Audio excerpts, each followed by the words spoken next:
Trucking with Uncle Jeff. Remember to hit the like, share, subscribe, notification bells, etc. We are here still in El Paso at the Loves. We're finishing up the last bit of our pre-trip. And we are going to try to work our way out of here. Get on up to Dallas for our 7 o'clock this afternoon appointment to get unloaded. The bun of it all. We are fighting with our voice and our allergies. Nothing new. But we'll be alright. How you doing, Garland? Good to see you. We have now spent a good 17, 18 hours here in Anthony, Texas at the Loves. We are still working on our voice and our sinuses. We have been stopped up all day, unfortunately. Nothing new. How you doing, Kenneth? Good to see you.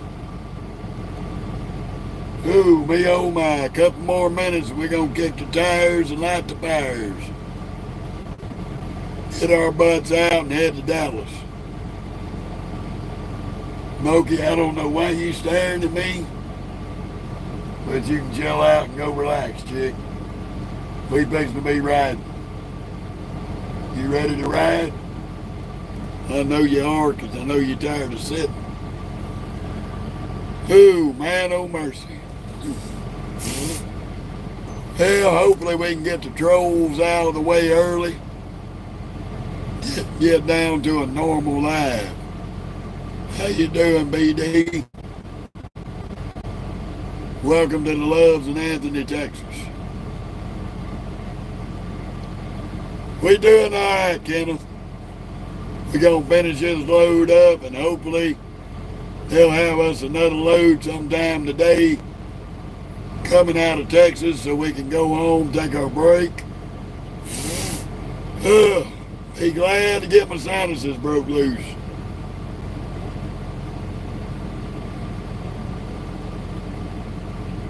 Well, BD, if you donate $500, that's on you, brother.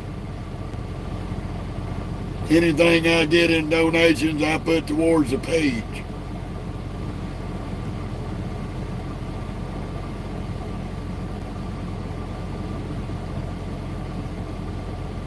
Yeah, Garland, there's a lot of crazies out here.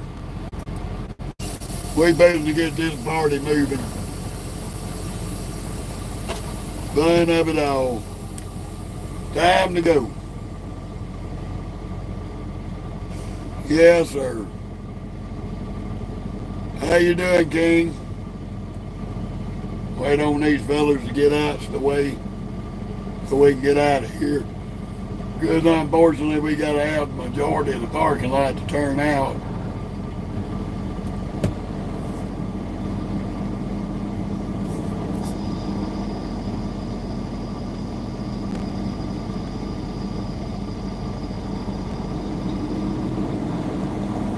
Ooh, mercy.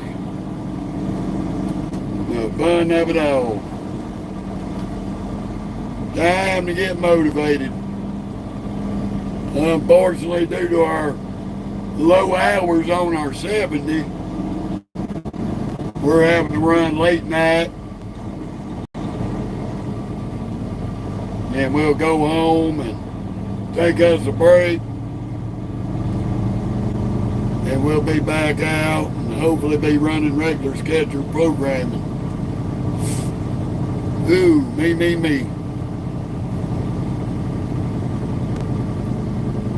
The fun of it all. Gotta dim my screen down a little bit. Don't need the light distraction. Ooh, yes sir.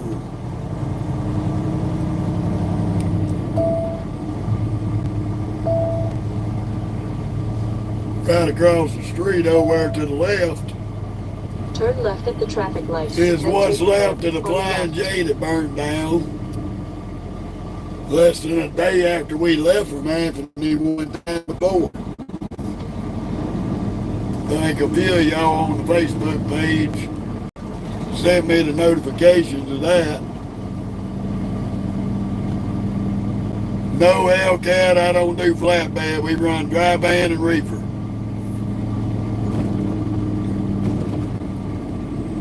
I am not a flatbedder. Not even interested in flatbed. Too much work. We don't do stretching tarps. Ooh, man, oh mercy. Yes, sir, we are looking forward to it. We are looking forward to a little time off.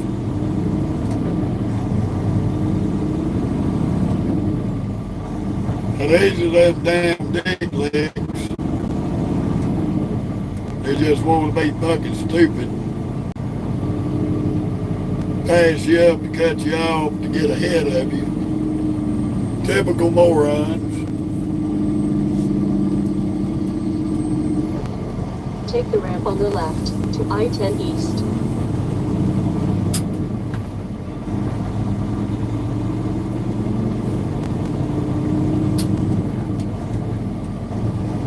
Well, you come on here acting stupid again, Hans, you won't be in timeout, you won't never be back.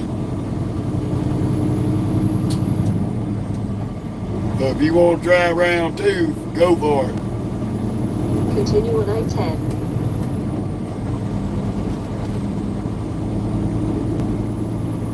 If I put you in timeout, that's because you were being a douche.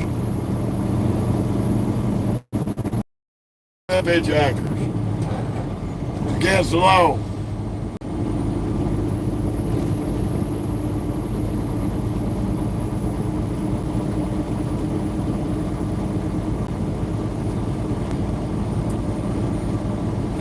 This ain't no 579.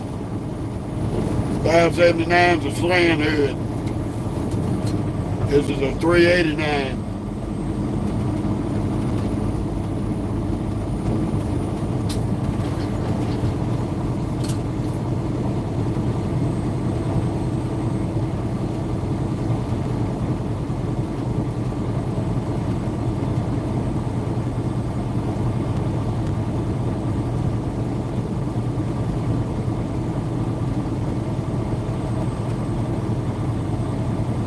Ooh, man of mercy. We are beating ahead through El Paso.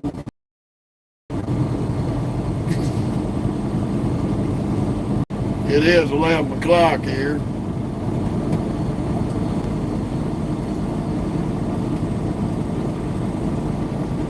$55 miles an hour for construction.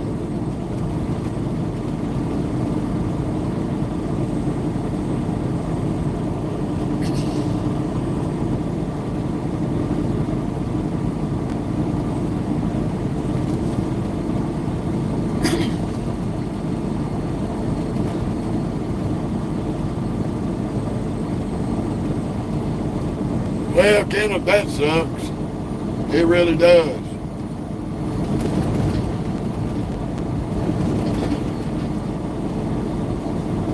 It really sucks, man. This damn weather been crazy.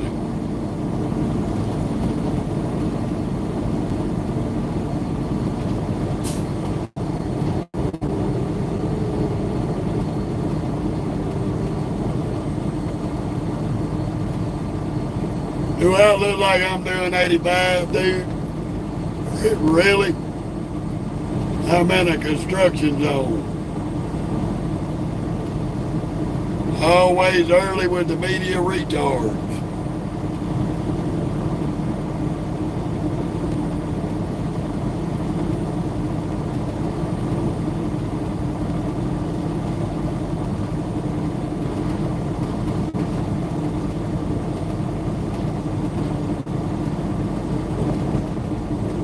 Well, Corey, it's like this.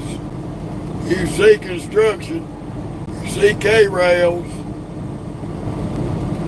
Common fucking sense will tell you that I ain't doing fucking 85. I mean, use that lump 3 foot of your weight for something besides a hat rack.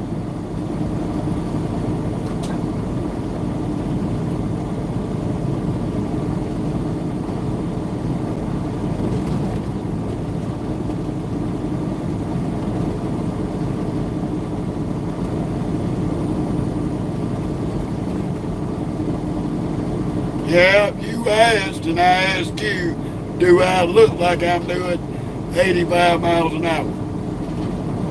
Like I said, use good common sense. That's something that people need to learn nowadays.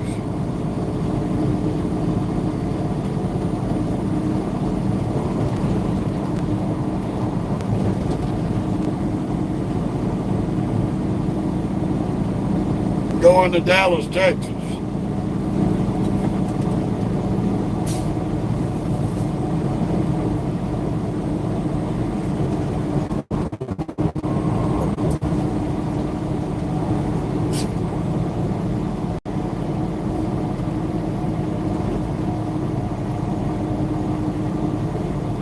From Phoenix, Arizona.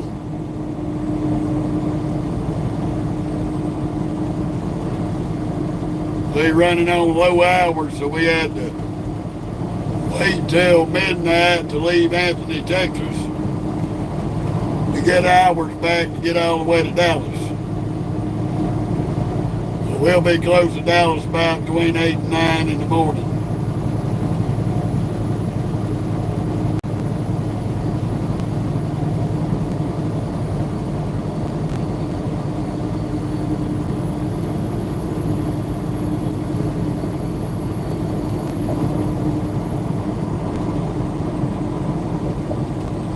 And I'm not going to answer dumbass questions that y'all putting up there.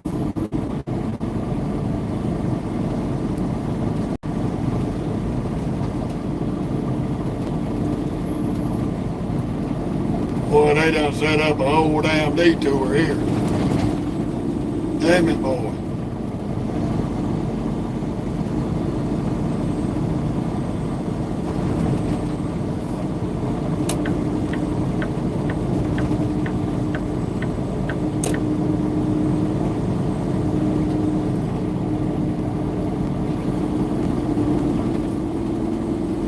They have changed this shit up since the last time we come through here.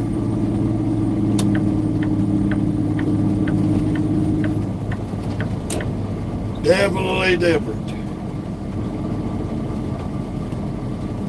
But they've got I-10 basically shut down right through here.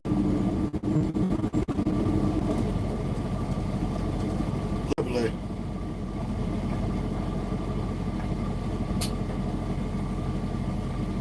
Yeah, Mickey, I'm pulling a reefer.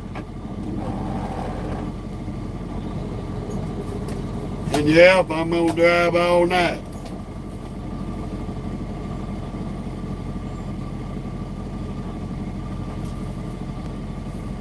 Yeah, there's a race hauler. Nice rig. That's one of the NASCAR boys. 36, 71, 91, and 92. Yeah. I don't recognize them.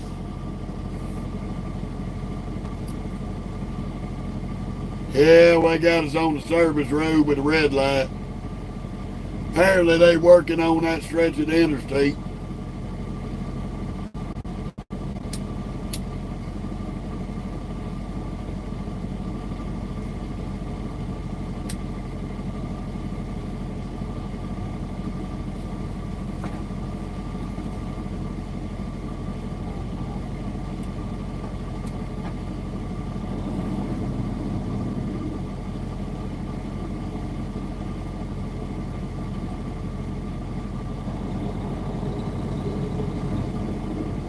Yeah, sir, the fun of construction.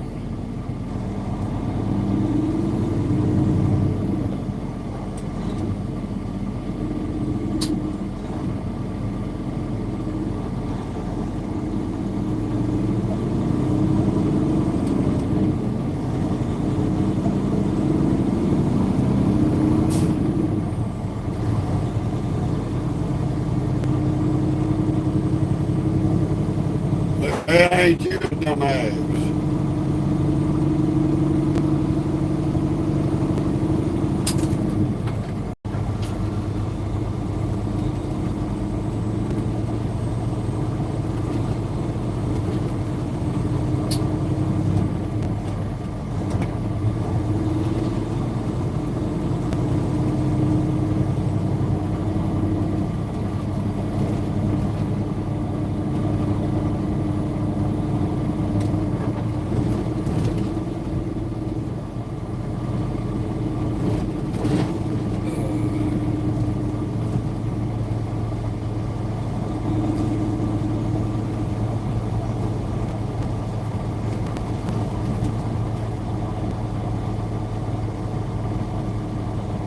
Yeah, this is El Paso, Garland.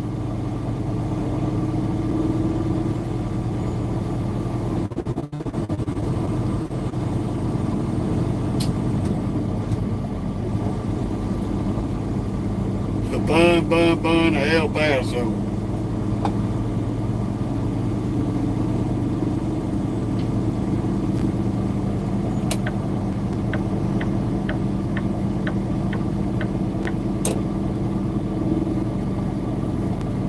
Good thing we got plenty of hours and came back.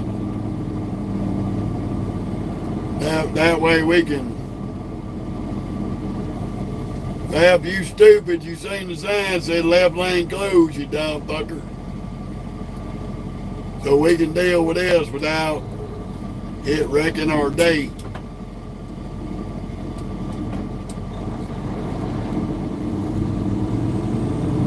That's it, NASCAR hauler. Block the fucking lane for these retards.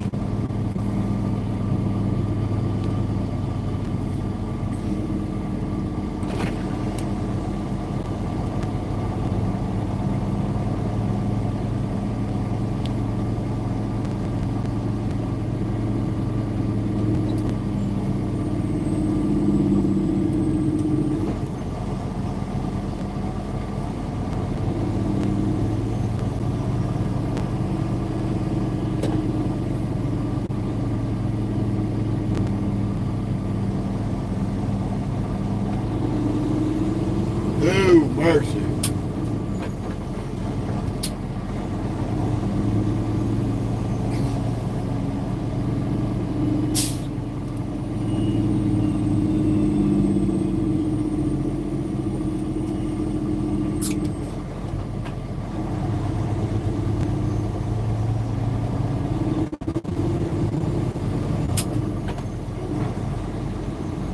Yeah, the clown show of the night. Construction in El Paso.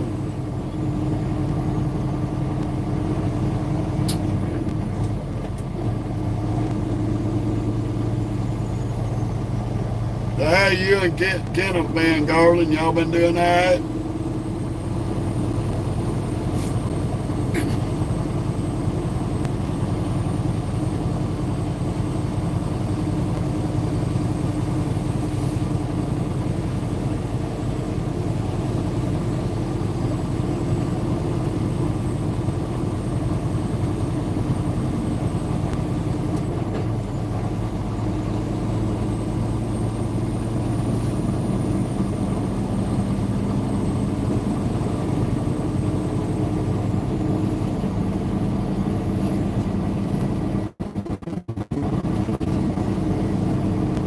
Take the exit on the left to I-10 East.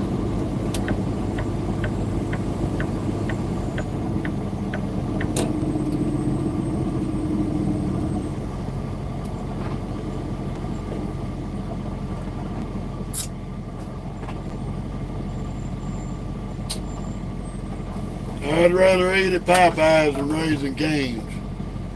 Raising Cane's is garbage.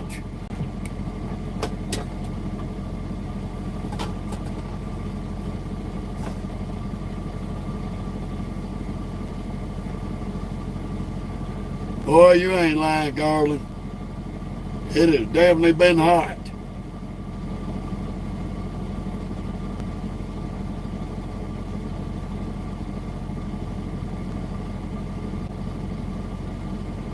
How you doing, E-Brand? Good to see you. Welcome to Wacky Night in El Paso. They got the interstate shut down for construction. The joys of it all.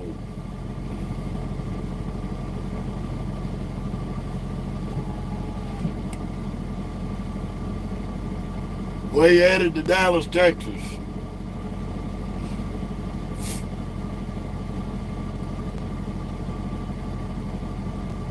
We're gonna get close. We don't deliver till 7 o'clock this afternoon. So we're gonna get close, park up, and chill out till time to go deliver.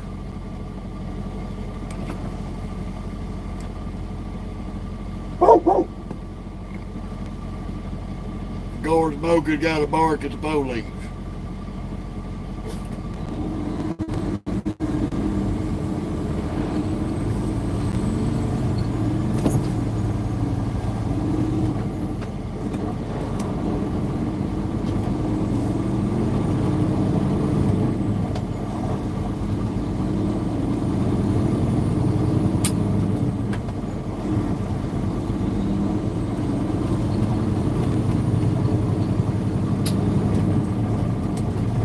How's it going, BJ?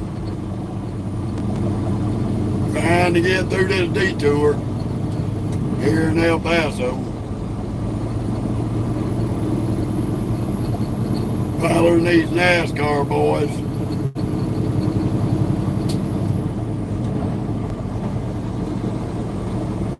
Here comes a dick lick with his headlights on bright. What a fucking douchebag. Blinding the shit out of everybody.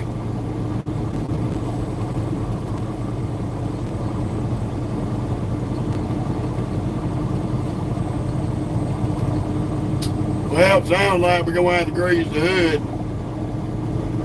today. In 1 mile, take the exit on the left to I-10 East.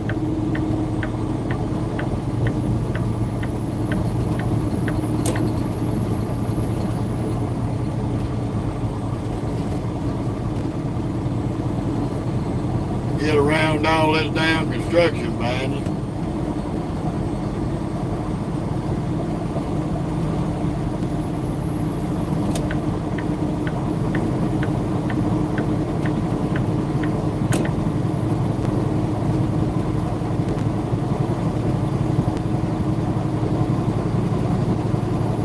Yeah. Have to look and see, buddy. We've been on detours through El Paso, so we right here at the beginning of El Paso.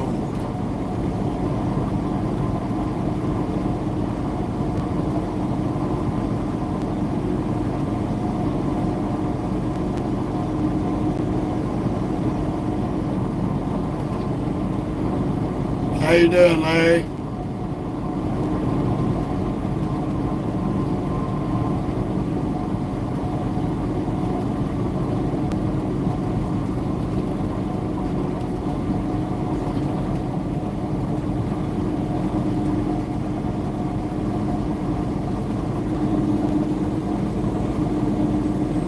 Continue on I-10.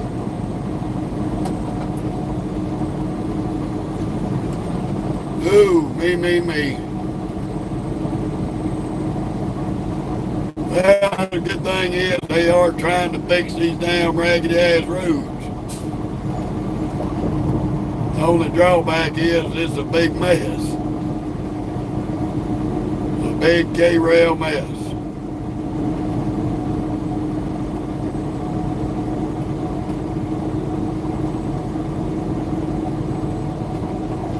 Should be coming up out of it.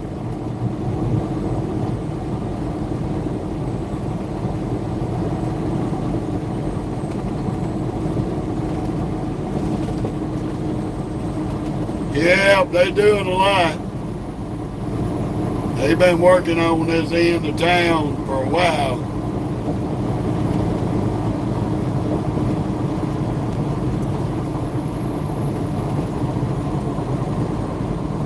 think right up here is the end of it. Can't remember. They have definitely been working on this for a good hot minute.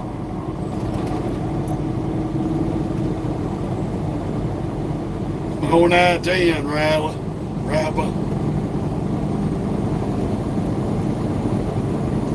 We're coming by exit 13.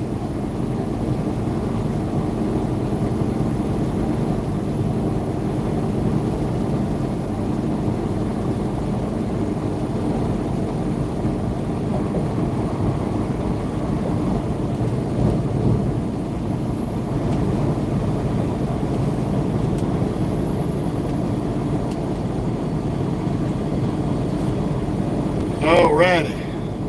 Finally. Out of the K-rails.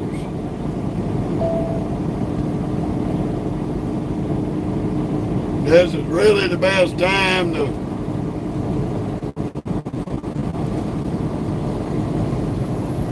I hear you, Larry. Ain't nothing wrong with that, brother. You're 69 and you woke up on the right side of the dirt. That's a blessing every day.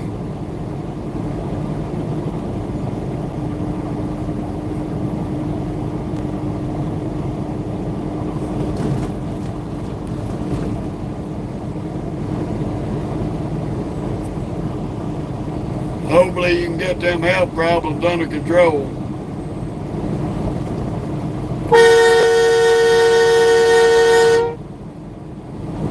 Fucking stupid bitch. All this highway. You gonna jump a half a car length in front of me like a dumb bitch. A dumb fucking bitch.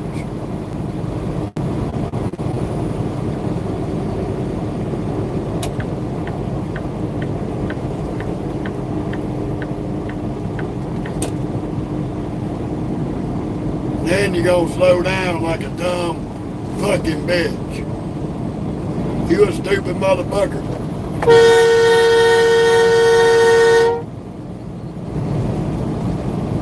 Dumbass bitch.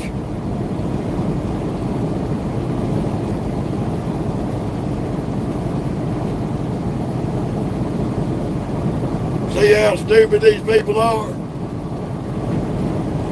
And y'all want to blame truck drivers for causing accidents when you motherfuckers in the cars are the one causing it by being a dumb fuck.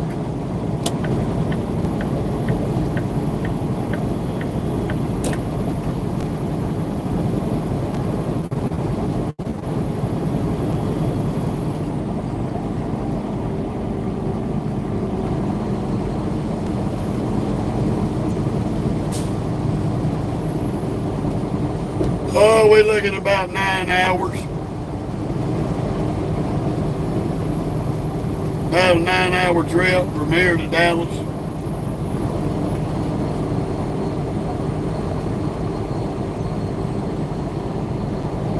So it's gonna be a long ride.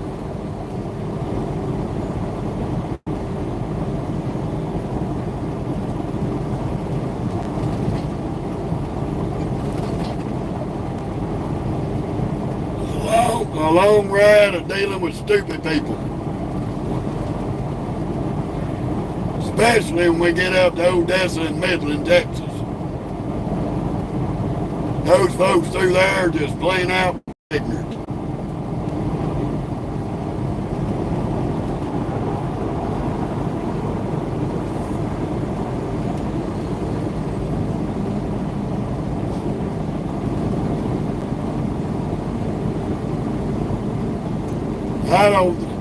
I think they were more concerned about playing on their cell phone. There, Garland. Passed me, cut me off, slowed down, and then damn near run into the truck on the left. And trying to keep from hitting that truck, damn near come over here and hit me. Fucking stupid bitch. But them's the motherfuckers that want to blame the truck drivers for everything. and they can't even stay in the middle of a fucking 9-foot wide lane with a 6-foot car and got 2.5 feet on each side.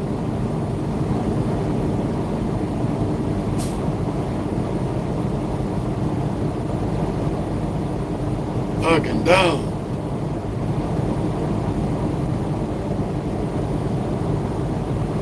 Yeah, it don't make no sense.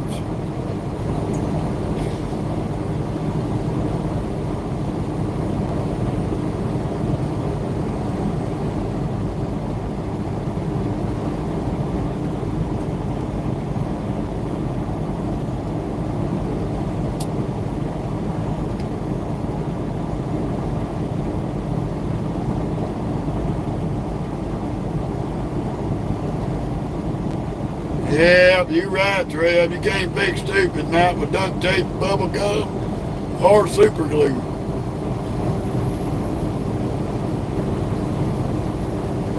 It just don't make no damn sense to be out here, wide open highway, and just driving that retarded. Tell you the biggest problem, the reason why we end up dealing with idiots like that, is because of these fuck-headed ambulance chasers, these personal injury attorneys who put a target on our backs by putting these billboards up saying, hit by a big truck, call me, I'll get you paid. But what them Beckerwoods are finding out, they ain't getting everybody paid, because these damn cameras that we got in these trucks show their client being the dumbest bitch on the highway. And they end up losing. Done been there, done that. Dumb bitch trying to sue my company and the trucking company I was contracted with for their stupidity. She lost. Then her passenger thought, oh, well, I'm going to sue her, the trucking companies, both trucking companies, and she lost. The only thing she won was suing the driver of the car, who was proven to be the dumbest bitch on the road during that period of time.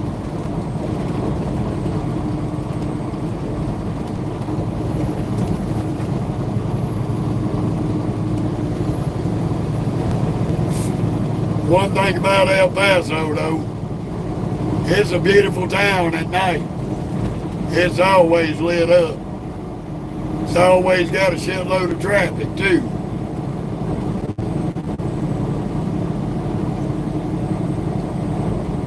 Not near as bad as it is in the daytime, but it has its moments.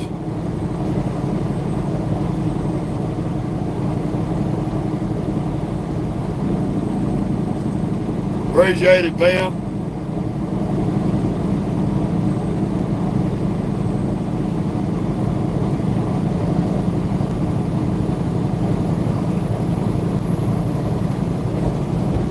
This is why when you own your own company out here, the smart move is to have your own attorneys on retainer. I've had the same attorneys for 10 years. I don't even have to show up to the court hearings if somebody tries to sue me. Especially if it's a bunch of fraudulent bullshit. My attorneys handle it.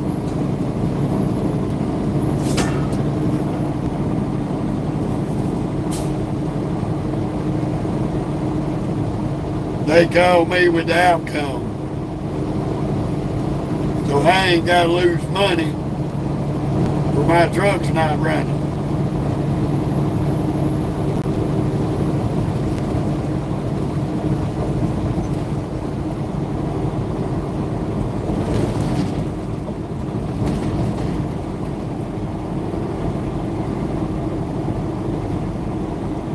Yes, sir. Gonna be a beautiful ride this morning. We're going to catch some of the early morning traffic before we get stopped. There ain't no way around that. Get ourselves within an hour or so of the delivery. At the least.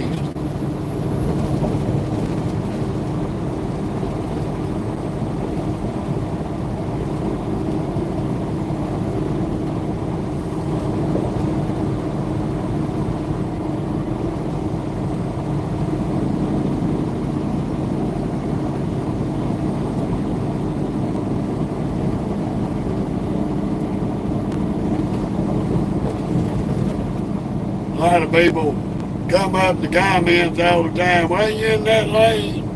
You ain't supposed to be in that lane. I'm in this lane because I can be. And I run this lane because you always got dipshits in the right lane doing what that car's doing. Driving way below the speed limit.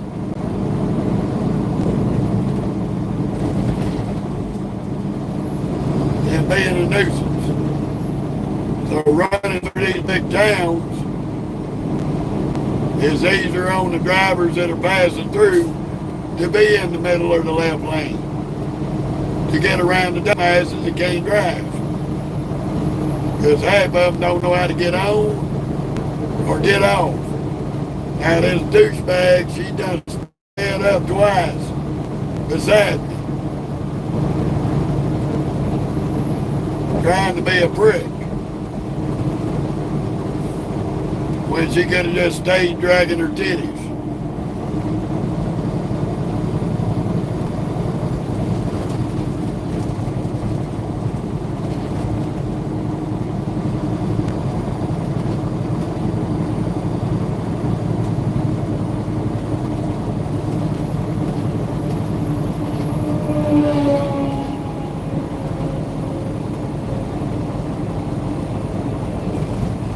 I've had bear meat. It's pretty good.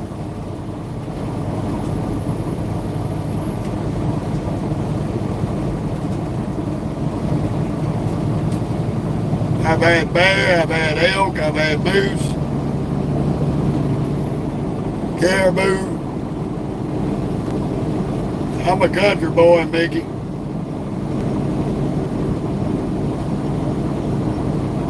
Deer, rabbit, squirrel, alligator, rattlesnake.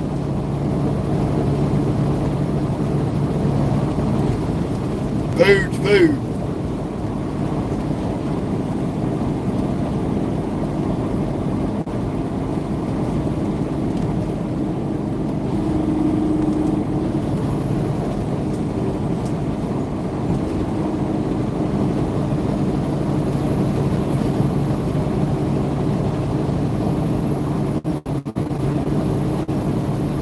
Better part of my life growing up, the only meat that was in our house come out of the woods from hunting.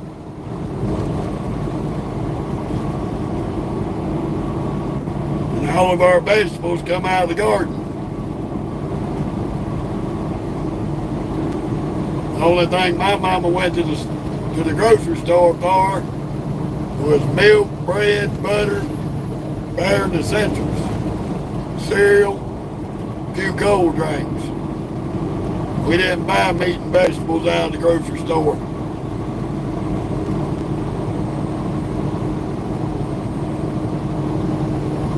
And that's the biggest reason why 90% of my family have made it to the 90 and 100 marks.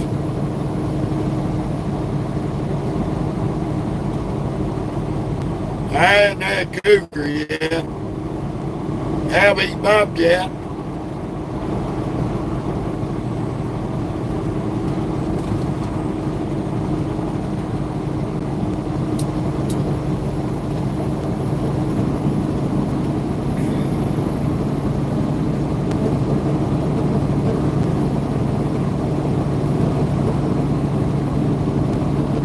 I could go kill a deer during deer season. Time I get through processing that meat, they can't none of you tell the difference between it and cow. You won't even know it's deer meat unless I tell you. It's all in how you prepare the meat. I hear people, oh no, it's got all that wild gamey taste. Not if you know how to prepare it. You know how to prepare it, you ain't gonna have no wild taste in it.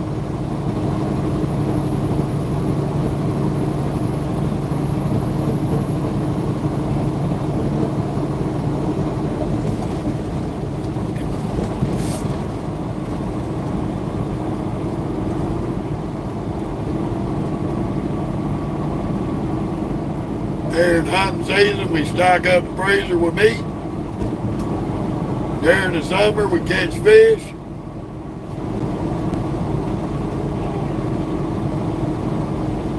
That's how we eat for the better part of my life.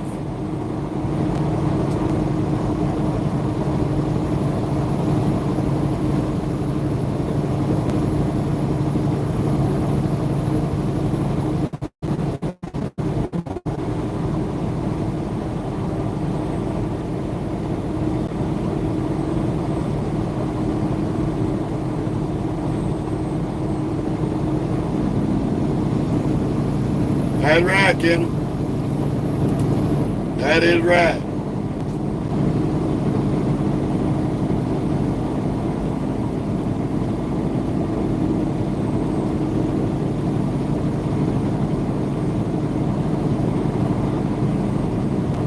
Look at this dumbass.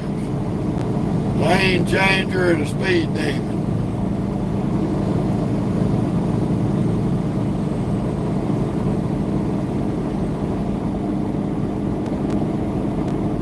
We own the last 5 exits of El Paso. Hallelujah.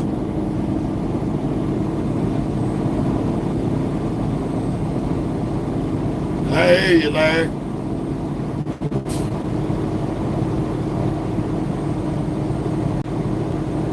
My whole family was hunters. Loved hunting and fishing.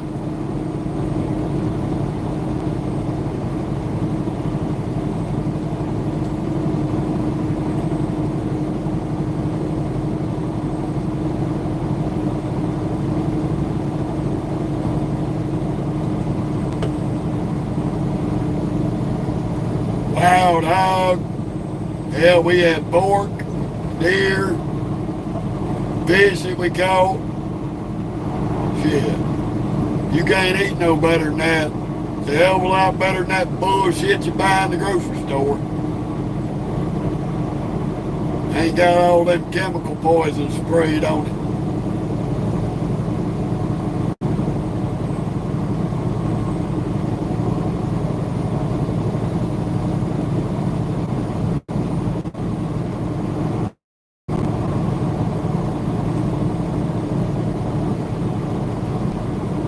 Well, looks like we're going to see the blue light special tonight. Somebody done got their ass busted.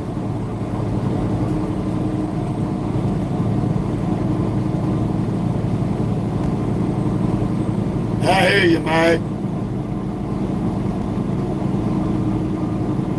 Well, sorry to hear that, Larry.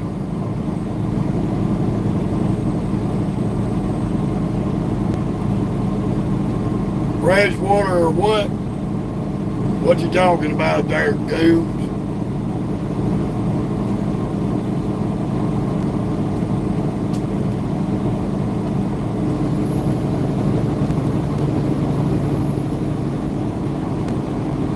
No, little car, you ain't jumping over here because of the popo. Keep driving stupid, you're going to be like your buddy over there.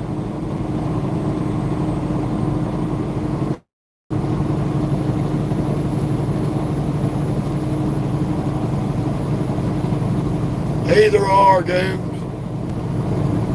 Either or. We did freshwater and saltwater fishing. Where I grew up at, we wasn't but an hour from the Gulf.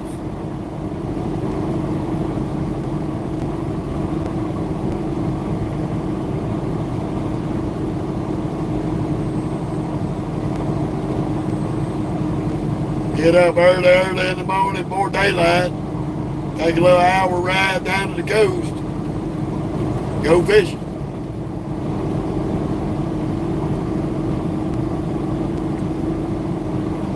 We didn't want to fish on the coastline. Had her uncle that run a charter service out of Mobile, Gulf Shores, Alabama area. We go meet up with him, go out on the charter boat.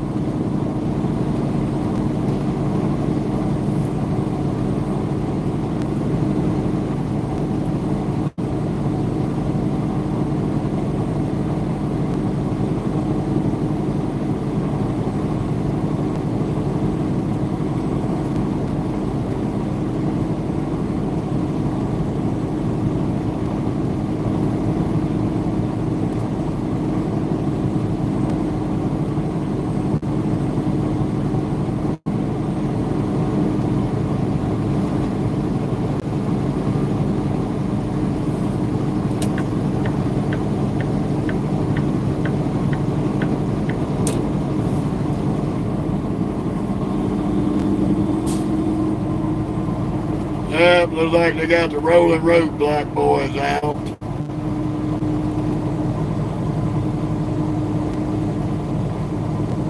Go ahead, stupid. Go ahead, stupid. You a dumb motherfucker.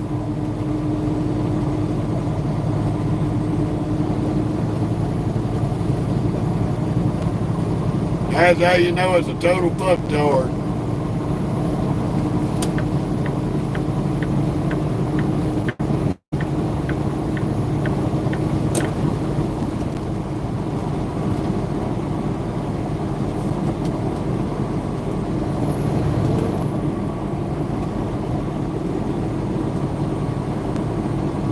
I just started driving.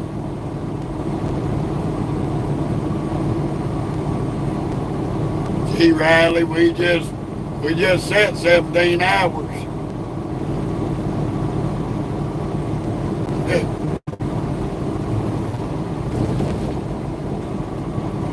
I've been on the road 45 minutes.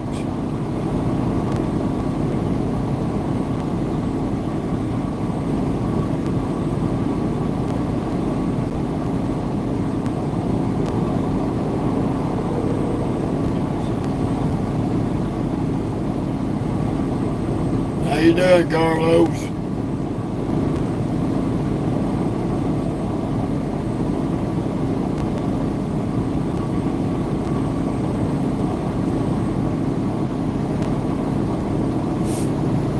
Ooh, me oh my.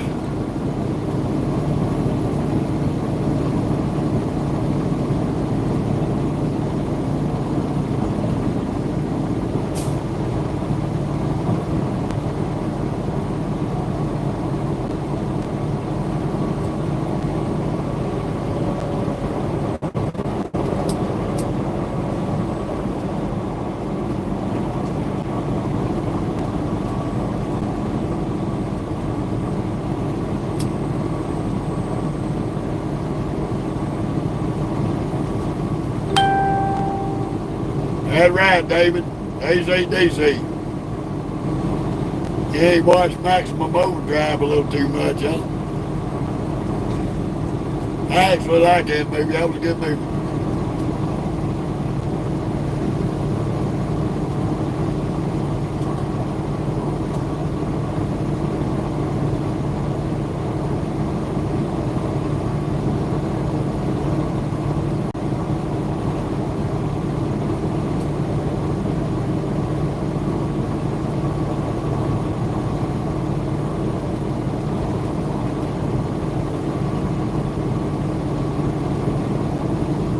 I think that Green Goblin looked good on the front end of this Peterbilt.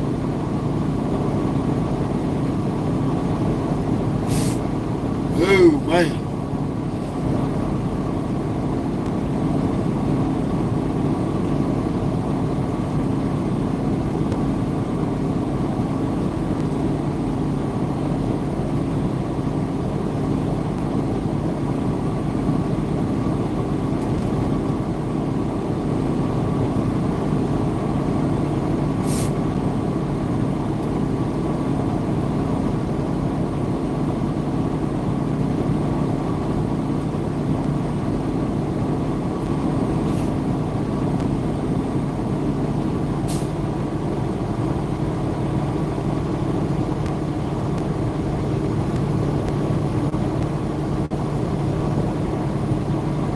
only bad part about that movie, Maximum Overdrive,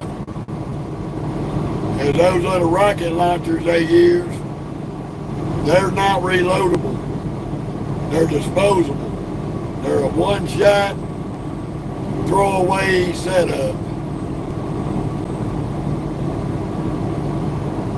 We leaving El Paso, Trayvon.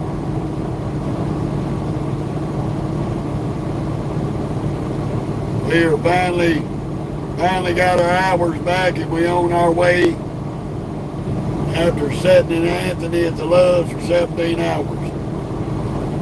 We had to sit 17 hours and wait on hours. That's the only bad part about running recaps on the e-logs.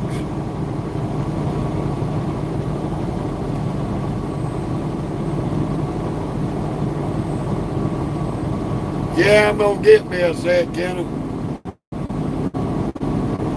Sooner or later. Yeah, we in Texas.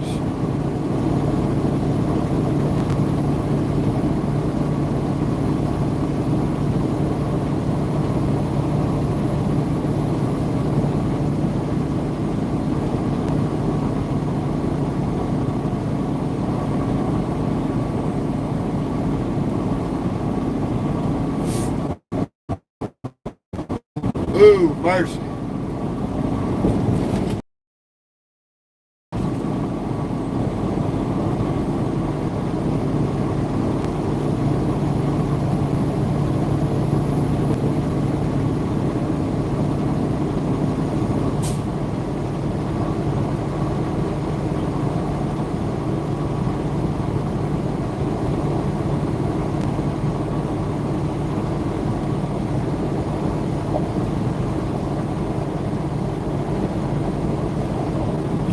No, Kenneth. I ain't heard from him in a good little minute. I'm going to have to hit him up today on Messenger, see what's going on with him.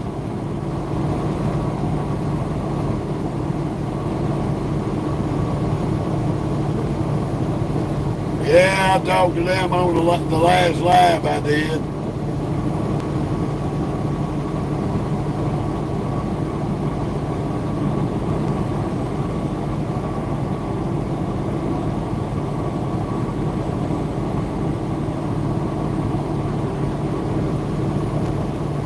Yeah, Larry. It is half open.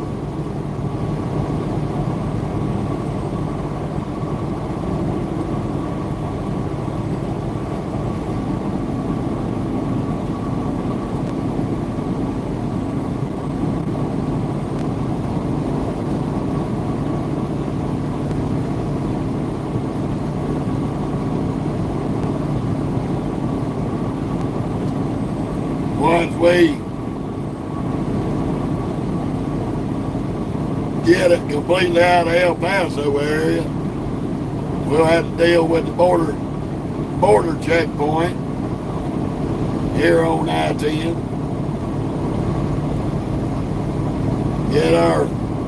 Get our thermal scans and x-rays that they do to us when we come through here.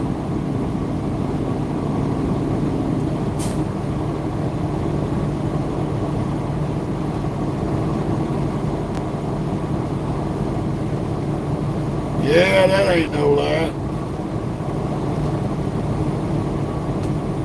Alrighty, Garland. We'll catch you later.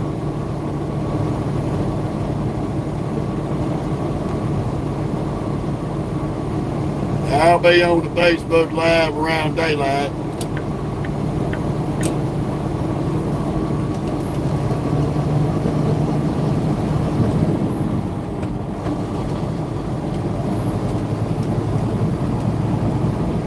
I'm gonna shut this live down to about 6 in the morning. Take a little break, and then I'm gonna fire the Facebook Live up for a little while.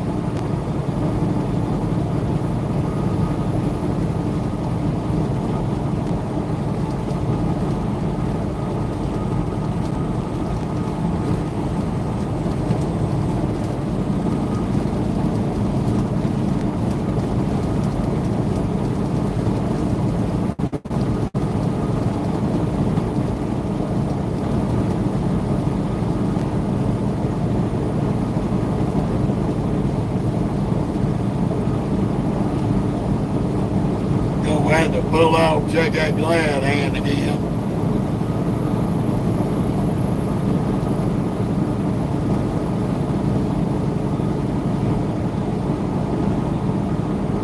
We'll hit this rest area up here for a second.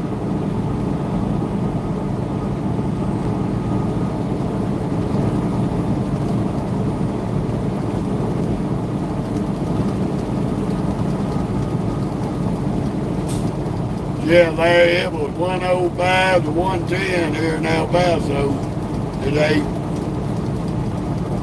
It's still 80 degrees at midnight.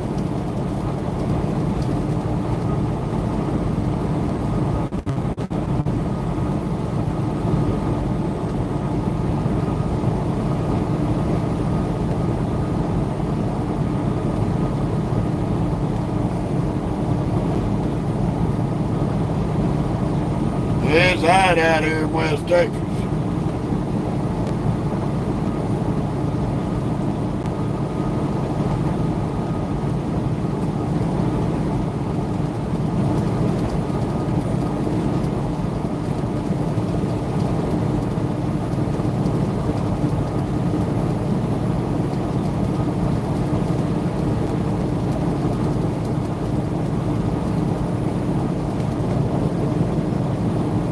At least we got another full moon night in.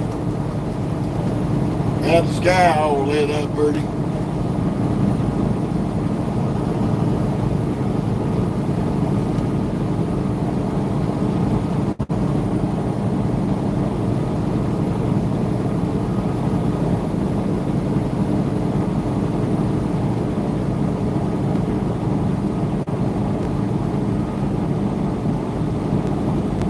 Alright, Kendall. Good to see you, buddy. Like I said, I'll be on Facebook right around 7 a.m.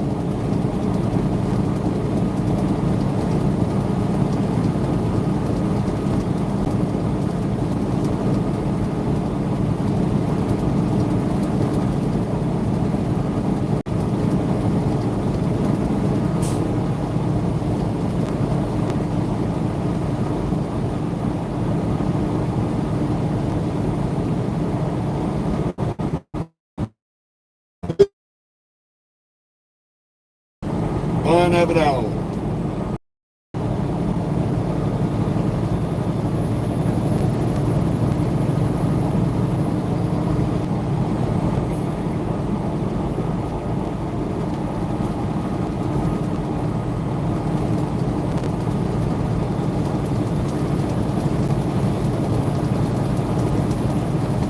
Yeah, I feel you, Kendall. That shit sucks. Better get you a little bit of rest, brother.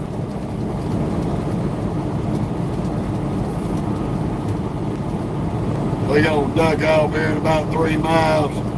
This little rest area real quick. Check this glad hand.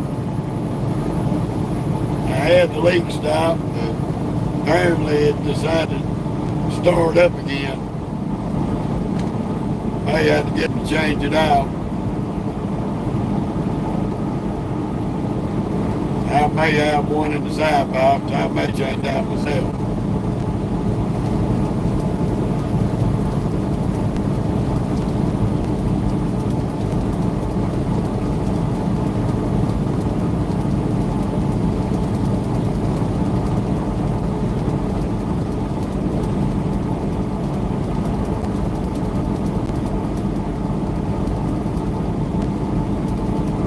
Might as well hit this one because the next rest area is over 100 miles away.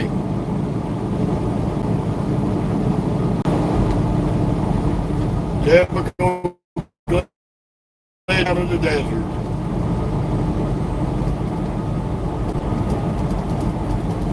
Old crappy ass internet service.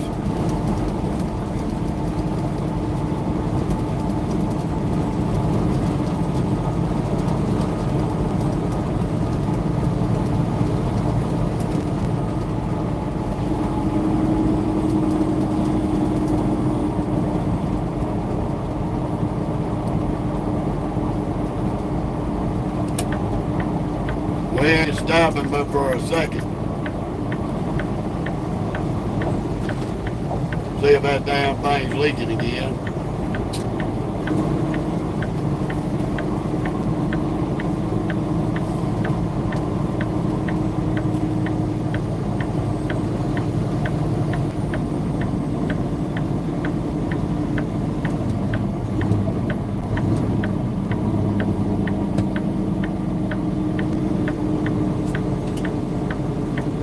Y'all see the left lane driver?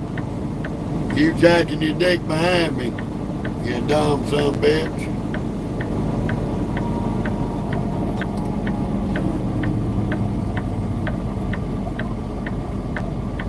Fucking retards. They see your blinker, you can't get what that means.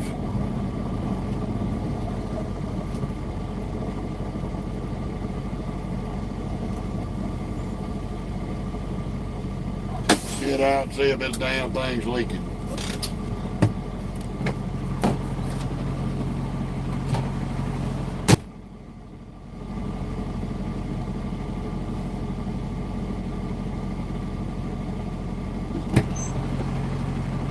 Yeah, that's aggravating shit.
No, this is the rest area.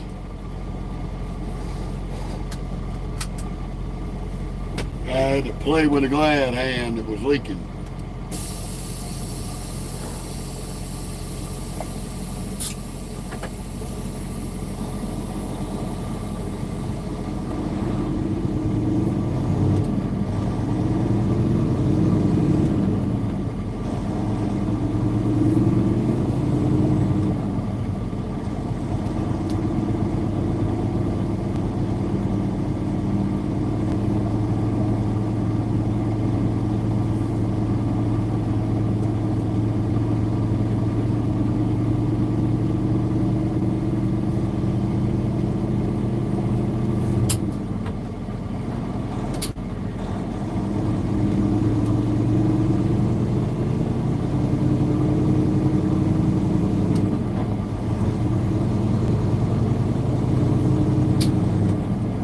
I'm gonna go ahead and tell you, Buzz, I'm not even gonna entertain them discussions. Continue on the current road.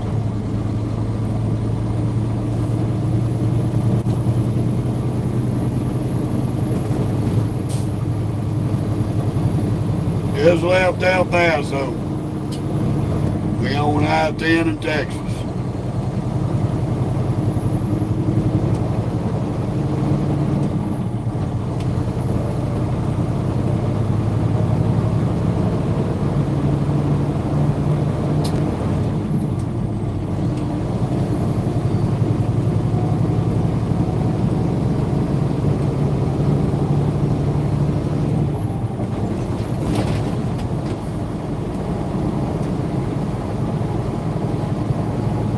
Yeah, I-10 in Texas.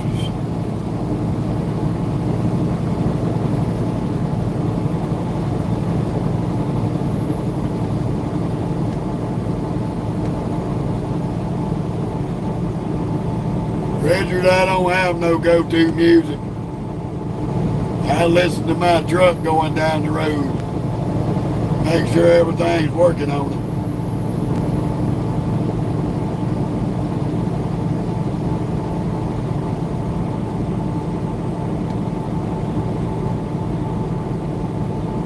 You tell them, Larry. I'm not even entertaining that bullshit tonight. They can keep talking about it to themselves.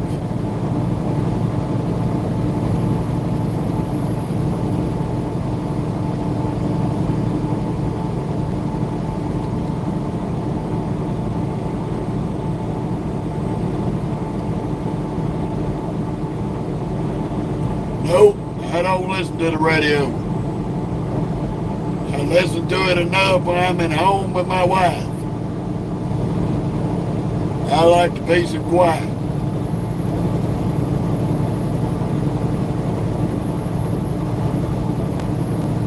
Plus, about 99.9% of the damn time, you can't find a fucking radio station worth of shit to listen to anymore.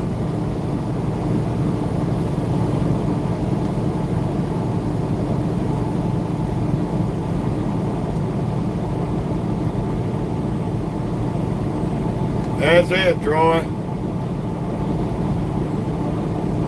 The sound of them 18 wheels on the asphalt. That's all the music I need.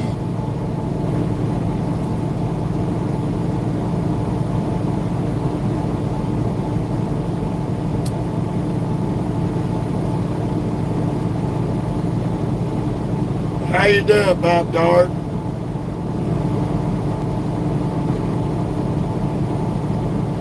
How you doing, Ed Barnes?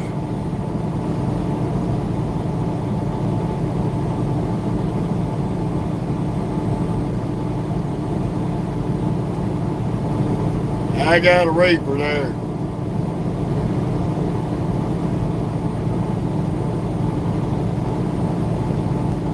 Yeah, I listen to that CB when somebody's squawking. That's very few and far between now.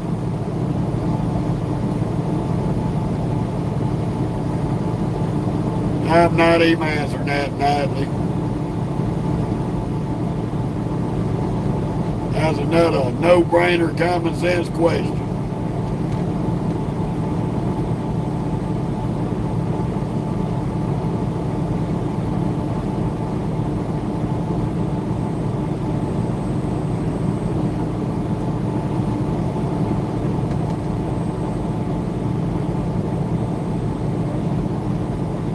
Headed to Dallas, Texas, Supreme.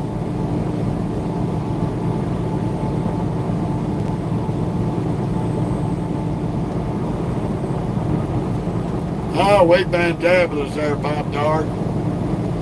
We're going to finish this load up this afternoon, get us another load, and then we're going to the house, take a 4-day break. Thank you, Troy. We'll do our level best.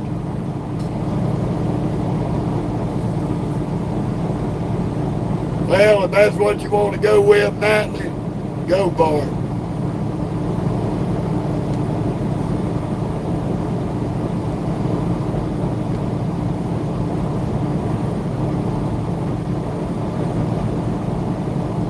Appreciate it, Supreme.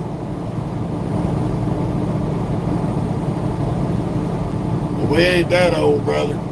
Thank you anyway.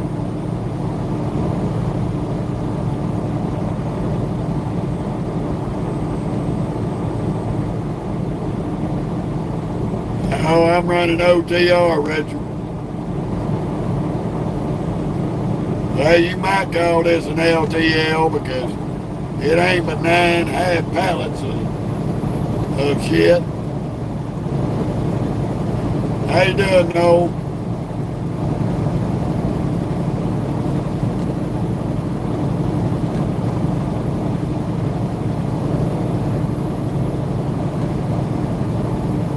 Thank you, R. I was going to let him run with that retarded question.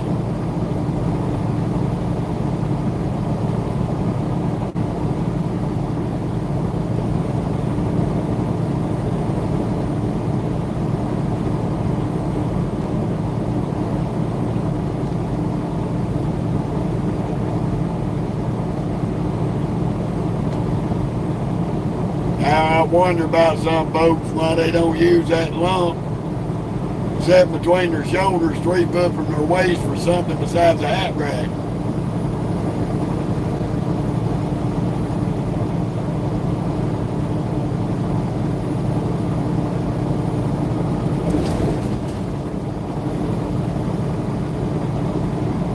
Well, here's something you need to know, Natalie.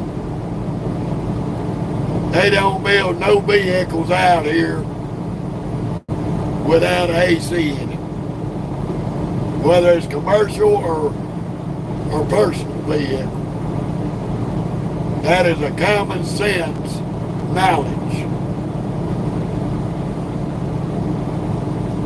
A semi-truck ain't no different than a personal vehicle.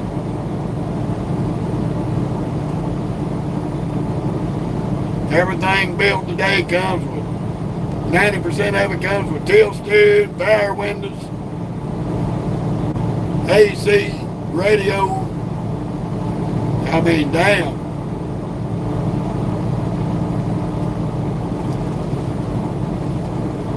It's common sense.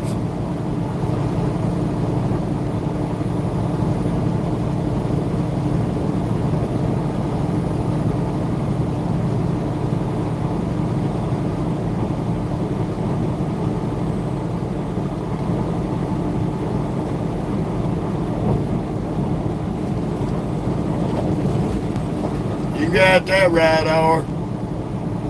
I had one of my Breightliners, the AC compressor went out on it. Buddy, that was a long trip out till I could get back home and change it out. Donald, I had 17 hours that I sit. I sat in Anthony, Texas at the Love, 17 hours.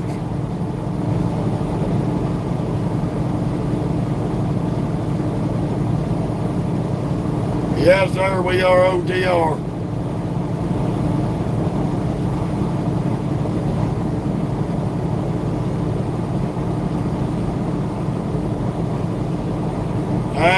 Thank you, Cannibal Jerry.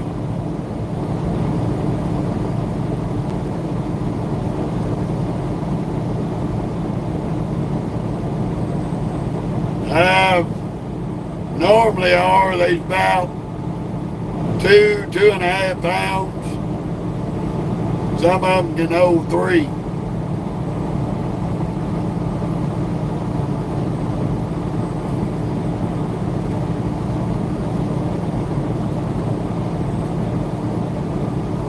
You too, brother. We'll catch you on the flip.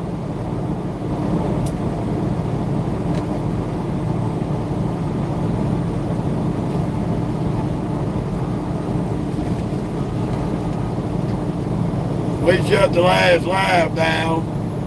I was at the Loves, parking up. That was yesterday morning. We sat 17 hours. 17 hours. And people gonna ask me if I get any sleep.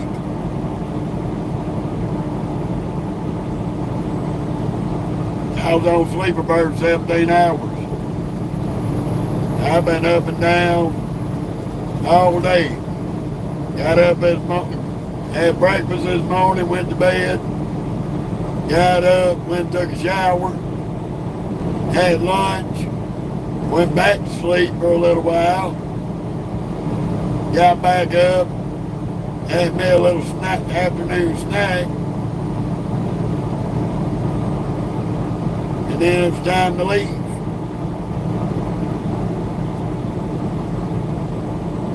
Yep, I got cameras on my window. The one we're running the live on and another one up in the center of the windshield.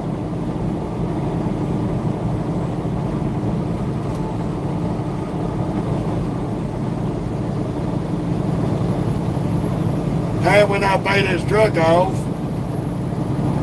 I'm going to add 2 to the mirror brackets, facing back down each both sides. So that way I got front and rear view of all the idiots.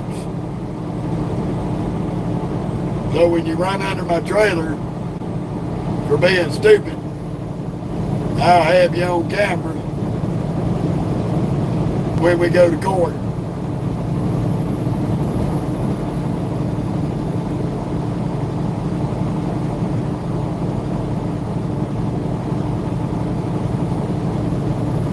Oh, I've had that happen, Pop Tart.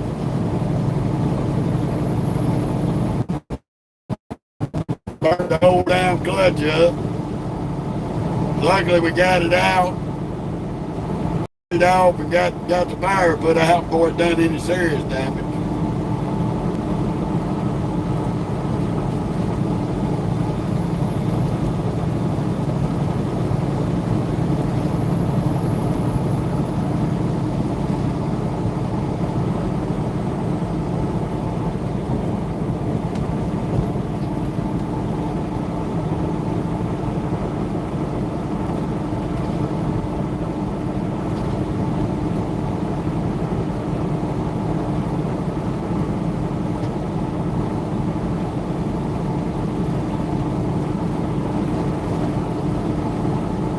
Yeah, well, sad to say you gotta have cameras nowadays.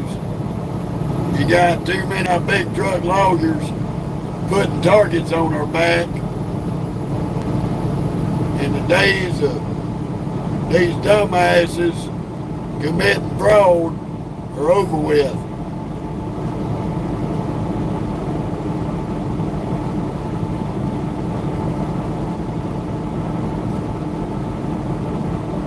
All right, buddy. You have you a good night.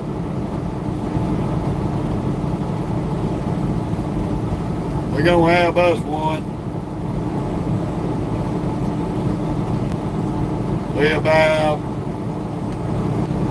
3.5 hours out from Odessa. 4 at the most.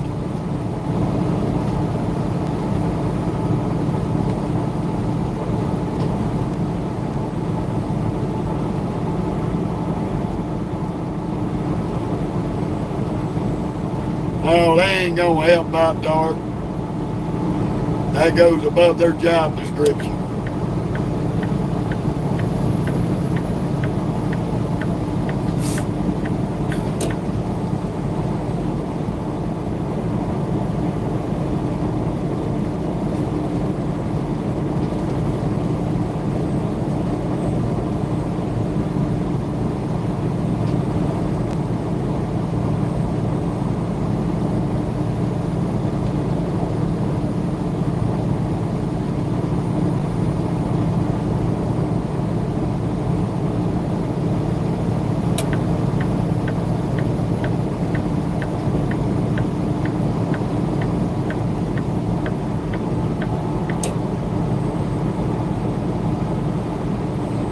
I heard that, Pop Tart.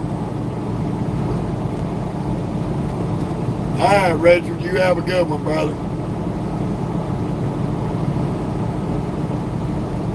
Thank you for jumping on.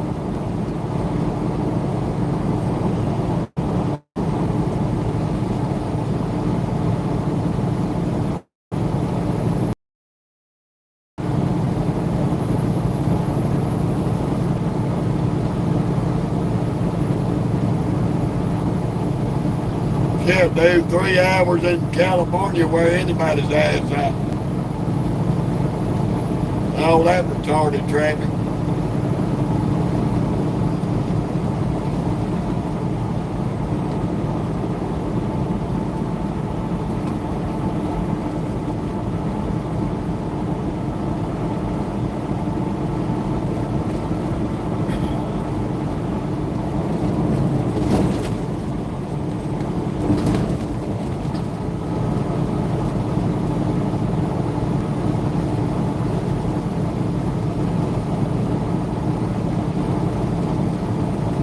We'll be on here for about 4.5 hours with this live.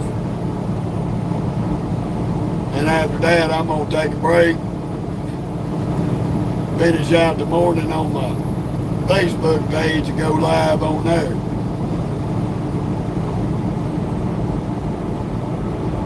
Spent about an hour shooting reels after we finish up this one. Yeah, we in a 389 Peterbilt.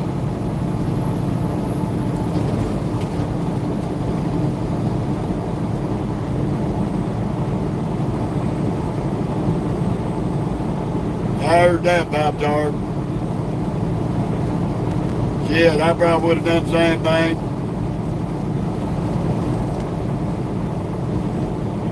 Might as well have something good to eat while you're waiting on somebody to show up and fix the truck.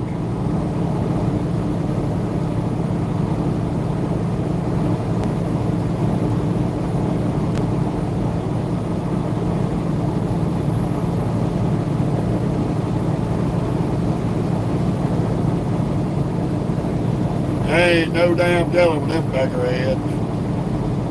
We on I-10, Bobby in Texas. Just left El Paso about 40 minutes ago. We coming through Fort Hancock.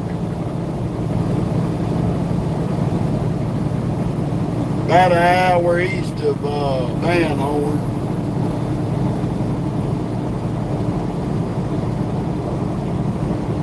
Bob Dart, they ain't no telling what them crackheads come out and done.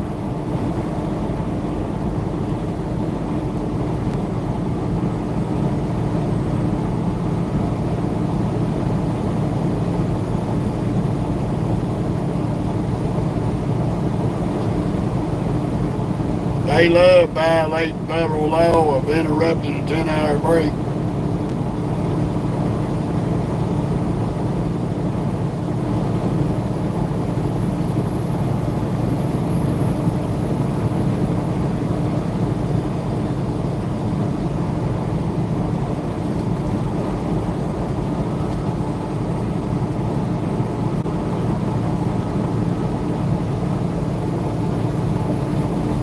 I was parked up at a rest area one time.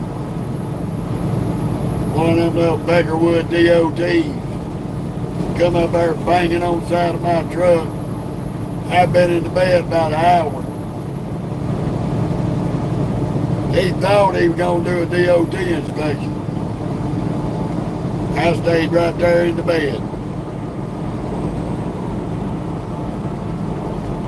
About 9 hours later,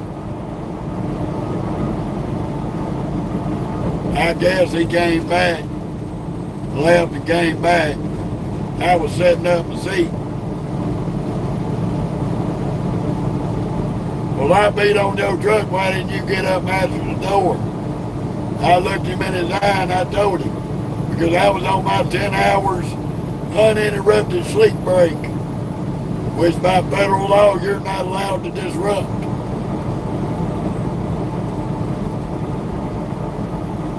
What can I help you with? He turned around and walked off. Apparently he didn't want to do a DOT inspection after I busted his ass out about trying to disrupt my 10-hour break.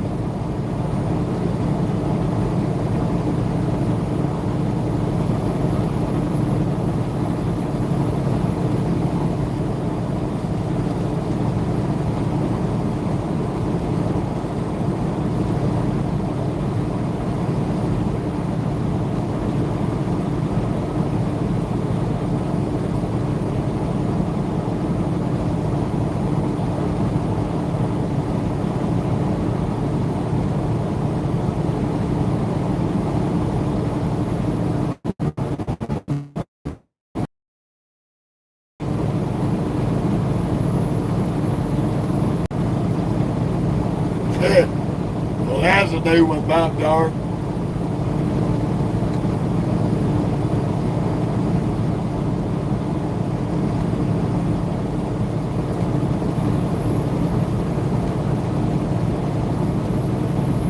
Yeah, he was quite upset I didn't get my ass up. He seen me pull in there. He seen me set the brakes. He waited till I got out that seat, come over and knocking on the side of my truck. I laid my ass right there in the bed and went to sleep. Talking about why didn't you answer me knocking on the door? Because I was asleep, dumbass.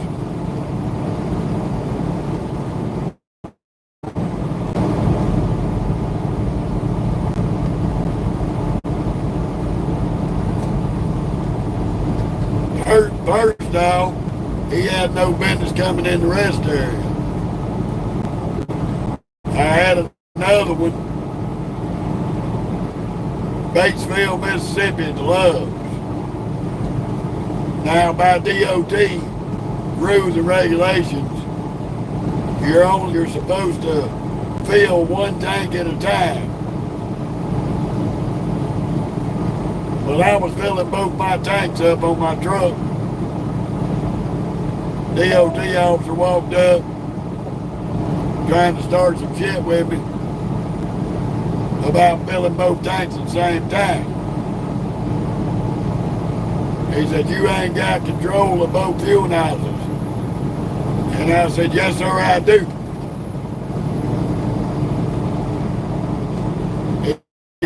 He said, no. If that hose on the right-hand side jumps out of the tank, how you gonna shut the nozzle off? And I was close to the end of my fueling when he did this. I reached over and slapped I was standing in plain eyesight of both nozzles. And I reached over and slapped the left side fuel pump to the off position and it shut both sides down. I said, just like that? I said, because that's the master switch. Without it on, you can't pump fuel on either side. That motherfucker got mad and walked off. Because I proved to him that you can fuel both tanks as long as you're in plain eyesight of both nozzles, watching both nozzles, and got your hand within arm's reach of the off switch. I don't know why these motherfuckers get on these egos.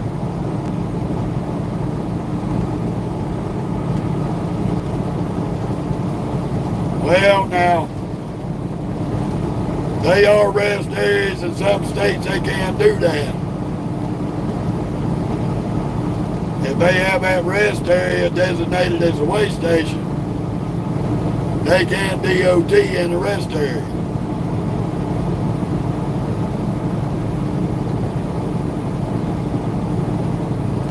You've never heard of not supposed to fuel both tanks at the same time? You better go read your CFRs from the federal motor carriers. It's in there. It is a violation.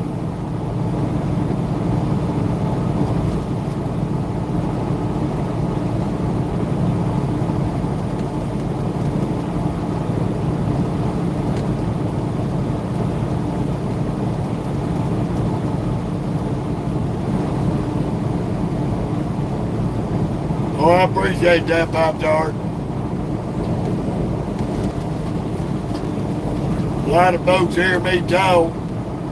They look down their nose thinking I'm illiterate. But I'll tell y'all a little secret that a lot of people don't know. I got a bachelor's degree in criminal law.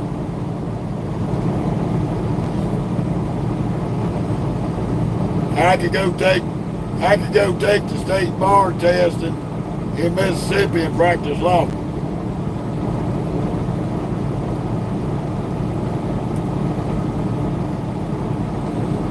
But it's boring as shit.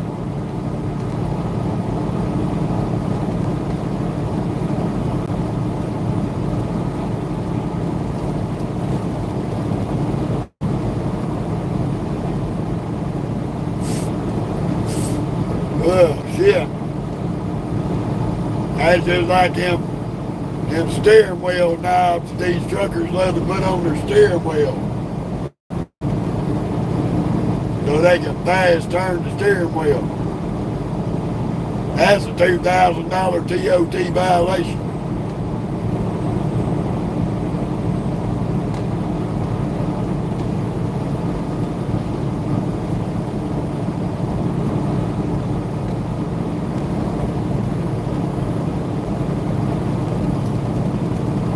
Shit, I've seen them come up in the truck stops trying to DOT people.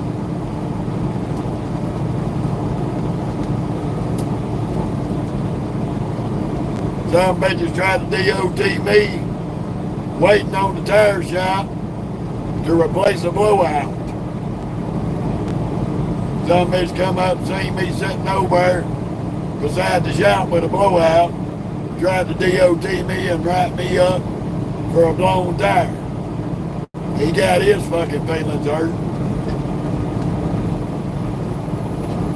I told him real quick, like, you can go ahead and write that career-ending DOT violation. Because I will protest it, and I will end your career with it.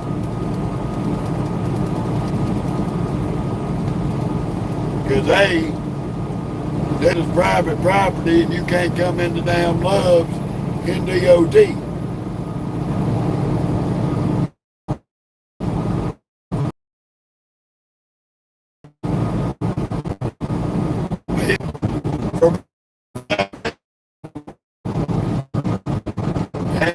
My lawyer up on the phone, put him on speakerphone, and he explained to that DOT officer, go ahead and do the DOT inspection. And it'll be the last one you ever write.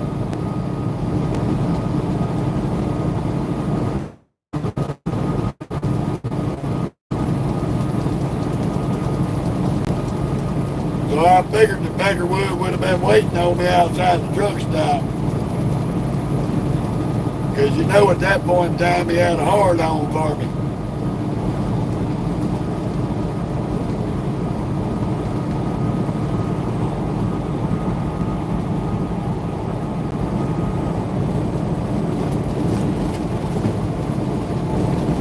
Just like my attorney told him.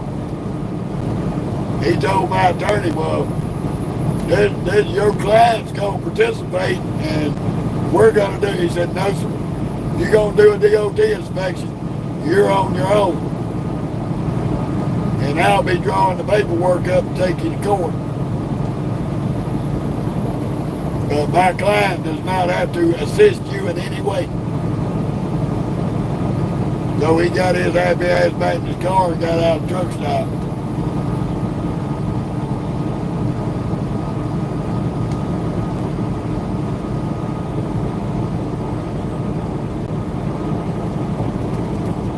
Problem at the rest areas is they come up beating on the doors like that, and there's too many drivers out here that don't know the do's and don'ts of them situations.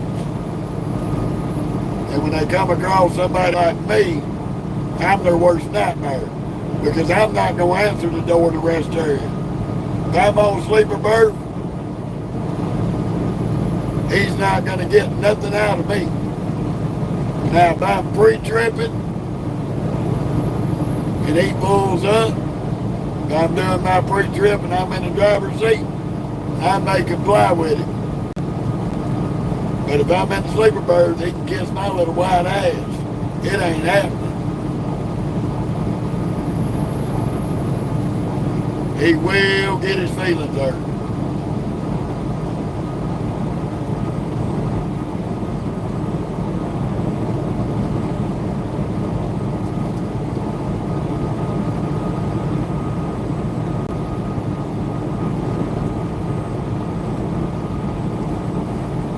I'm going to tell you, they can put you out of service for that one. You got a leaking airbag, they can put you out of service and make you have to change that bag out.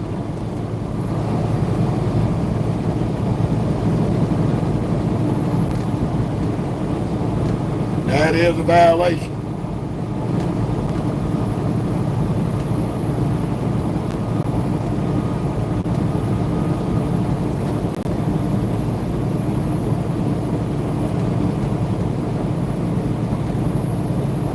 I know that because I had an airbag on one of my drivers.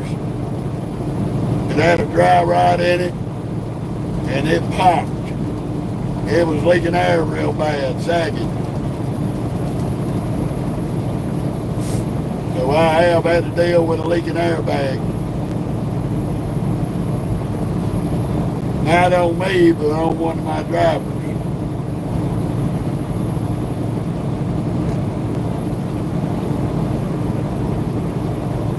Well, consider yourself lucky he was in a good mood. Because I can tell you firsthand, he cut you a break. They didn't give my driver no 15 days. They put his ass out of service. Escorted him to a truck stop with a shop and sat out there at the driveway for about 6 hours to make sure he didn't leave.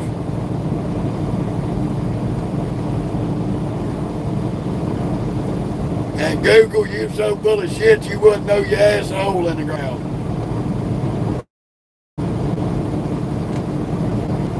The only distracted driving is the distracted driving in your stupidity in your brain. All this is hands-free and fucking legal in every state. So I suggest you do some research, learn something, and don't come on somebody's page making stupid statements because you're an illiterate buttfuck.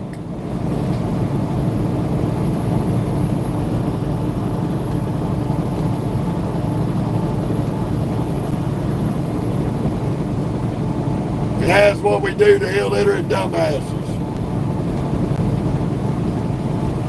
The only thing distracted Pop-Tart's his fucking brain. The function of what comes out of his brain and out of his mouth.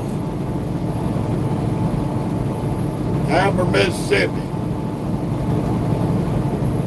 South Mississippi. I'm distracted driving, but I can see everything going on. I can see this driver going slower than me. I can use my signals, make a proper lane change, but I'm distracted. What a fucking moron.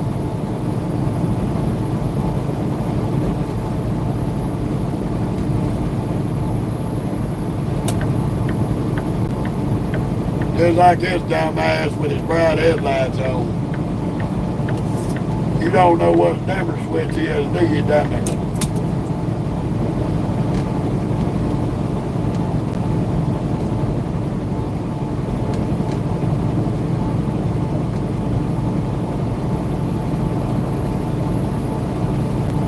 Yeah, or that's another one of them man bun, probably wears a romper.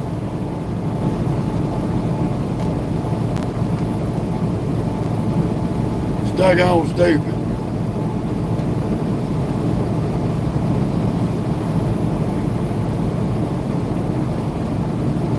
Yeah, I had trucks and I was still out here running with my drivers.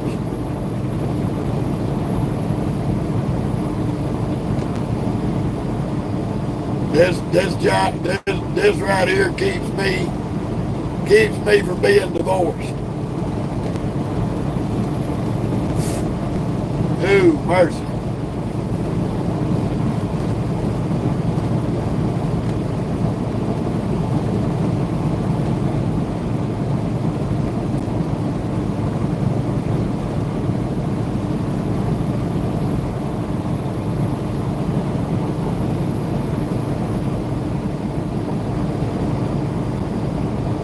Yeah, he might be Pop-Tart.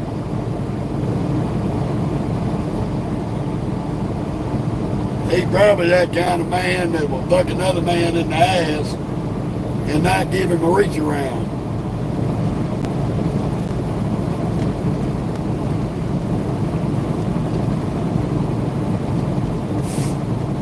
Ooh, me oh my.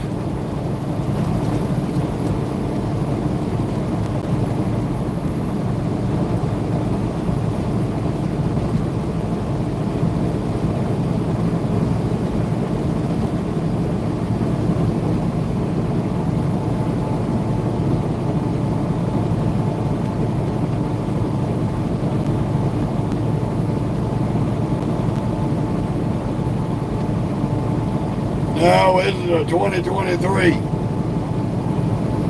Peterbilt.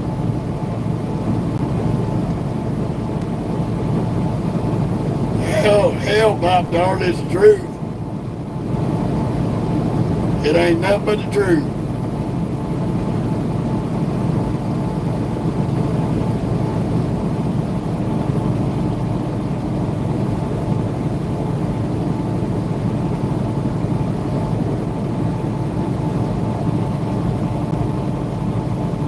Gross, but the truth.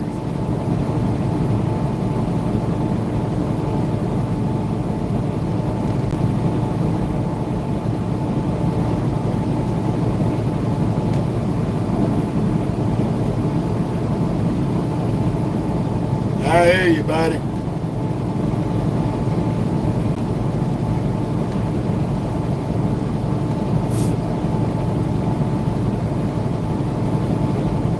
I wish it was an older Pete with a cat under the hood and no death. But we ain't that privileged.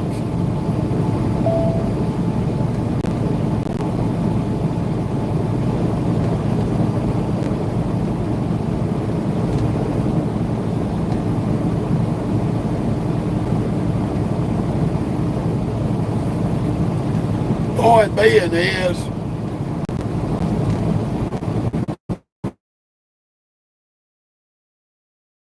before I ever did any of my social media platforms,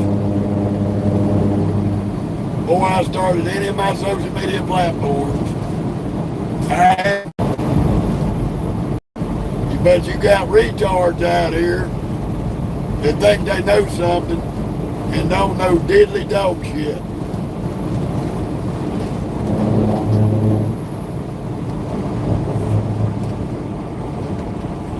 I'm in West Texas, Eric. I-10 East.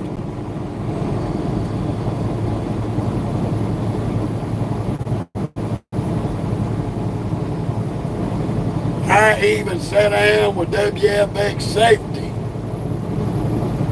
before I ever started this page. Told them what I was doing, showed them my equipment to do this with, and they approved it. So, if safety and law enforcement approve it, it's not distracted driving.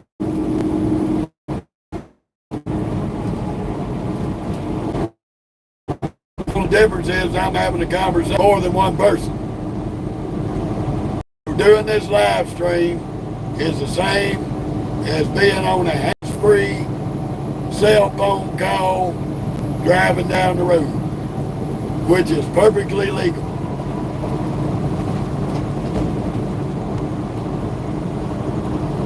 So, for the illiterate dipshits out here who want to call it distracted driving, who have no idea what distracted driving is, read and understand the laws before you open your mouth and sound like a belligerent idiot. Because anything you come at me with, I'm 10 miles ahead of you. And you'll never get on my level.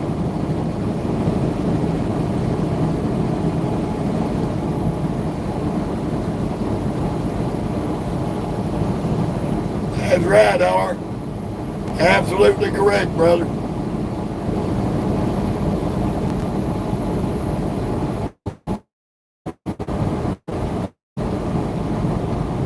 Only time y'all see me swerve is dodging a pothole. or the wind pushing me around like it did last night or this morning. Earlier this morning coming into El Paso. Well, we coming up on the border checkpoint. Y'all got anything to declare at the border checkpoint? Even though we ain't left the country?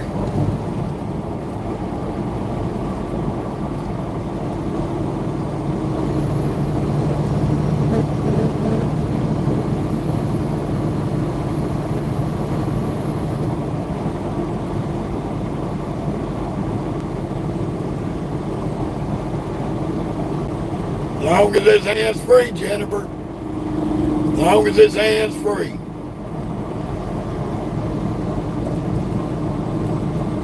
As long as I got the ability to keep both hands on the wheel, it is legal.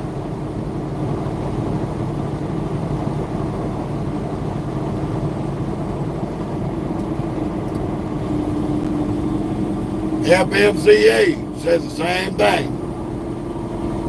Hands-free devices are legal.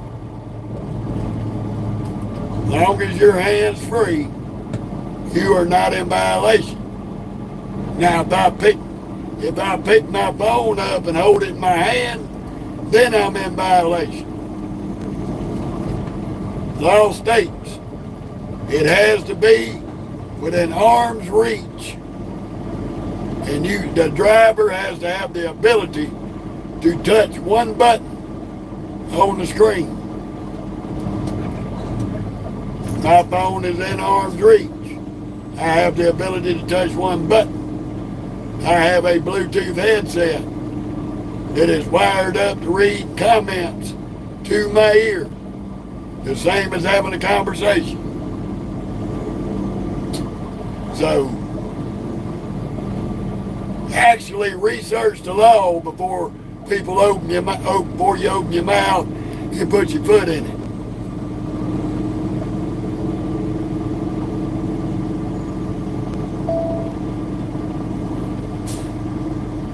There's a lot of states that require everybody to be hands-free.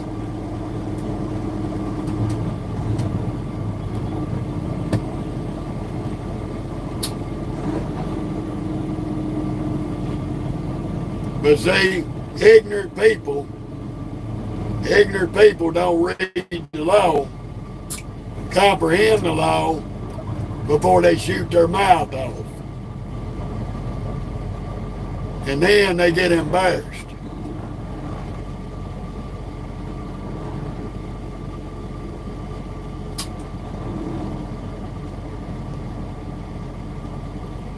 Jennifer, the ones who are paying attention ain't the ones that are dying.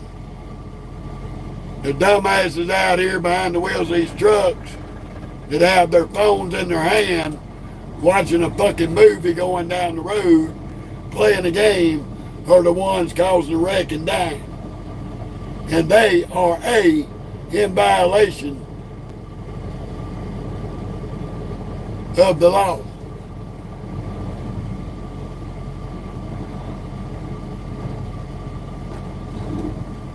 Oh, they got the canine out sniffing the night. They must be looking for something. Hush, Mocha. Leave that dog alone. Leave that dog alone.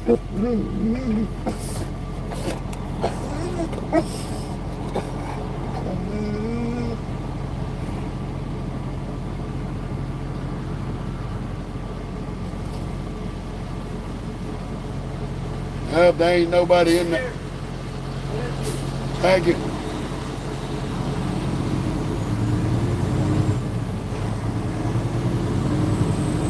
First time I ever seen somebody on the upstairs window.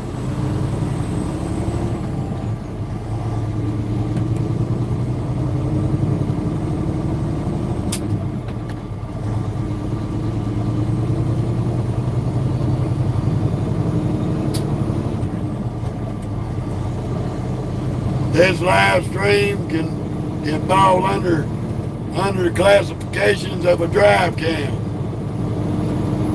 People got drive cams in their car. That ain't illegal. Continue on I-10.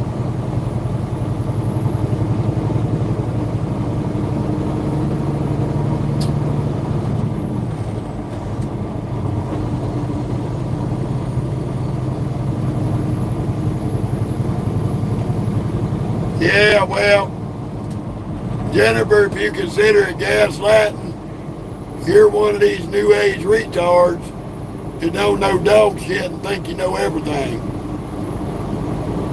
But I'm gonna tell you, the only gaslighting is the bullshit you're believing.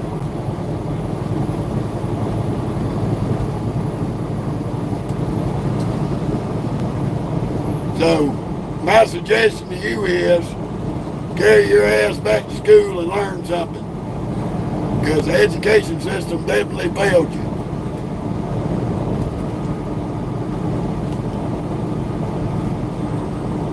Actually look up the law and read.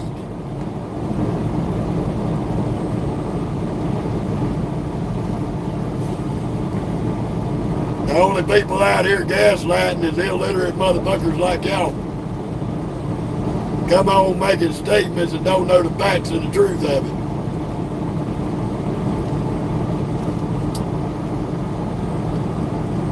Just like the whole bunch of idiots claiming that Texas, Arizona, New Mexico, and California was stolen from Mexico. I suppose you believe that shit too.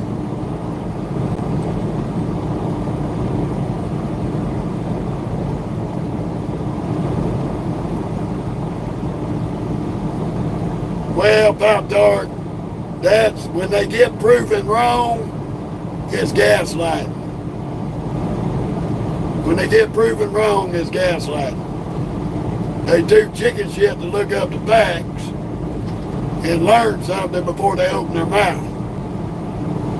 And it tickles the shit out of me because when they open their mouth and really show how ignorant they are, it is fascinating.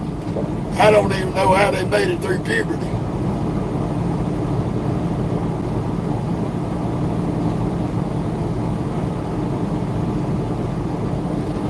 I love that bullshit. Oh, gaslighting, conspiracy theory. That's the biggest goddamn statement of anybody who is too chicken shit to read the truth for themselves.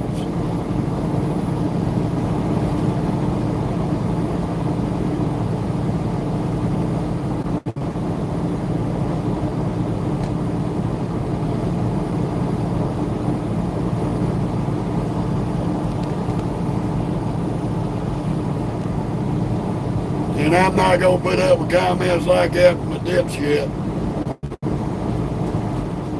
You just got bored from the page.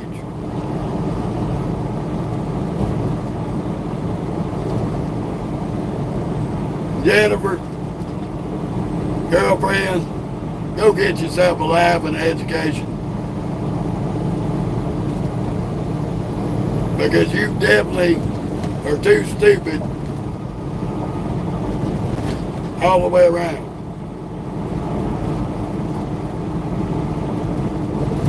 That's the normal retaliation from a dumbass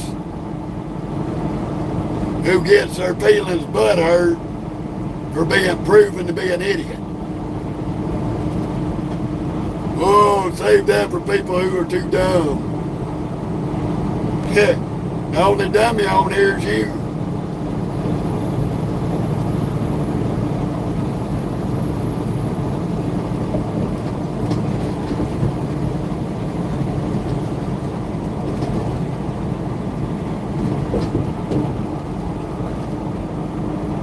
I love these little 20 and 30-year-olds think they know something. Don't know dog shit.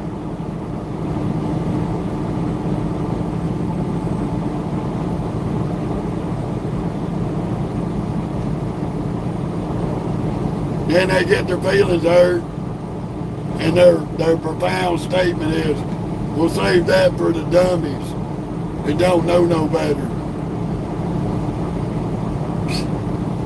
How you doing, Bobby?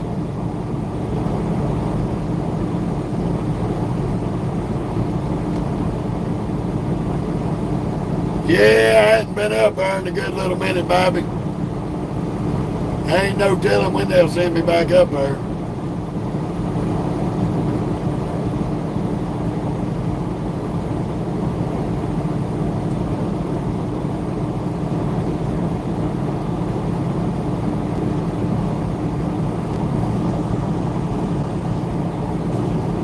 Sweetheart, I ain't gonna have no heart attack. I can guarantee you I'm in better health than you'll ever be. That's a guarantee.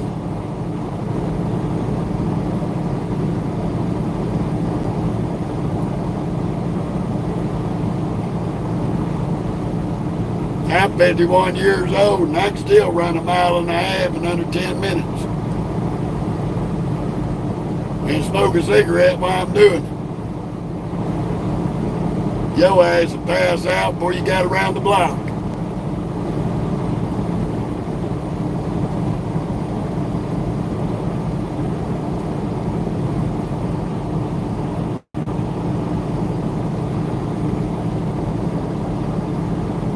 Have a heart attack. Man, please. Won't you do yourself a favor and quit trying to think so hard before you have an aneurysm of the brain? Because I know all that information I throwed at you's got your brain in such a strain, you might pop a blood vessel and it might be bad for you.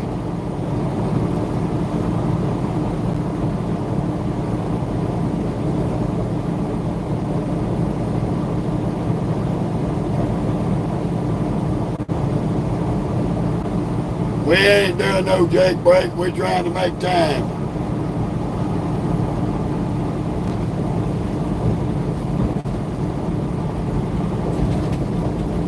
We ain't got enough weight on this trailer to even make it some bitch pop like it should.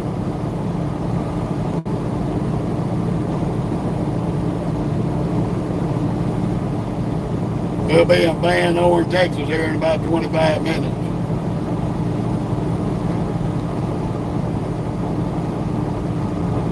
Now, Jennifer, I don't mind being challenged by somebody that's got a little bit of education and knows what the fuck they're talking about. I don't like getting stupid nonsense from an illiterate person who's spouting all shit out their ass and don't know a damn fact about anything. There is a difference. You just don't like the fact that you challenged me and got butthurt for being illiterate of the facts.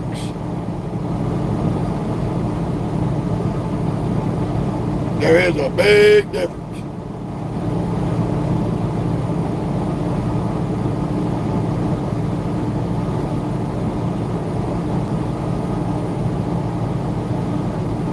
Because I'm the type of person, if I'm wrong, I'm wrong. But when I know something and have people confirm what I know, then people spouting off illiterate bullshit, oh yeah, I'm going to tear you apart.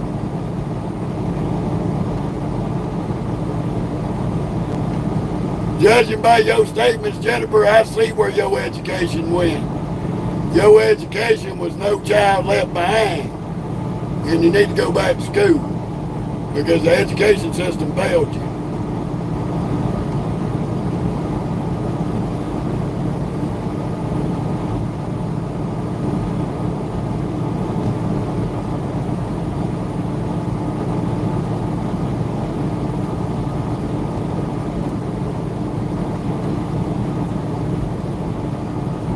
Oh, I ain't got to assume nothing. Your statement spelled it out. Even when I quoted you the law that is in black and white in the book, you still disputed it. So, your education, you showed that right there. You need to go back to school and relearn something.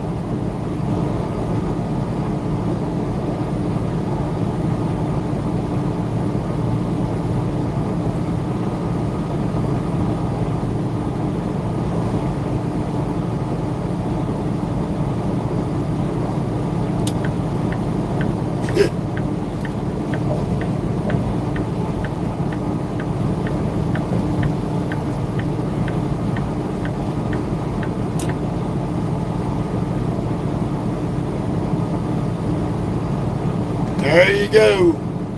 That liberal mentality is going to be your downfall, sweetheart. That liberal downfall is going to be your biggest fallback. You know what the hell the liberal stands for? Loser. Sore losers at that. So keep that liberal mentality. I don't know who want to be a liberal when liberals lose every damn time you turn around.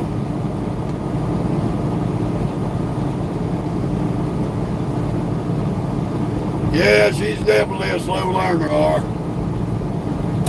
She ain't figured the concept out that the 1976 Board of Education's No Child Left Behind failed her ass, and her mom and daddy should go get their money back for all the education money they paid in taxes.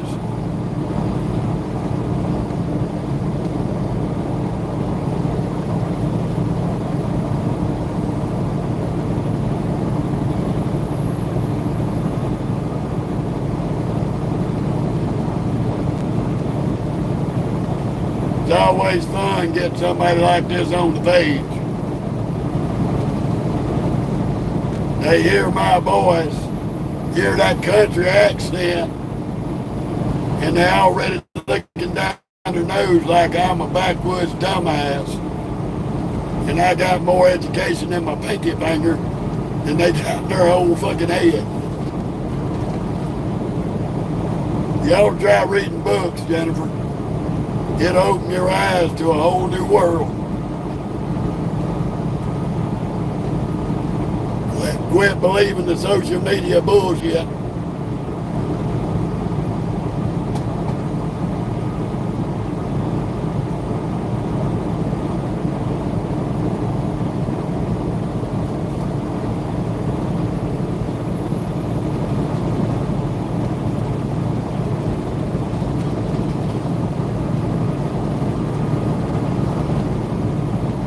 You wasting your breath, Pop-Tart.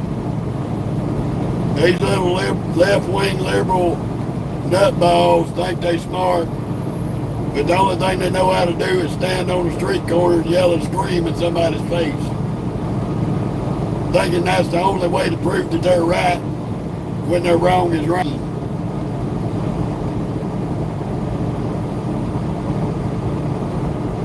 That's why they are a minority in the world.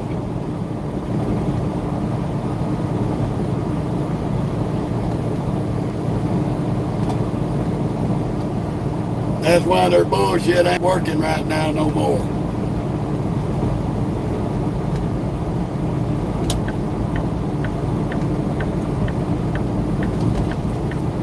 Look, y'all, I'm distracted. I didn't see old boy with his emergency flashers on. Oh my goodness, I might have a wreck.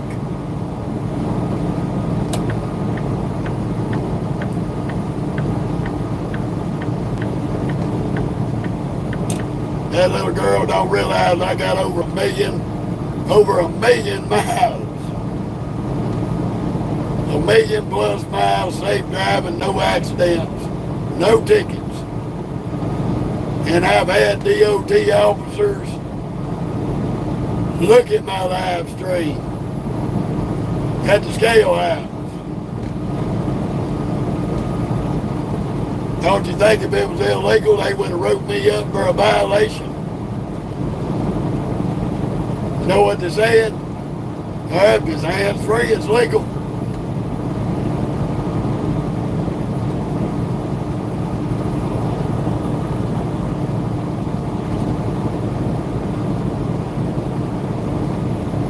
Well, what do you want to talk about, Terrence?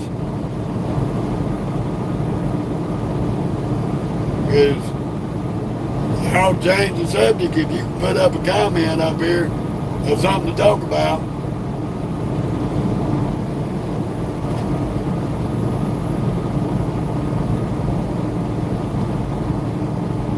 Because last time I checked, this was Uncle Jeff's platform. Better yet, since the topic is beyond you, you can take you 24 hours to reevaluate telling me what to fucking do.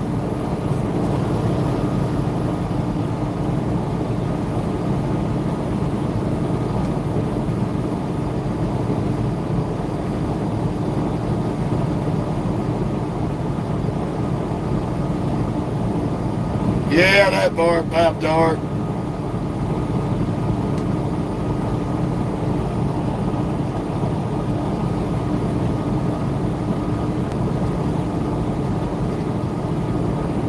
If I don't know something, I'm not going to sit here and talk like I do. That's the bottom line. And these little children need to learn the difference.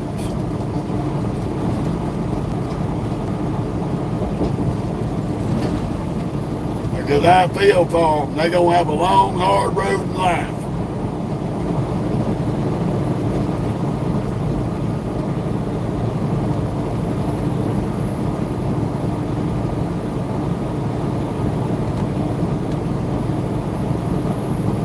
And I put little Mr. Smartass in timeout for 24 hours because you're not going to tell me what I'm going to do and not do on my platform.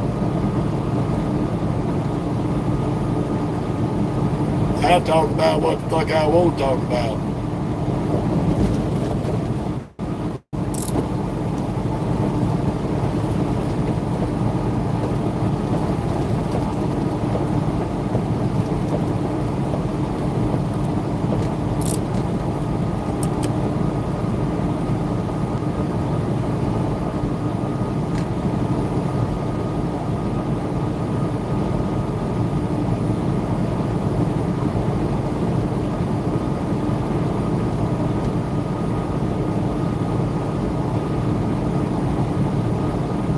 Oh man, we got some kind of seasonings and ingredients that we're hauling over this distribution center.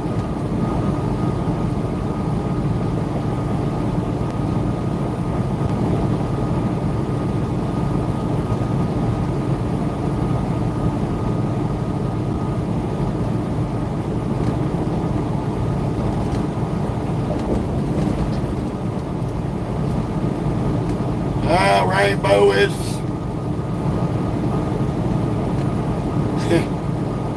it's a lifestyle, that's all I can tell you.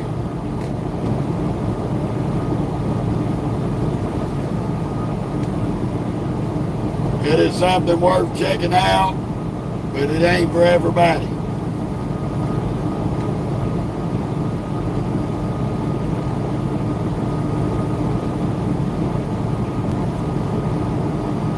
Oh, that's messed up out there. That's messed up. How you doing, Bobby?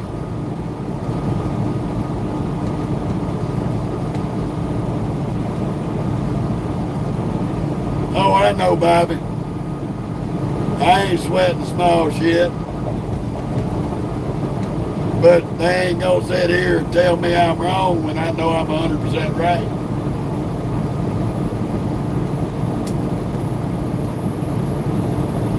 They better go back and get them a book and start reading. That's all I can tell them.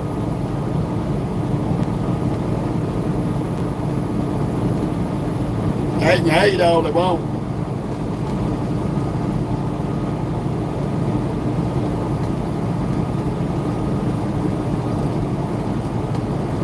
Bob Dart, man, that's wrong, girl. That is wrong.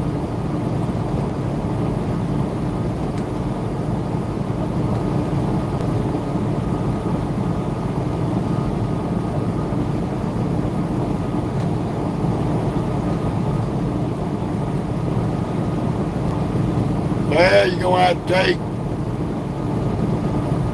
however long a truck driving school is. Some of them are a month, some of them are 2 months. And you got to spend at least a week road training.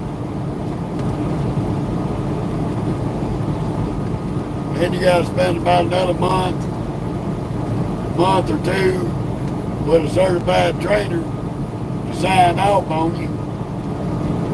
So I'd say give or take about 3 to 4 months.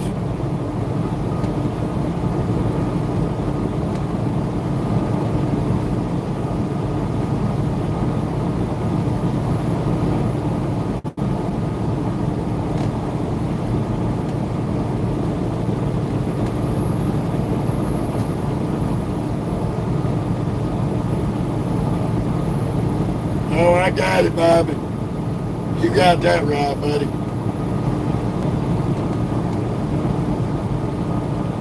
Not a problem, Bree. If you find you a good school, I'd say about 3 or 4 months. There are schools out there that push them through in less time, but I don't recommend them. You need to take your time in doing this. Learn all the ins and outs that you need to know.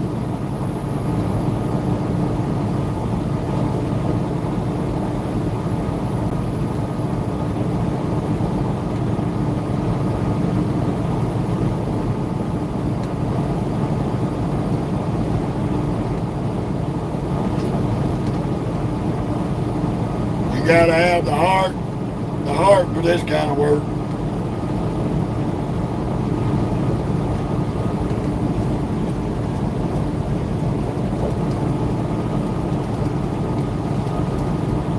Right now it is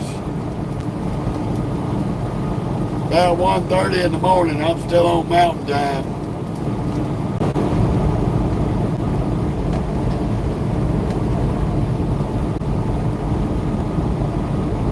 I'm in Texas.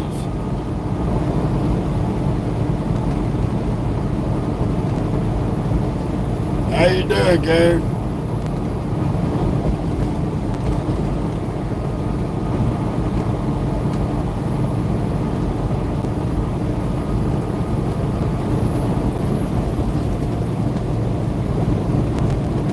Yeah, I have one. I use it when there's somebody to talk to. That's cool, Karen. Enjoy the ride. We full moon riding through the deserts of West Texas.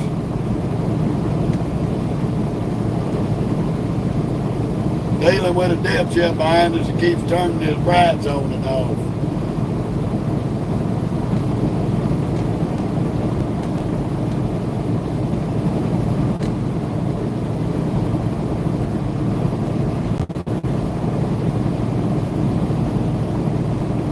No, I'm on I-10.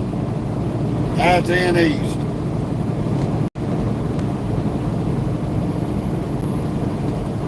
I'm doing good, buddy. How are you?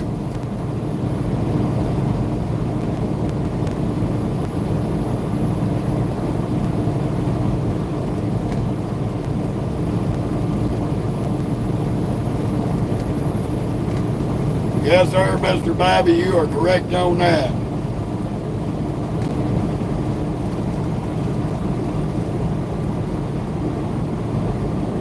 It don't take nothing to come out here and be a steering wheel holder.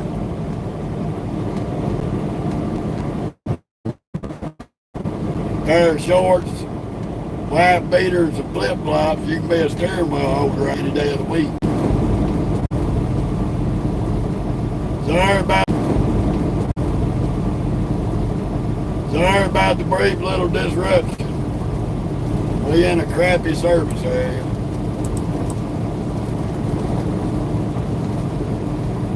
Then we're going to get a little bit of dirty word on the windshield.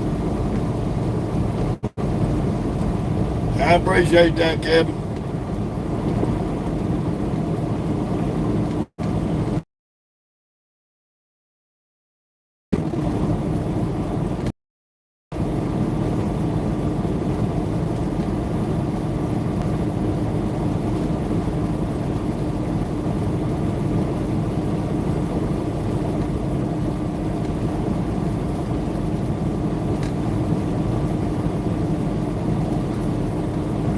I heard that, buddy. Ain't nothing wrong with running that little schedule when there ain't no traffic.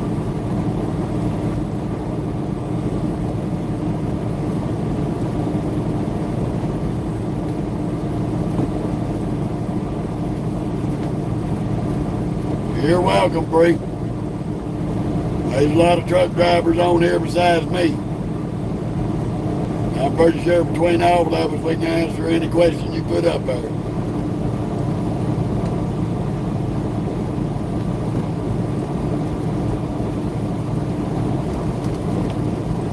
Well,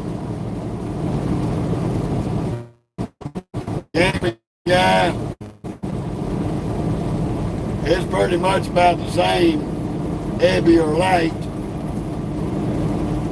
The only difference between headlight is trying to stop this son of a bitch.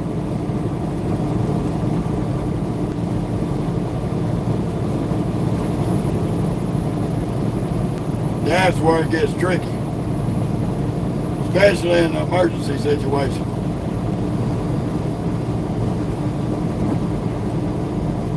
The lighter you are, and you would think that you'd travel less distance if you were lighter, but it's wrong. It's not. Even though that weight pushes you, you can still slow down quicker with a heavier trailer.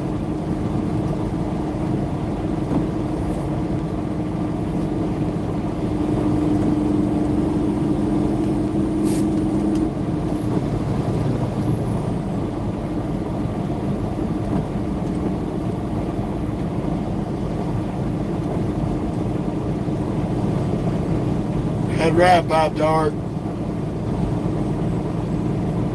12 years on the road for me, and I'm still learning new shit every day.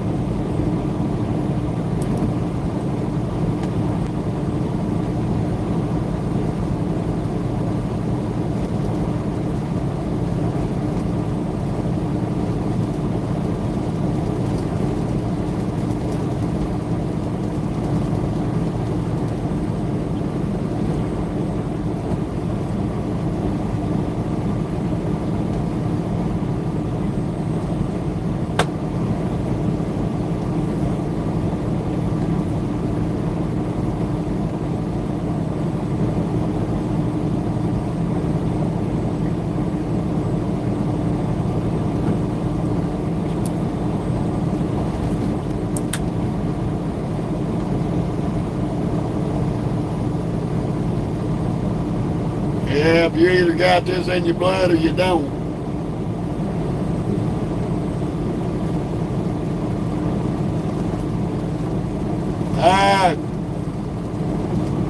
Yeah, Karen, I do 2 lives a day between Facebook and YouTube. I shoot video shorts in between them lives.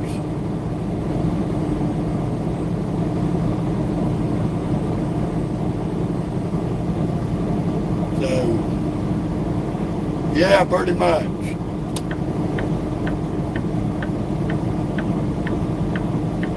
Welcome to Van Horn, Texas.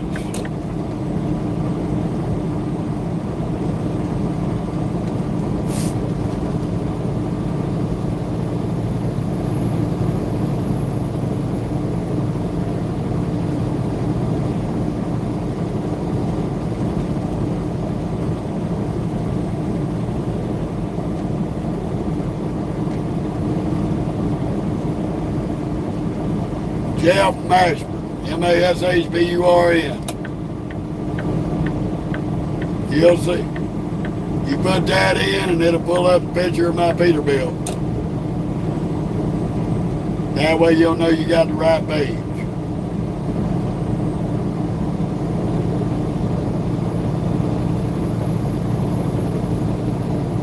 We got 1,800 something subscribers on here. And I've got 13,000 followers on my Facebook page.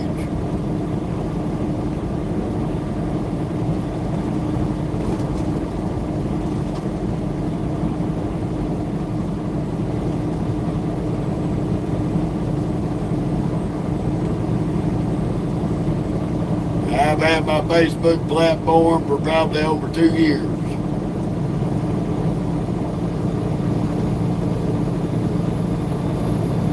I'm in Van Horn, Texas area, friend. Passing by the Pilot, the Loves, and all the hot spots of Van Horn.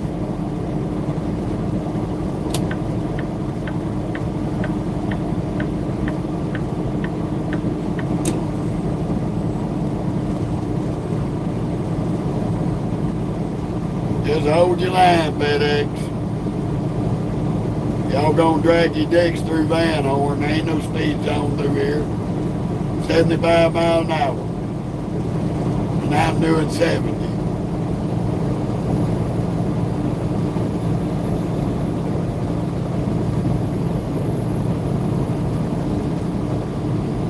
How be you, Kobe?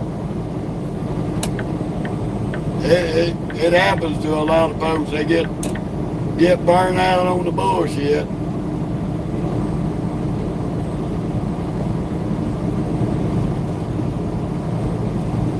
I have days out here that I don't even want to be up and in this seat. But I still get up and do it anyway.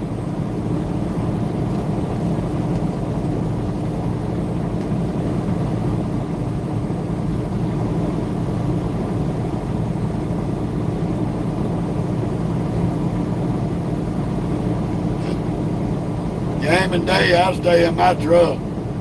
When I pay for a room when I got a free room.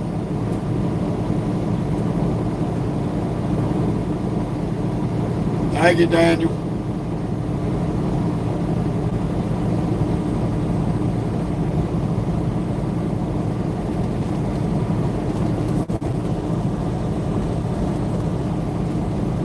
Jeff Mashburn, Karen. JEFF-MASHBURN.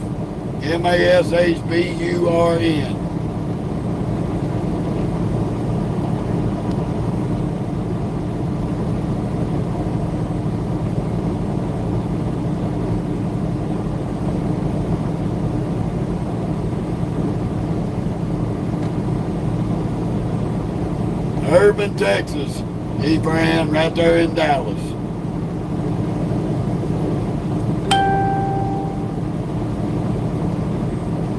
Oh, I see you found it. I just got a notification, Karen. Thank you very much. Around 6 o'clock, we'll be shutting this live down. Around 7, 8 o'clock, I'll be on the Facebook Live.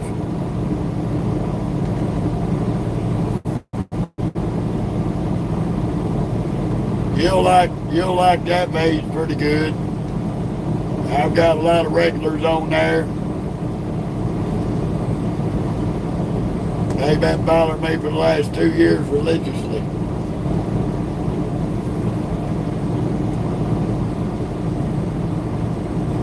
A lot of good people. I've met quite a few of them in person.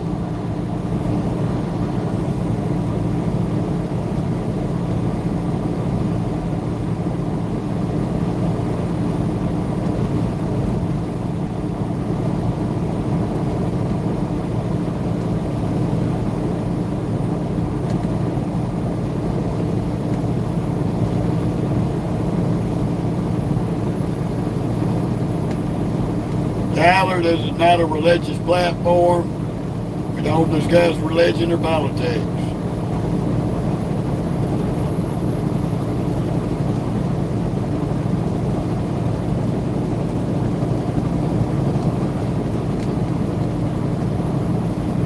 Thank you, friend. Appreciate that. We run into a little bit of a drizzle. Gratefully it stopped.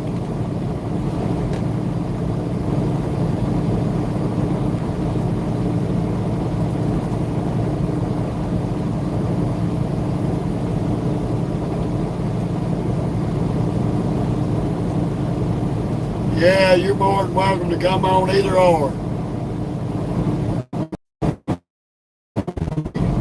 I'll go to the YouTube live after lunch. finish up the day. We're kind of out of our norm running this hour.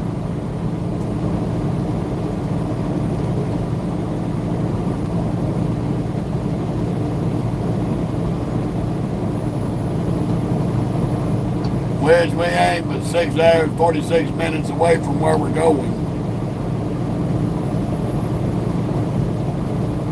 Yeah, Blair, got an 18-speed Eaton Fuller transmission.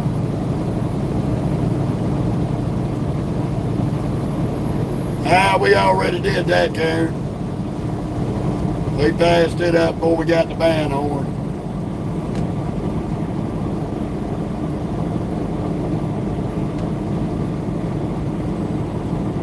Once we finish this live up and I get it posted, you can go back in and skim through it and see where we went through the border checkpoint.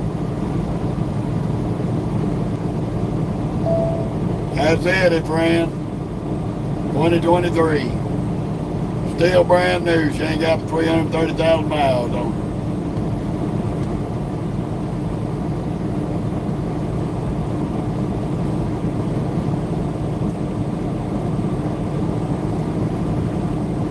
Not a problem, Karen.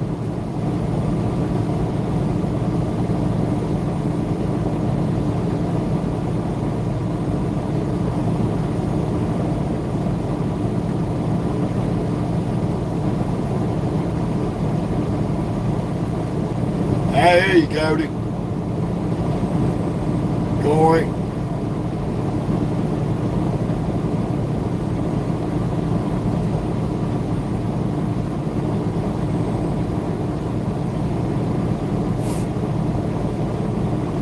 I don't answer half of y'all's comments because they're coming through so fast that the reader won't keep up with you. Yes, ma'am, Karen, I sure have. Quite a few times. Headed to Dallas, Texas, to Urban. There, Corey. Urban, Texas, right in Dallas. Dallas, Fort Worth.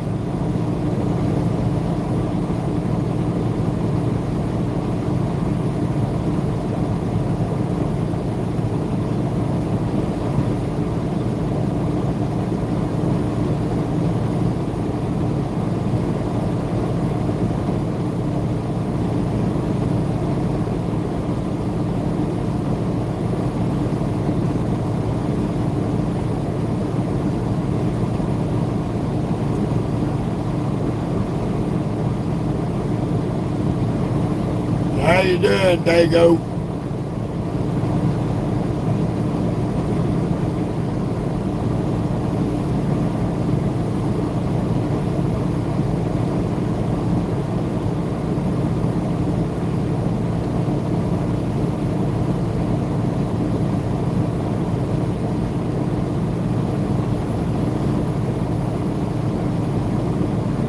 Well, that's messed up, Bob Dark.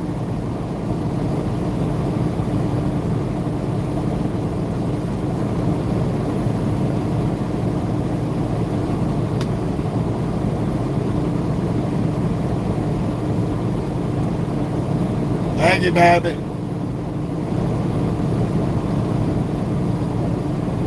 Okay, Corey.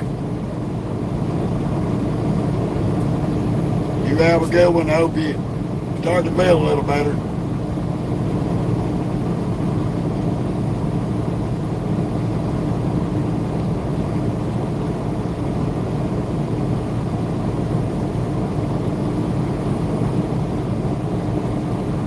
He's still got about 500 miles to go. Doing pretty good today, Kelly. How about yourself?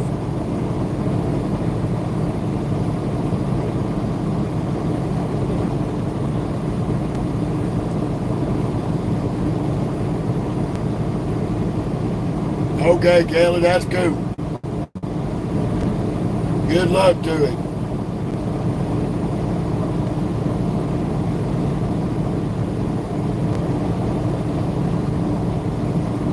All right, Bob Tart. Glad you stopped in, love.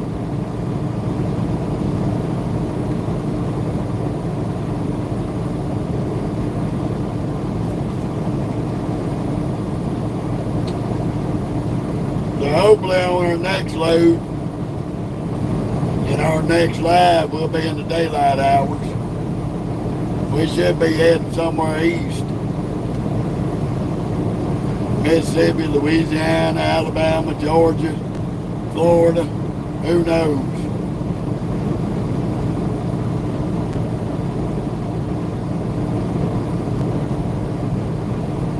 Oh, well, we ain't about 30 miles from 20, man. I misunderstood what you was asking. We got about 35 miles, we'll be on I-20.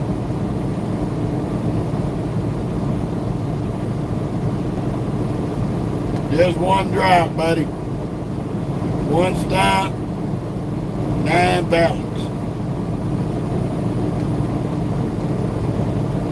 And hopefully they find us something out of Texas, because hopefully they find us something out of Texas going towards where we're taking our break, so I can try to be home sometime Thursday, take my little break in Mississippi.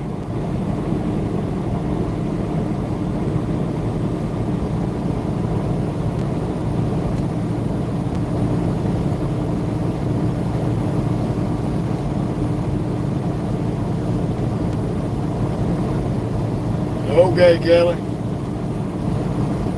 Oh, she's back there snoozing. She's been up all day, trying to be the big bad watchdog. You already know it. Back there snoring like a grizzly bear with his head in the bucket.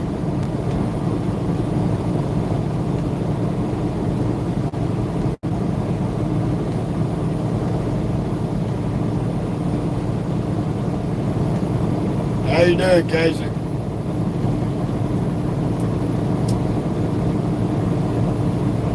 Welcome to I-10 East in West Texas.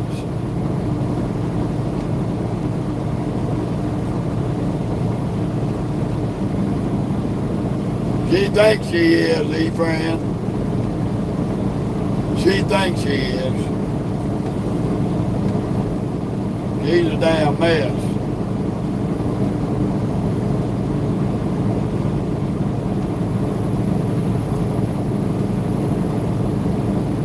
I think her and my wife are in cahoots. I think my wife be teaching her shit to do. That way I can be aggravated on the road.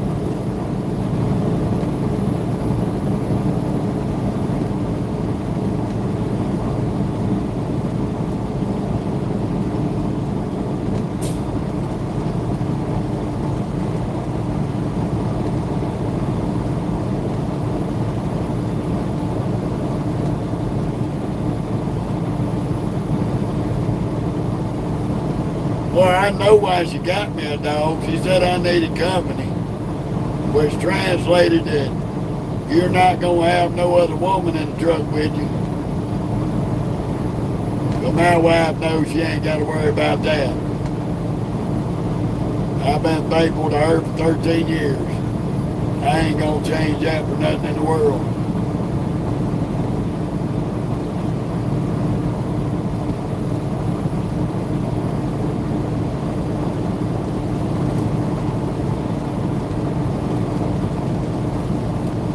$260 gallons maxed out.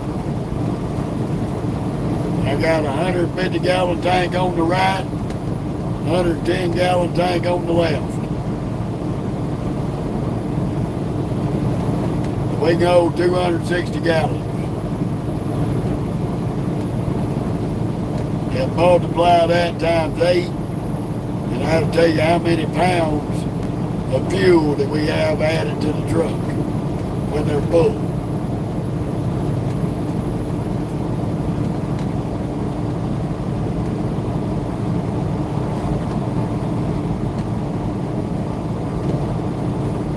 We have a 1,085-mile run from Phoenix to Irving, Texas. I filled the tanks all the way up, and I'm still above a half a tank. Still getting 7.5 to 8.5 miles in a gallon. I think this one holds right at, I'm going to say right at 20 gallons of depth. It's got a big depth tank.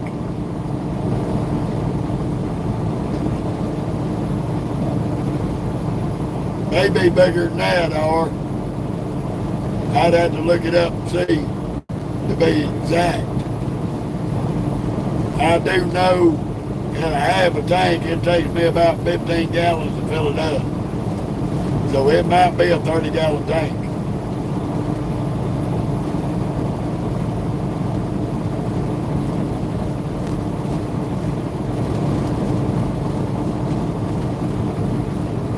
Yes, sir.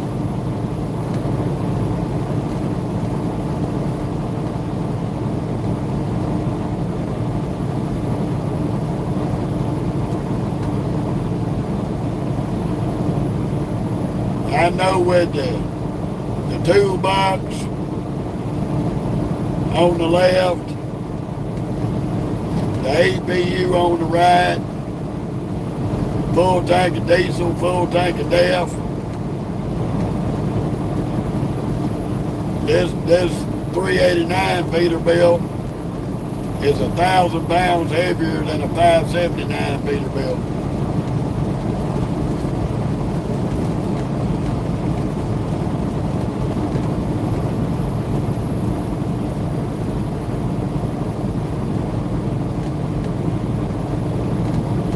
Where most of these other trucks with an empty trailer will weigh 32 to 34,000 empty. I weigh anywhere from 34 to 35,000.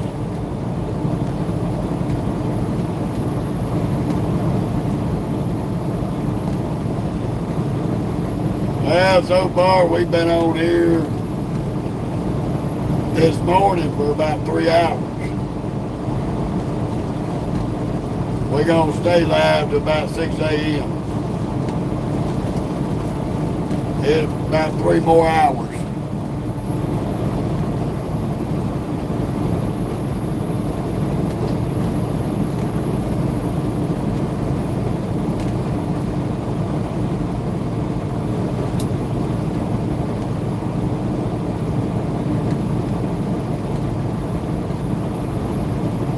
But as far overall on YouTube, we've only been going live for about 2 months now on YouTube.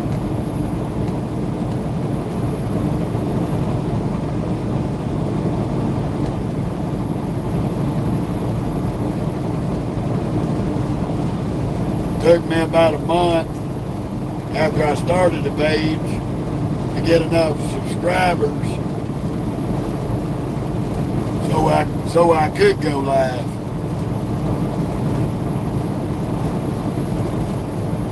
Now we're about halfway to monetization. Another month or so we'll be monetized.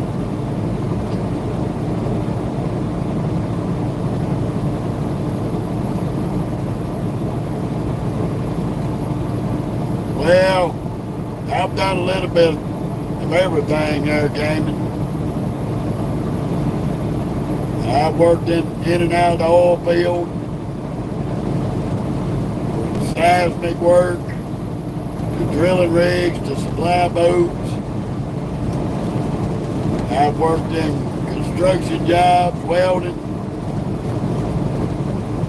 I've worked in industrial maintenance at plants, done industrial refrigeration. I've got quite a resume.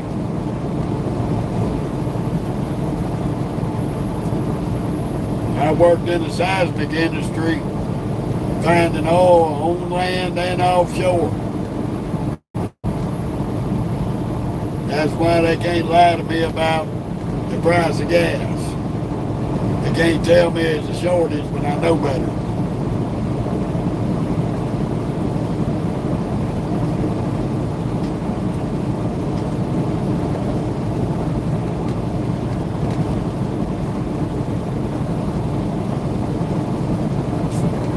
Ooh, mercy.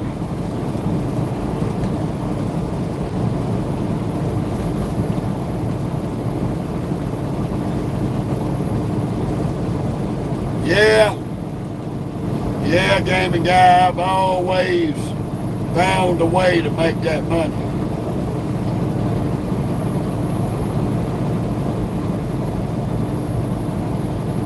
I never settle for second best. If I can't get first rate, I ain't doing it.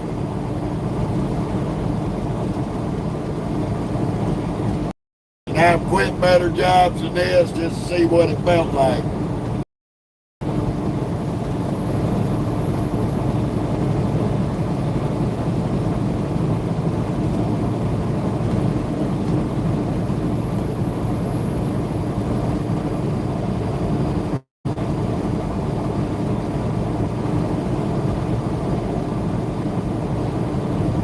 Even when I was in high school, when I got old enough to go to work, I didn't have a summer vacation from school. I worked all summer long. Because my mom and daddy told me when I got old enough to work, I was going to contribute to the household. That meant I was going to buy my school clothes, my school supplies, out of my pocket.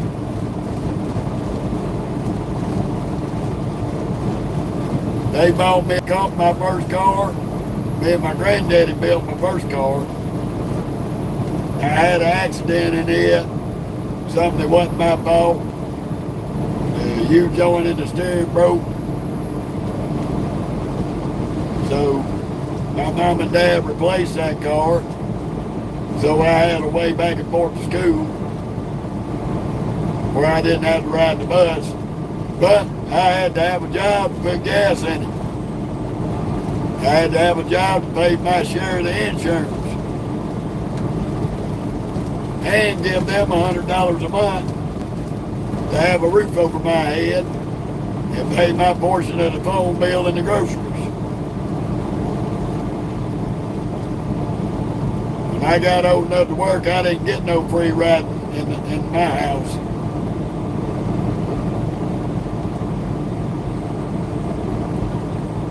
The fucking kids today could not survive the way I survived growing up. They would lose their fucking minds. I spent my summer vacations out of school working for a fella who roofed houses. One of the hottest damn jobs. And when we wasn't roofing houses, we were repaving parking lots. Because he done parking lots and roofed houses. So, there ain't no soft hands on this steering wheel. And I got the calluses and the scars to prove it.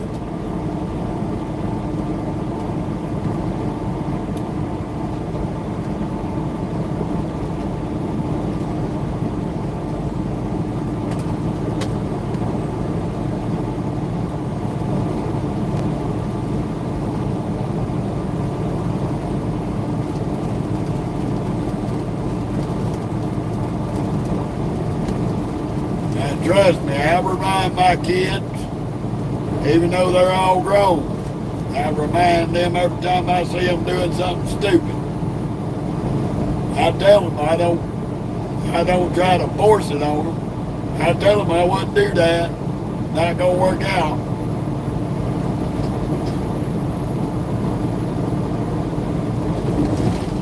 This is a Peterbilt, buddy.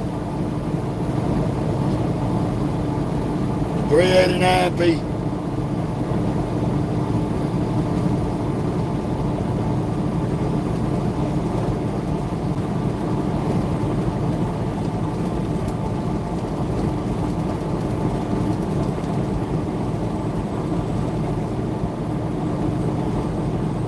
Ooh, the fun of it all. Thank you for asking, Firefighter Jimmy. I was working in the oil field. I volunteered there where I was living at in Mississippi. So I was a volunteer firefighter for 12 years. On my time off.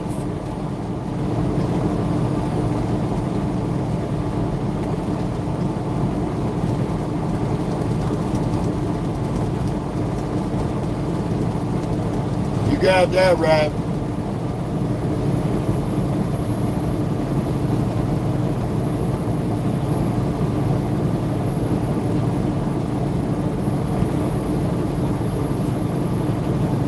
Luckily, Jimmy, whenever I was working offshore with several different companies,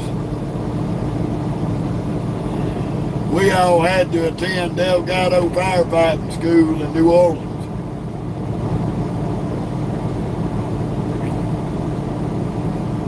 So that was a good learning experience that I could bring with me to the volunteer fire department in my community.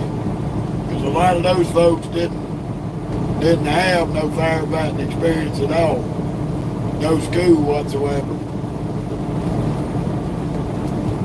So I helped train a lot of the volunteers at our firefighting district. My cousin was the assistant chief. My cousin's husband was the assistant chief over the volunteer firefighters. So he had me help him out by training a lot of the people on how to handle the fires that we were responding to.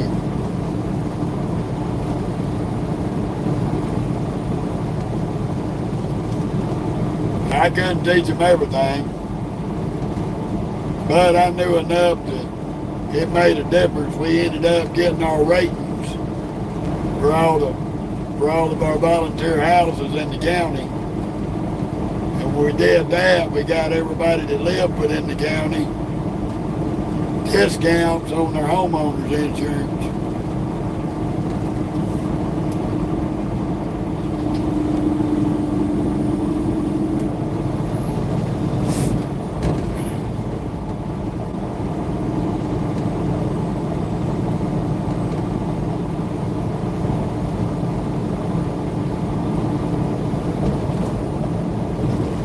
I can tell you, you go to that firefighting school at Delgado,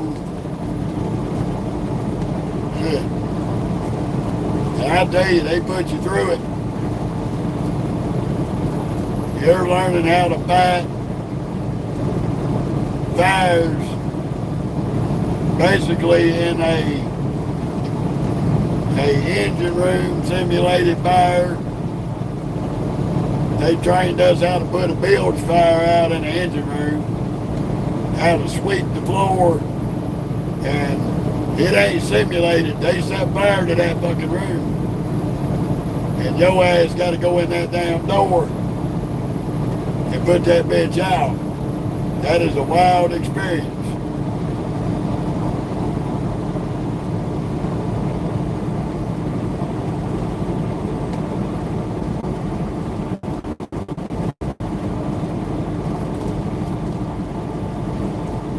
That, and then had to go through sea survival training, all that shit. That was fun. We had a good time doing all that shit. It was definitely a learning experience. Now I got a lot of that knowledge in my mind that I can use any day of the week. I also got certified as a first responder through that volunteer fire department.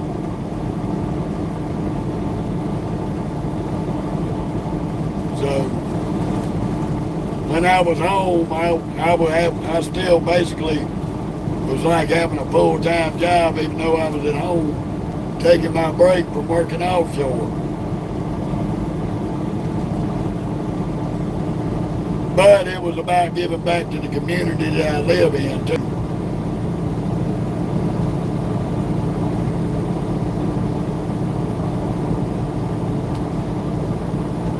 Game and Gab, let's see.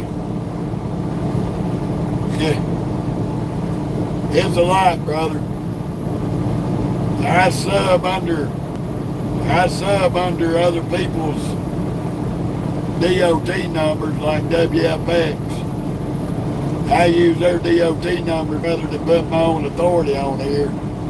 So I get a discounted rate with the truck insurance.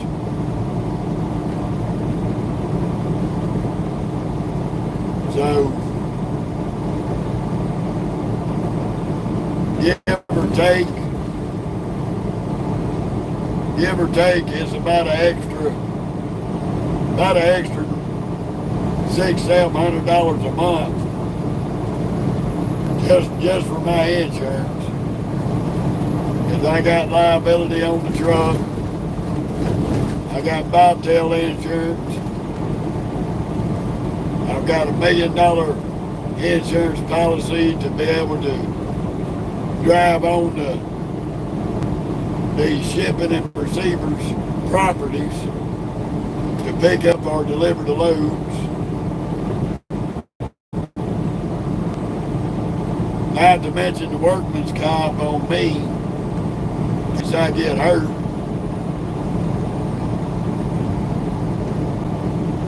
Well, I get a discount because the more trucks that a company has,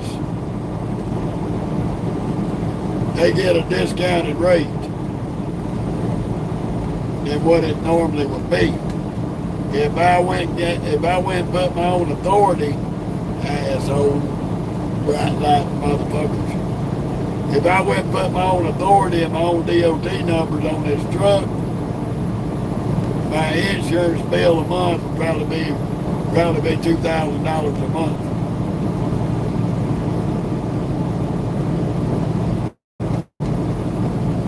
No, I don't have double endorsements. I had hazmat up until May of this year, and I let that endorsement go for the last 3 years. But if I ever need it back, I can just go take the test and do the background check and all that shit and add it back. But I don't have double endorsements. I'm probably going to go take the tanker test and get a tanker endorsement just to have that to fall back on in case I want to haul tanker.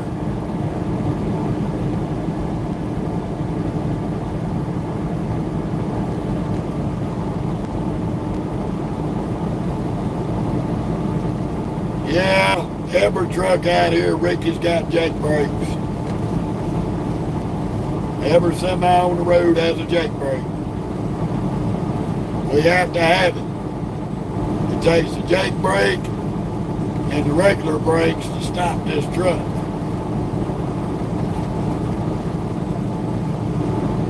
I'm headed to Irving, Texas, Bobby.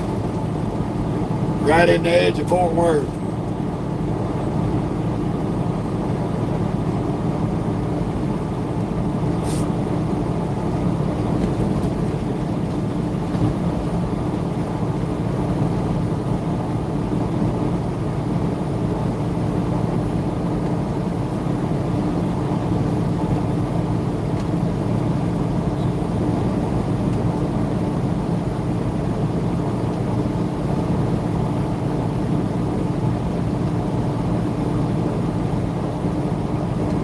Mercy.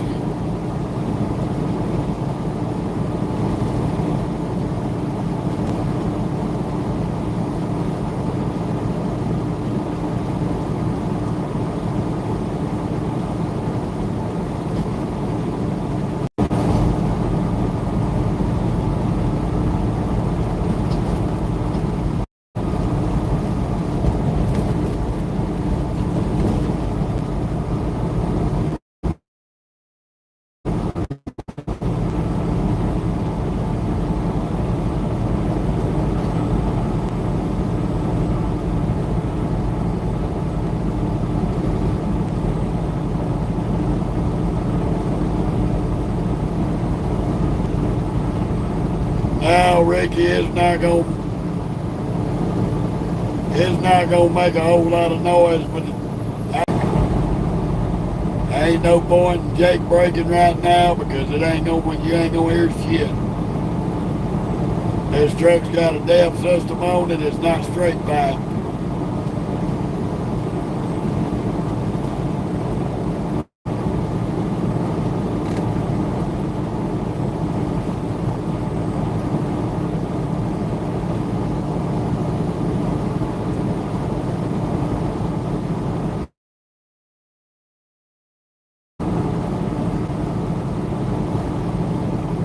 Okay, firefighter.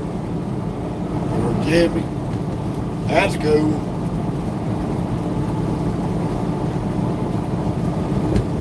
We've been running our own trucking business for 10 years.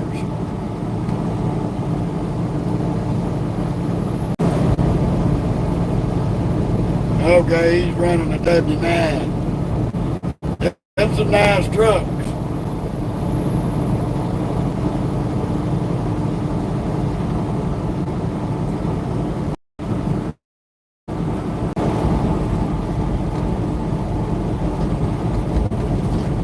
Maybe at a later date after this truck's paid for, we might get involved with some of that. We run dry, buddy. No oversized.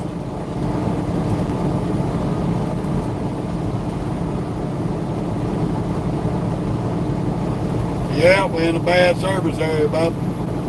We're in the middle of nowhere in West Texas. It's going to jump in and out.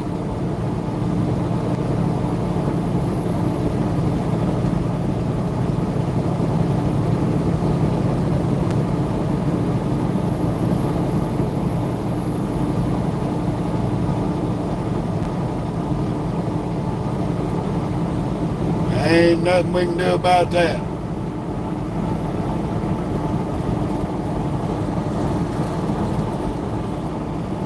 In 1 3/4 miles, take the exit on the left, I-20 east toward Fort Worth. Well, we are officially making it to I-20.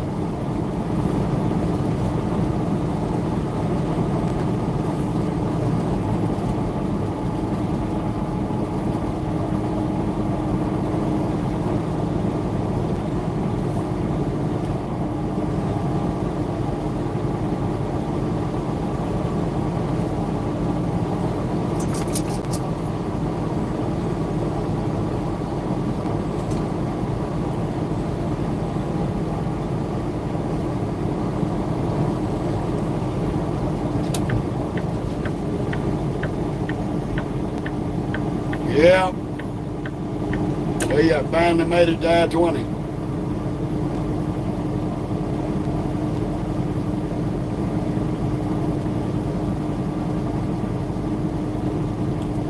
This is the mighty 10-20 split. I-20 east toward Fort Worth.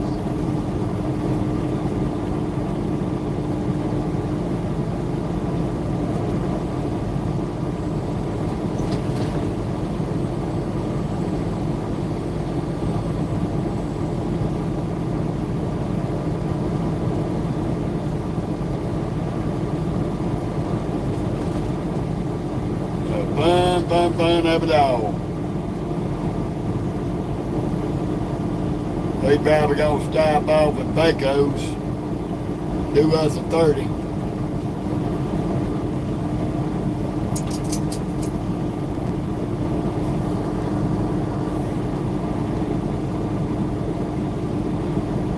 Get this stinky turd out and let her go to the bathroom.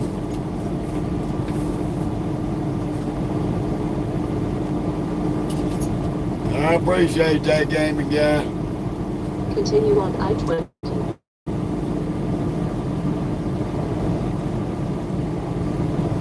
You too, Bobby. Appreciate that.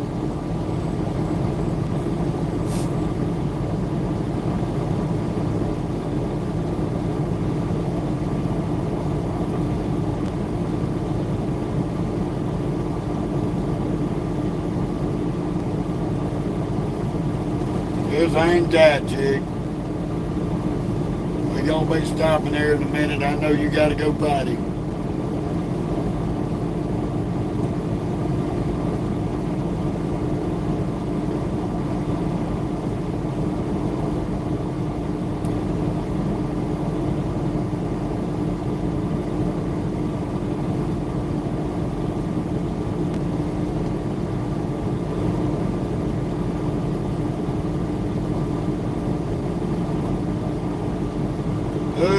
man of mercy.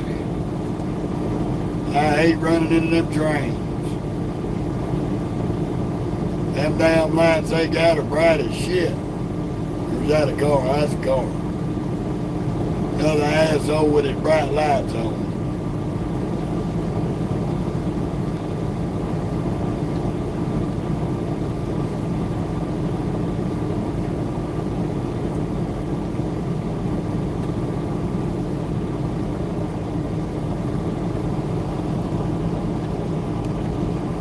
Well, the good thing is it's cooled off to 73 degrees.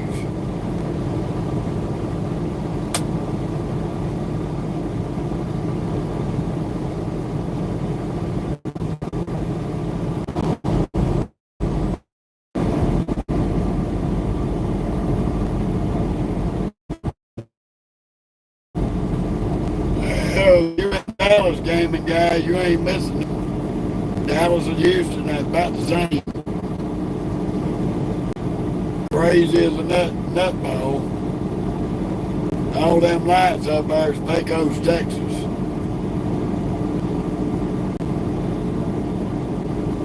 Tohai and Pecos.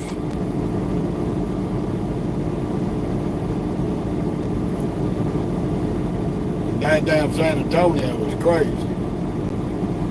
That's one town I could do without going to.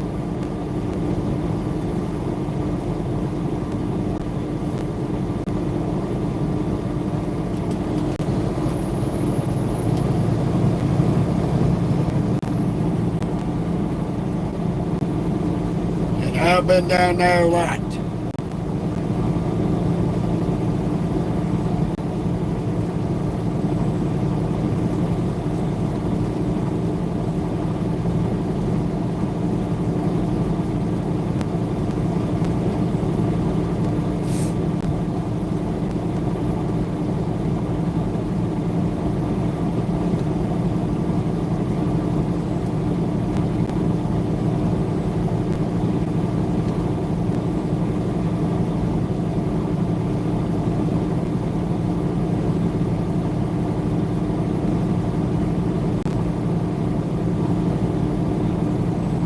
Well, yeah, I mean, really it is, because Houston's way further south.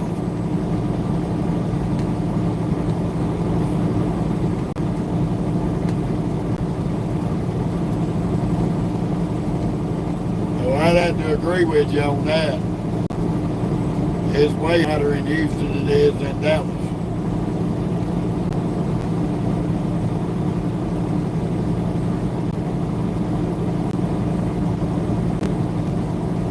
We get up here to Pecos, pull in his lubs, I got to scrub his window. Them damn bugs is rough.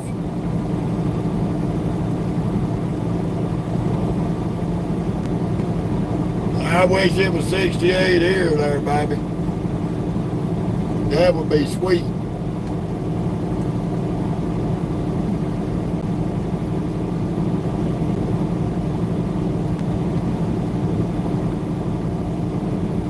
Well, it's all about training your body and your mind on this shit to be able to run day or night.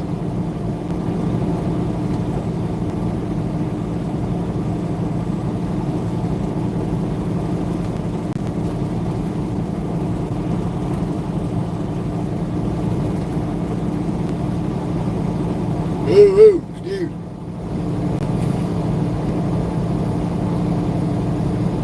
Y'all own city, but we ain't tired.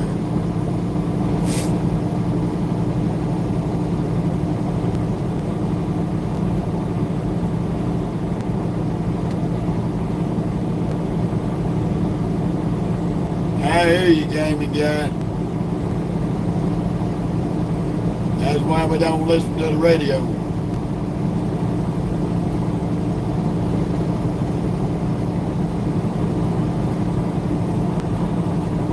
I'd rather hear the purr of that diesel than I would the radio.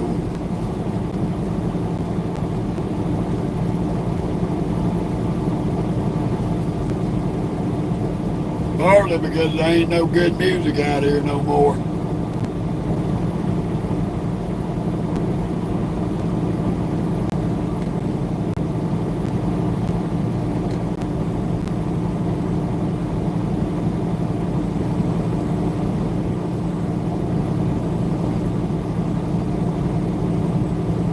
think the last time I did turn this radio on, I spent the whole damn 20 minutes scanning channels, and all I ended up with was gospel music, religious channels, Latino music,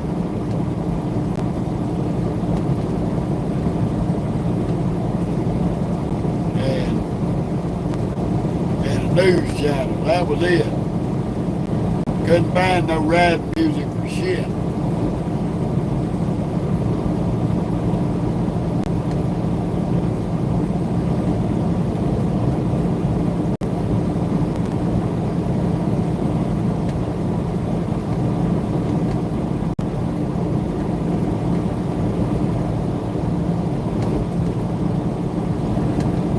Where exactly are you at, Ricky?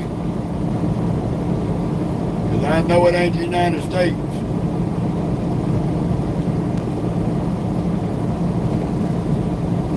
Anybody in the United States caught going over 11 hours a day, they'll get put out of service.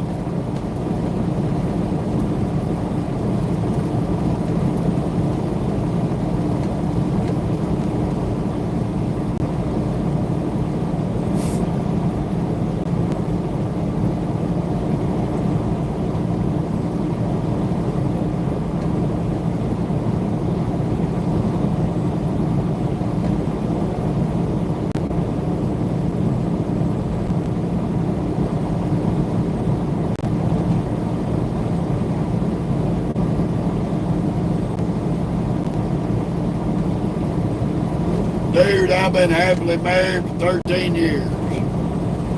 I don't need a woman in every state. I got one at home.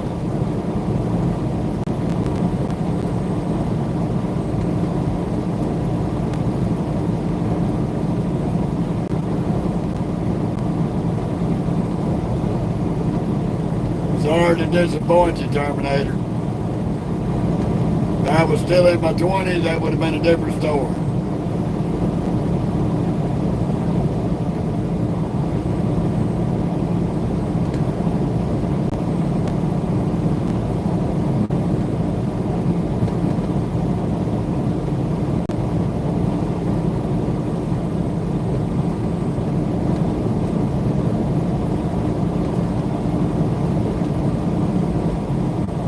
Well, I can tell you this, Ricky. They ain't driving 15, 16 hours, not in the United States. And if they are and they get caught, they liable to lose their CDLs for logbook violations.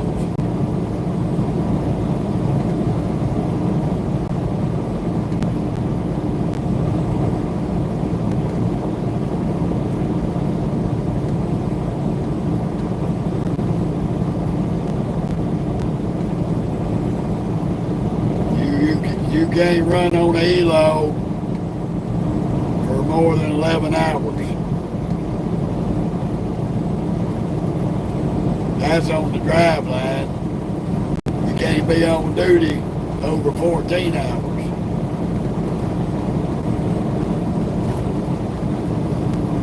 And that's on duty, not driving.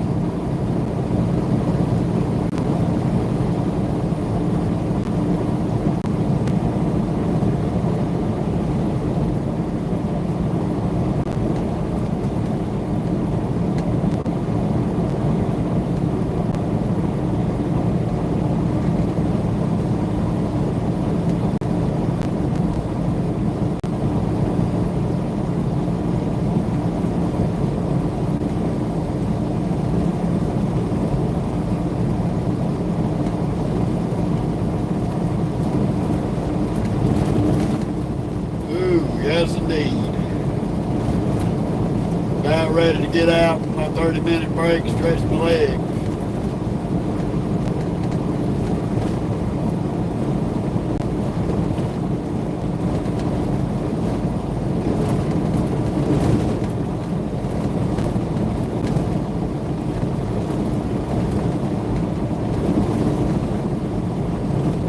She's 4 years old.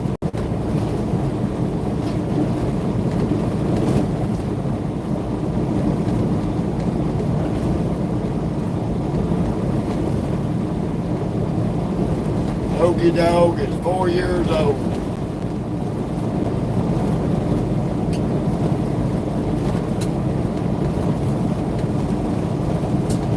Morning, Salvador. Welcome to West Texas. He beat you to death by 20.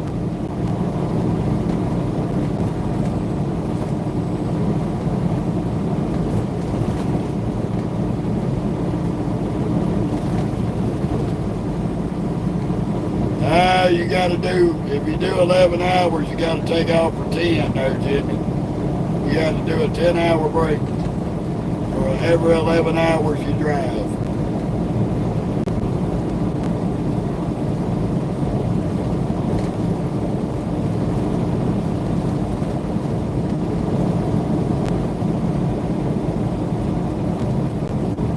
I hear you, Jimmy. I got a black lab, a chocolate lab, and 3 cats. Not in the truck with me, just a chocolate lab in the truck. But my wife's got the black lab and the 3 cats at home with her.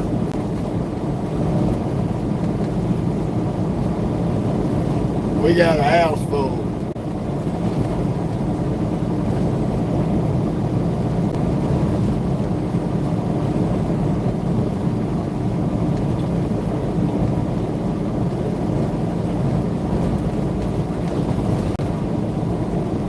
I've seen folks out here with 3 or 4 dogs in the truck with them. I can't do it. Just this one knucklehead's a handful.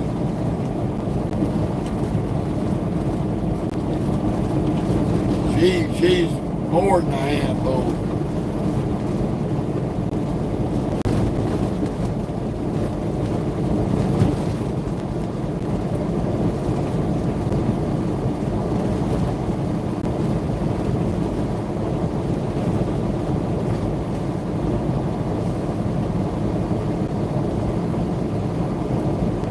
I sleep anywhere from 7 to 8 hours a day.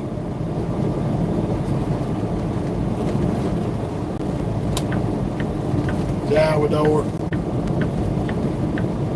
When I park up for my 10-hour break, I utilize 2 hours out of my 10 to eat, take a shower, watch a little bit of TV,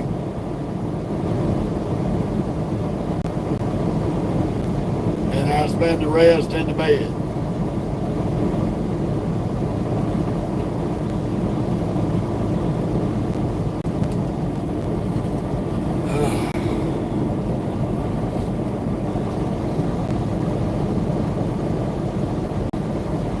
Here we go with this crack-headed construction.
I got a dumbass in a fucking car riding my ass through this construction zone like a dumb bitch.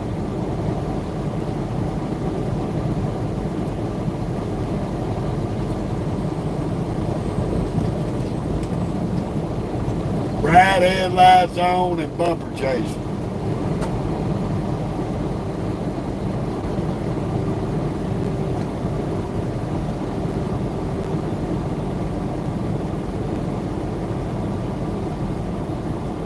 Typical retard.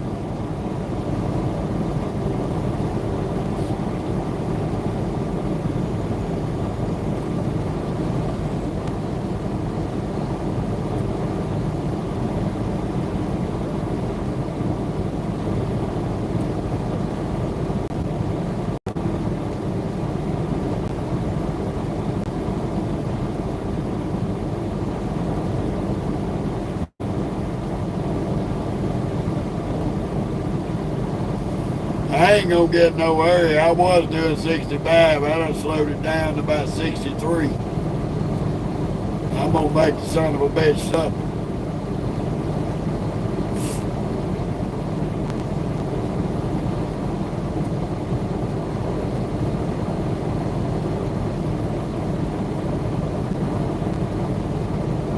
I don't listen to music, Salvador.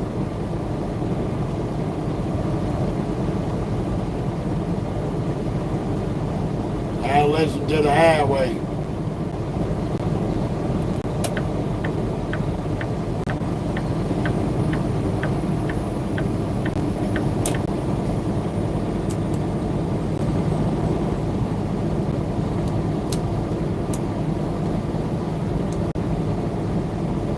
And I'm gonna put them bright ass lights right back in your fucking eyes, you dumb son of a bitch. I got something for you, peckerhead.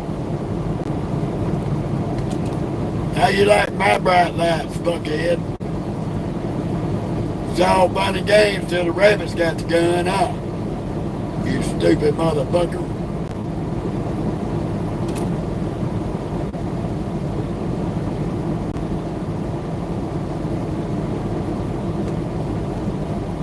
Riding through him with your fucking brights on like a dipshit.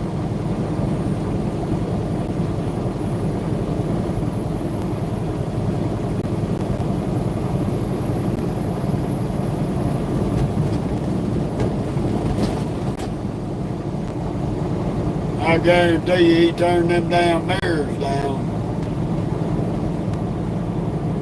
These damn lights on the Peterbilt are bright. And they head high than these vehicles.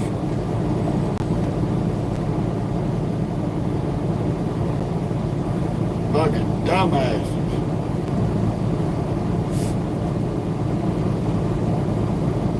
You can't see at night on dim headlights to drive. You don't need to be on the goddamn road. You better stick to driving when the sun's up. Because you're an idiot and a nuisance.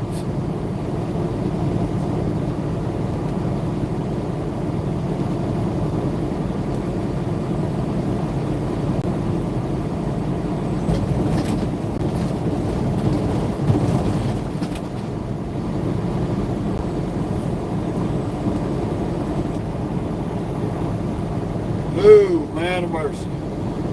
We got a lot of construction from Pecos to Odessa and Midland. A lot of construction to deal with this morning.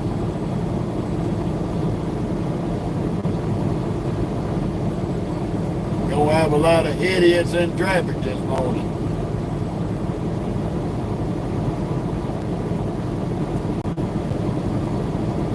Nope, never have, Salvador. I drive a real truck. Simulators are just being annoying, really.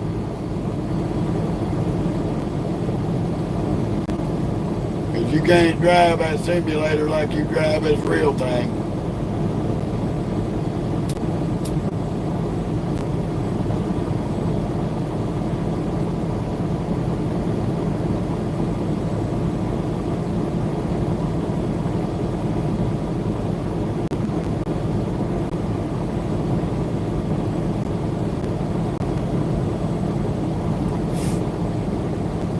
Besides, I do enough miles out here in the real deal.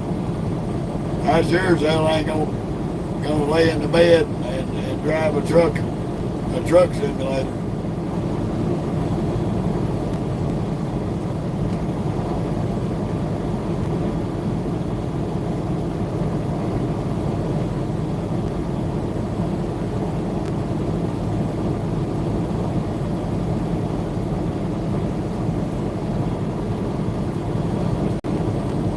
Probably about 300 or 400 miles.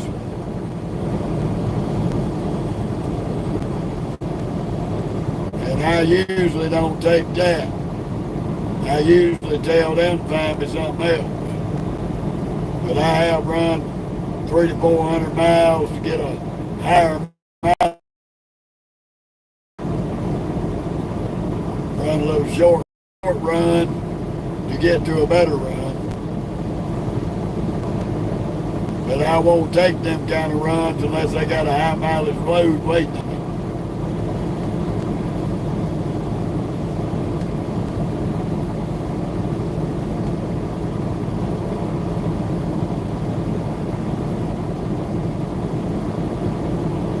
Simply because that little short run won't even pay for the fuel.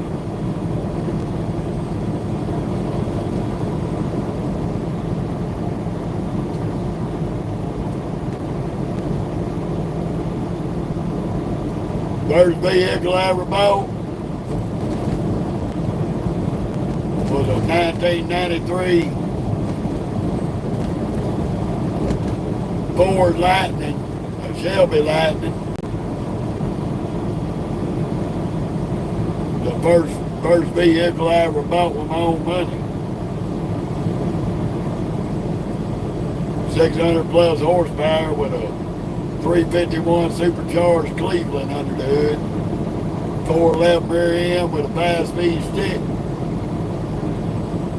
Paid $89,000 for that truck in 93. Sticker price. Had Carol Shelby's name wrote in the dash under glass.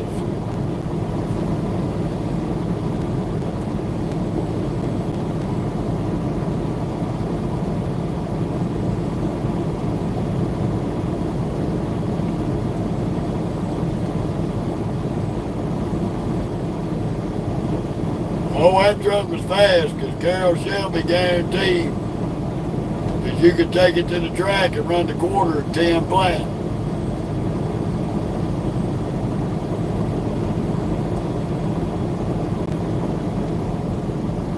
It was a 10-second truck in the quarter.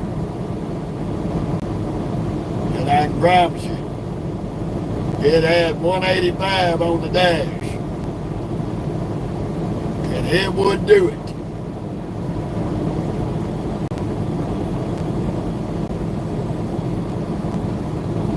I had a buddy who was a cop who was going out after he got off duty. We were going out to have a cookout at his house one weekend. And he clocked me in his squad car. His police car would do 120 top end. And he wanted to see how fast my truck was. So he got up behind me at 120. And I laid it halfway to the floor and walked out and left his ass. He clocked me on the radar whenever I walked off from him doing 179 miles an hour. And I'm going to tell you what, that was a scary fucking ride in that pickup. I never, ever put that truck all the way to the floor. That son of a bitch was scared the shit out of me. She was rated 600 plus horses. She would do it. She would move.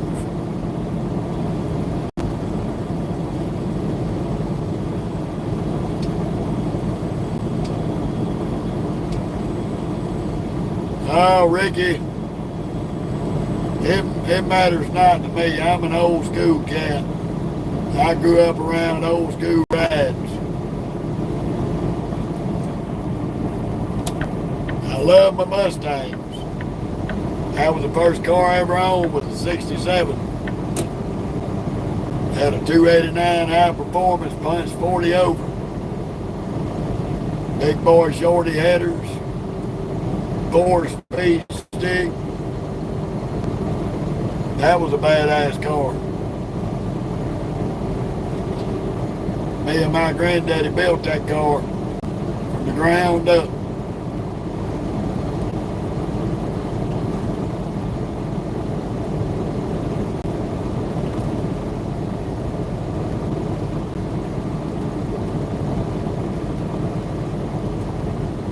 I rebuilt a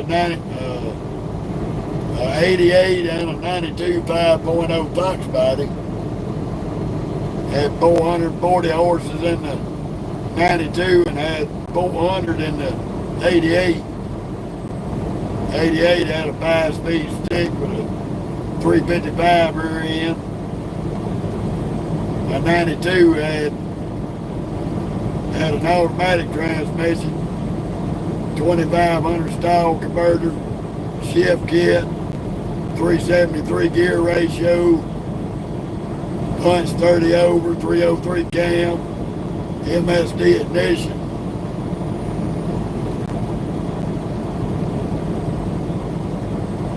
I could turn 1120 in the quarter with that 92 consecutively.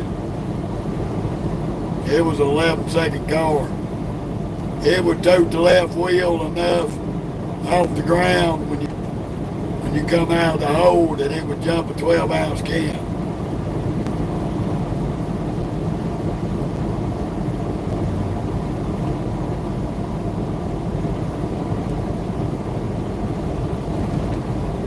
Shit, I didn't get no gas mileage in none of them rides, buddy. Them Mustangs I had, they would get, if you kept your foot out of it, you could probably get 7-8 miles in a gallon. If you put your foot in it, you might get 3 to 4.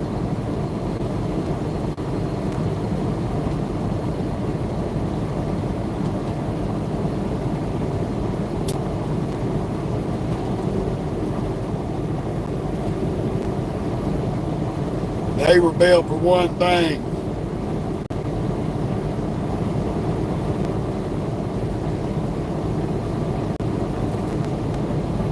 Yes, sir, everything Carroll Shelby built was beautiful.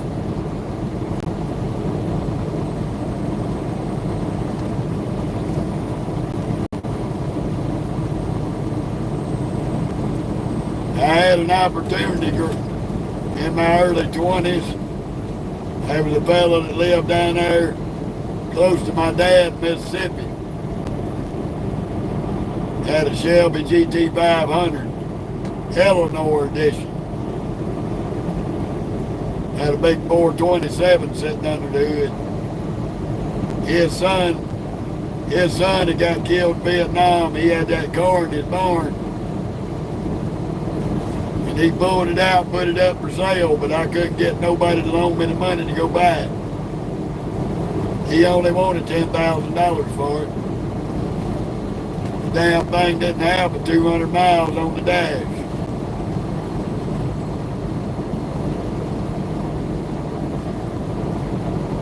It was worth more than that.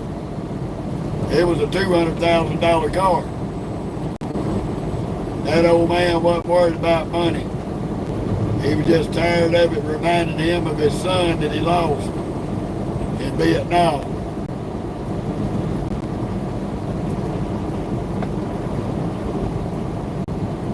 Me and my dad went over and test drove it. Man, that was a wicked ass car. Couldn't neither one of us get nobody to give us the money for it.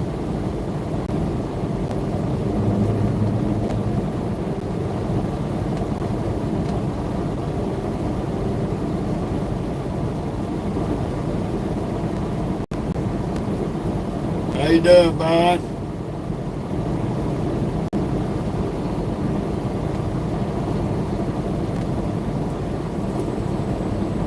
Welcome to Pecos, Texas.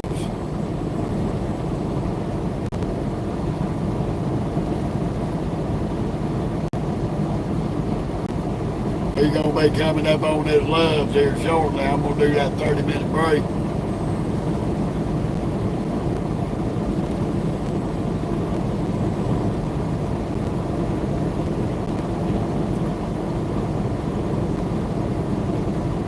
Ah, shit, I watch whatever I can find that's worth the shit. Mostly old movies.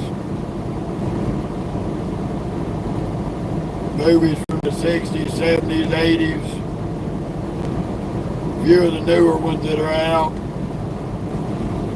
I like a mixture of sci-fi action.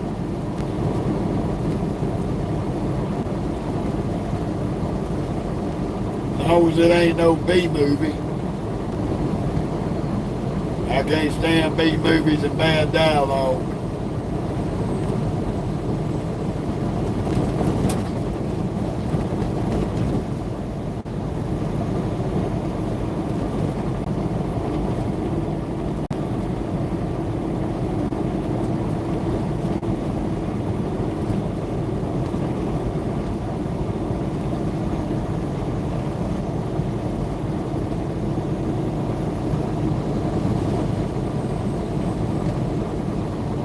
I don't know why these crackheads out here think they got to do 100 in the fucking construction zone.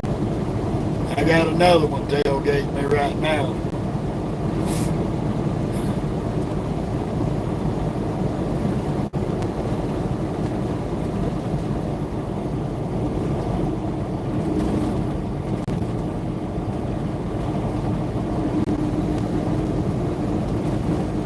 Be glad to get out of this bullshit for a little minute.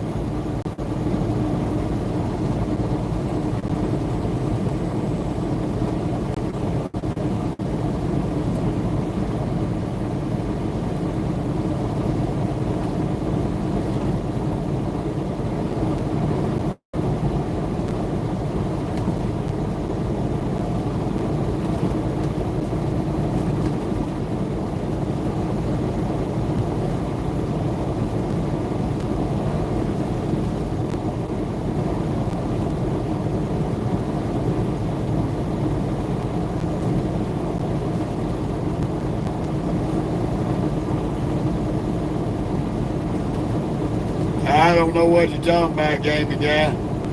What you mean? Did you say something offensive? I didn't see or hear what you said.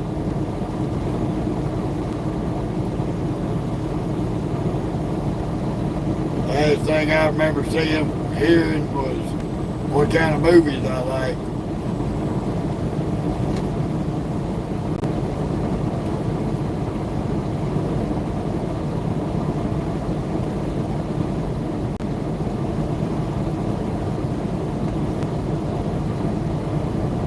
Yeah, I like those cars too, there, Ricky.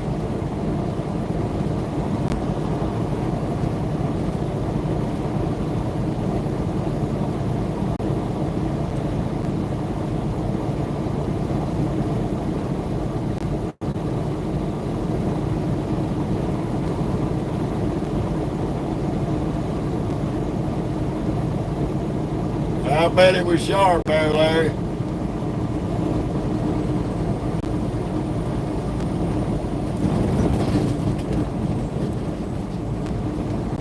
Right now I'm trying to focus on looking for the loves.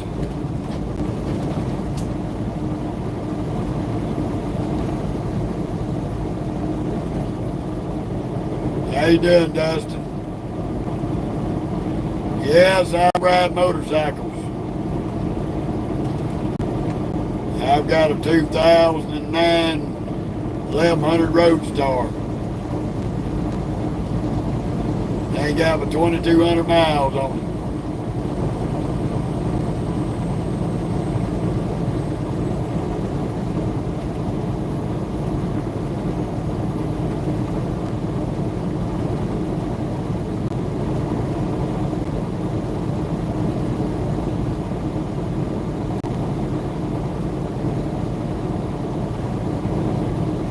Yeah. I hear you, gaming guy. That was a good movie.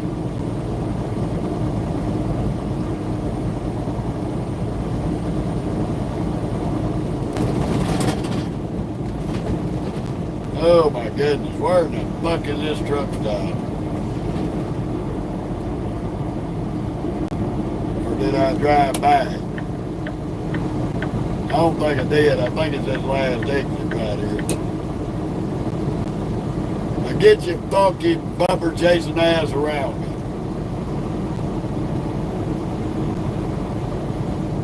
Stupid ass motherfuckers. Try to do 100 in the fucking construction zone.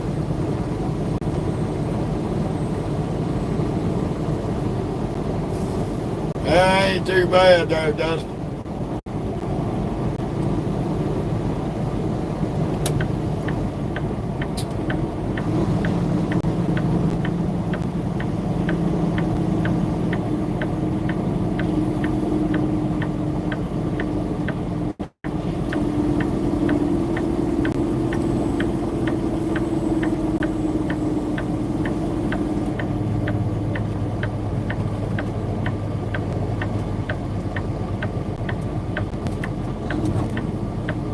Take the ramp ahead to I-20 East.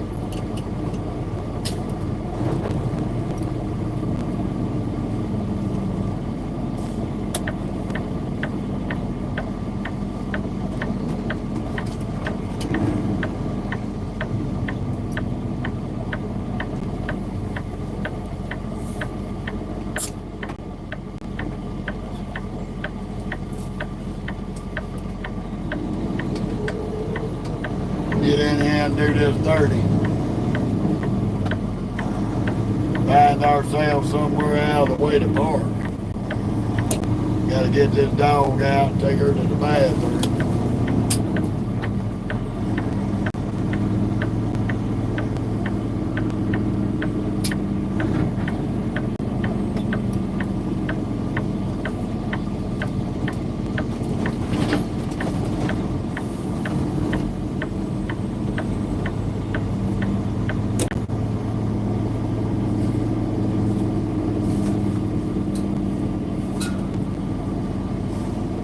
I'm gonna go down the other end.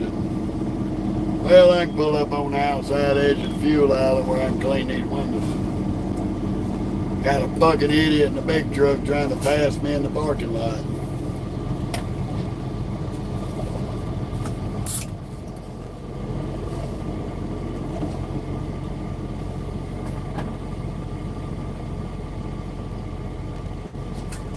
Fucking dipsticks. They try to run over you when you get in the parking lots. I got a chocolate lab there, Dustin. All right, Bobby.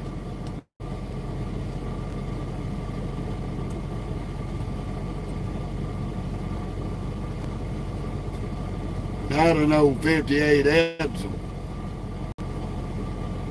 My daddy used to talk about that car all the time.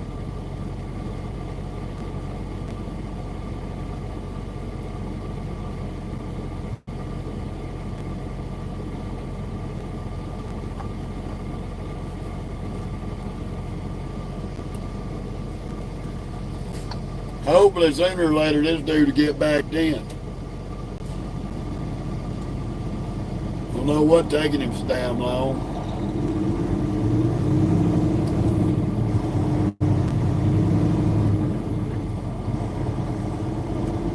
Crazy shit.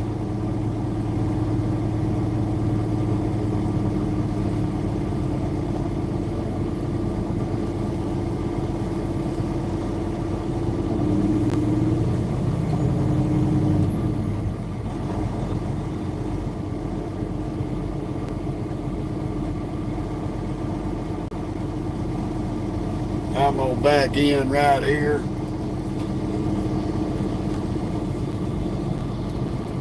That way we can do this 30 and I can get this dog out.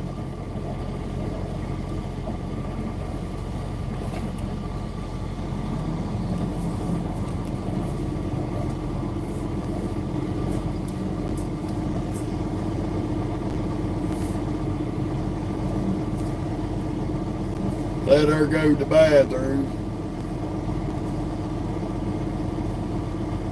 This fella got a set of eyeballs on his truck. I'm gonna get me a set for this truck. I think them son of bitches are cool as shit.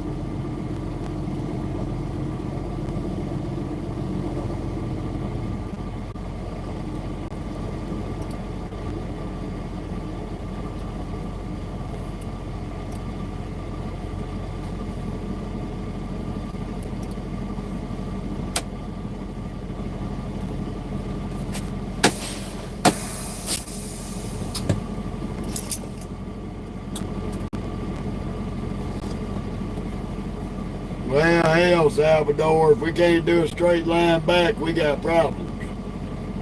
That's the easiest backup you can make. Move. I'm beating to get you out.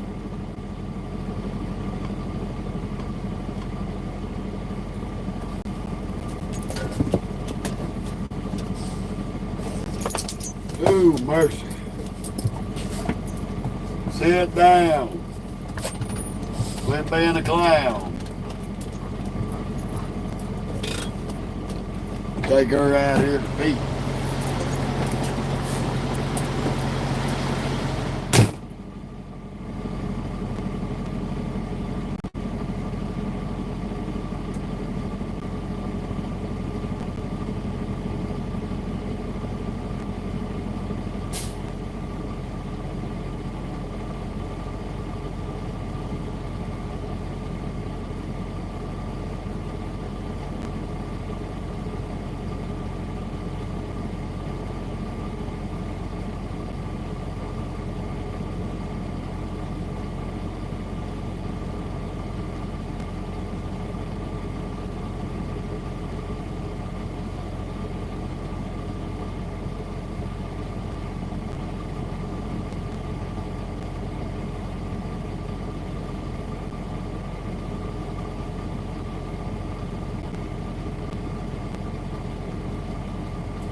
Now I'm gonna show y'all.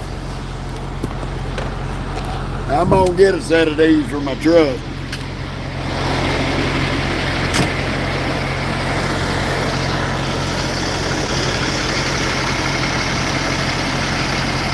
He got the eyeballs that I want. I'm gonna get a set for my Peterbilt.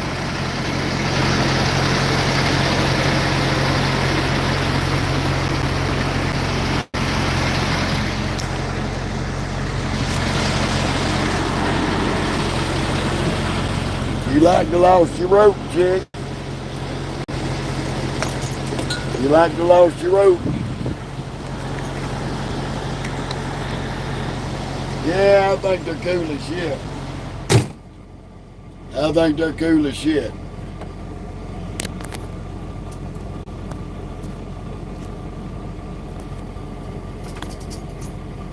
The fun of it all. Get some light on in here. Yeah, I like them eyeballs. I'm gonna get me a set.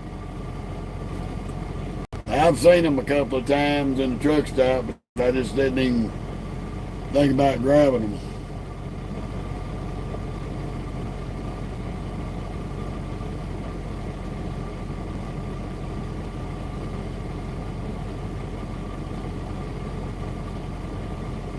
But I think it was, you could change the colors on them.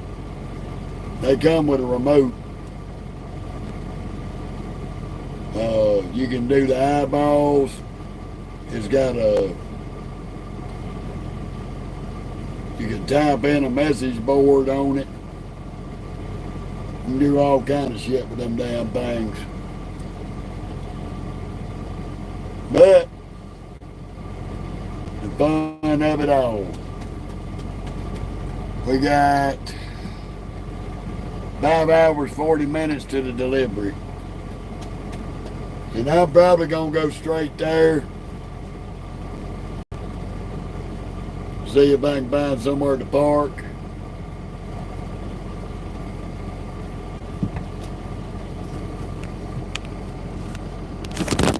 Shit. Well. Yep, Stinky Doo in her seat. Not it. The big goofy dog in the truck. Mokey Mo. Her name's Mocha. M-O-C-A.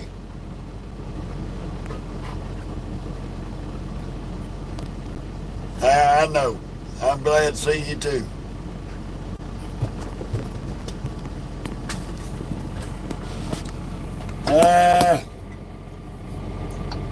We got 416 more miles. 416 more miles. We're going to do our little 30-minute break. And on the way out, I'm going to stop, scrub the bugs off the windows. I hate changing up my sleep pattern. You see, she done handed me the rope. We stopped. She thinks it's party time. And since everybody roused to me about my Freightliner hat, I put my other hat on. Hopefully y'all can read that.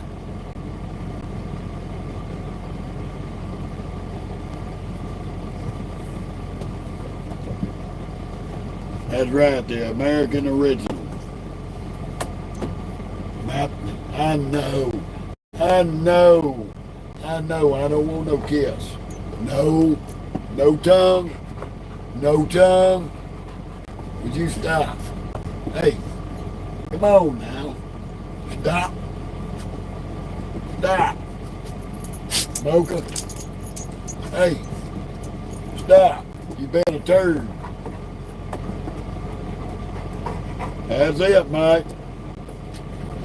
My family was in this country 10 years before the Pilgrims landed at Plymouth Rock. And that's documented fact.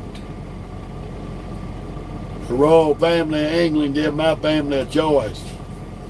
You can stay here, rot in prison, hang in the courtyard, or get on the boat and leave.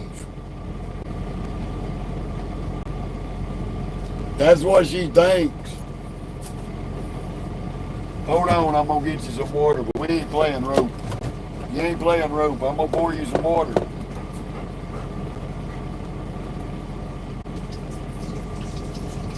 You better drink it. You big turd.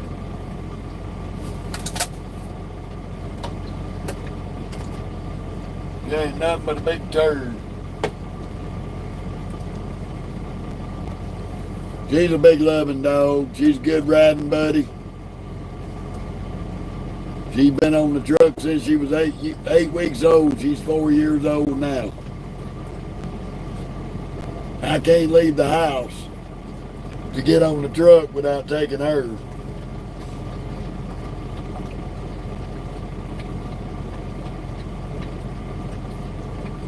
If I pick my bags up to come to the truck, that thing right there will knock your feet out from under you to beat you to the pickup to go to the truck.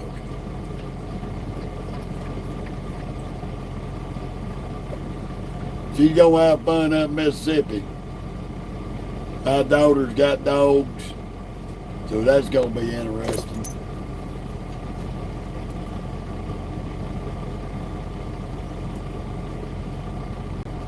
That's it, Dustin.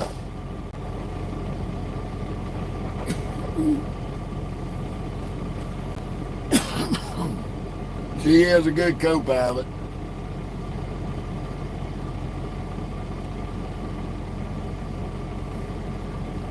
She's a very smart animal, I can tell you that.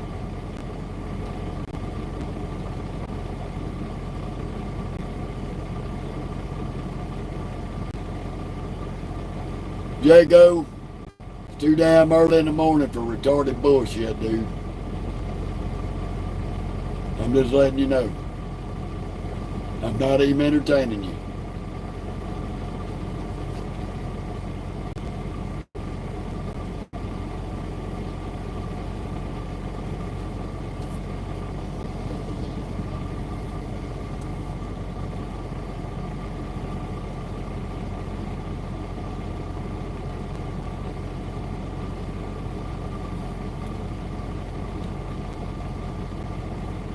It's very stupid. But you get a lot of that on this platform.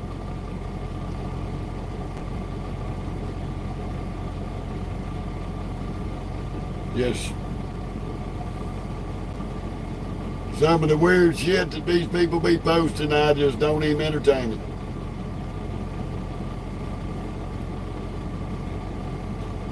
Oh yeah, Dustin, I love them German Shepherds. Them some very smart dogs, just like just like Dobermans.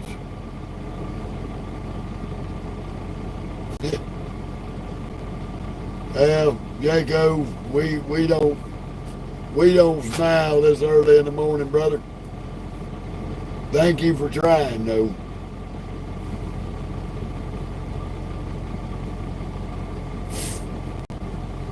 I've had to change my sleep up and run nights, and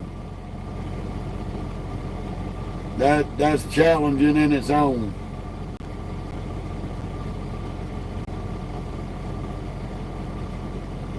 Right now, I'm debating on going and getting a cup of coffee before I leave.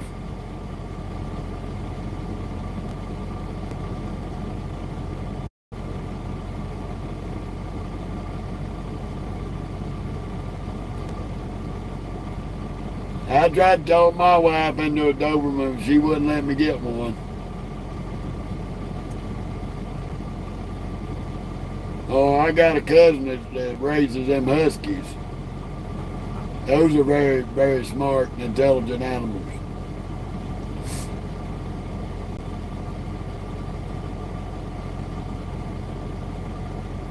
Okay, Jaco. I'm letting you slide, man. I just wasn't going to answer that shit. Yeah, a buddy of mine had one, Dustin. His ex-wife, when they had their little falling out, decided to take the dog in spite. She was a pretty little red Doberman.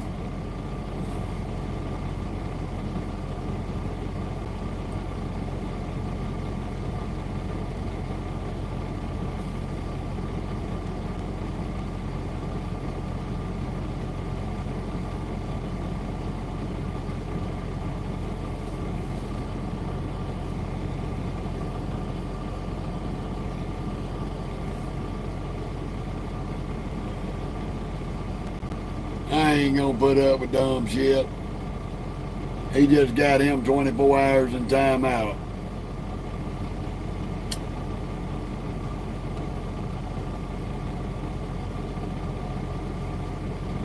Friggin' 4 o'clock in the morning. Like, come on, people. We can do better comments than that.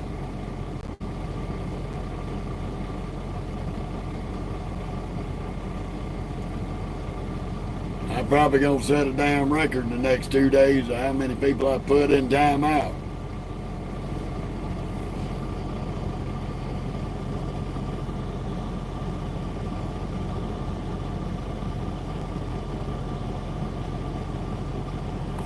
Yeah, Jaco, I can agree with you on them Australian Shepherds. My sister had one named Rocket. They are awesome dogs. Very good companions.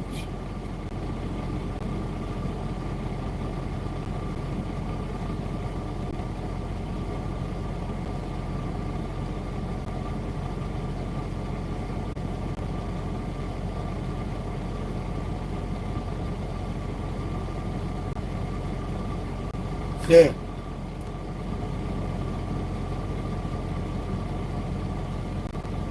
Oh, don't worry about it, Power Car. I like pushing that timeout button. I had one of them came on the first part of the live. I put his ass in timeout. He said, "You must still in timeout. Now you gonna keep running your mouth stupid. You're gonna be right back in it this time permanently." Bo and Otis.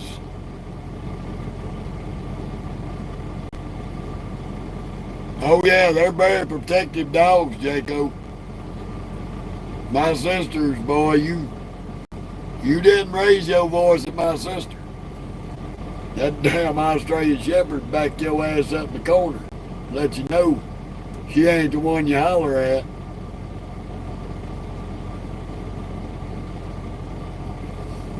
This one here, she loves everybody. She ain't got a mean bone in her body.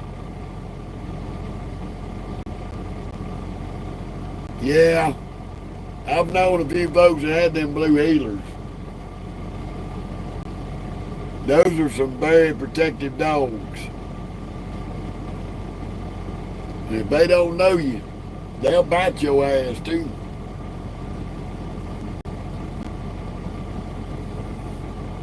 My great uncle JC had a Australian Shepherd named Rowdy. I hated that dog. He was a good dog. But the only person that he would deal with was my great uncle. We come riding by their yard on bicycles as kids. You better be able to pedal fast because that damn dog was coming.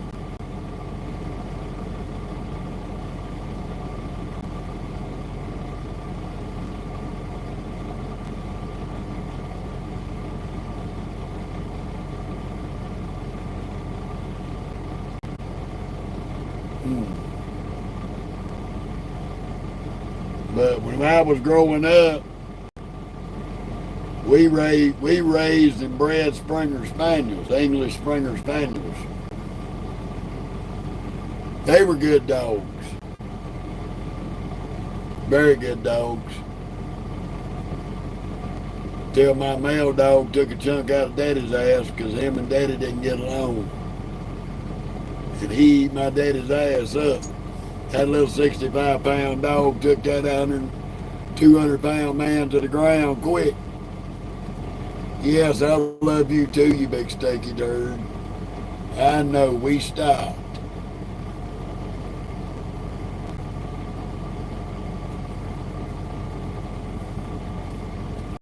She's sitting over in her seat, now she's coming over here to harass me. Because we stopped the truck. She thinks it's mocha time. I know, big beauty. I know, pretty girl.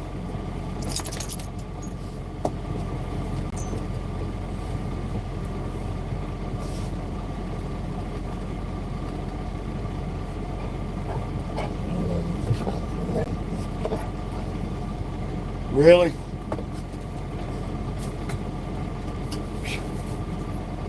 Well, she's always got something to say.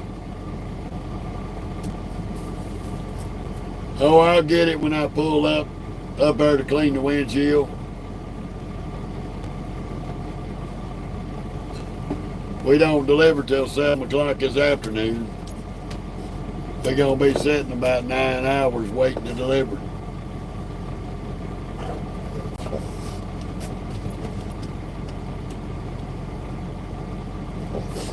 Hush. You are getting on my nerves. You're getting on my nerves. Fine. Get over here. Come on. Come here.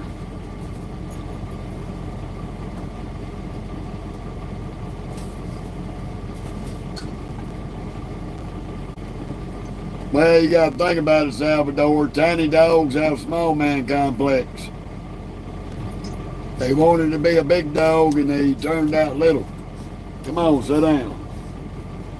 There. You happy? You happy?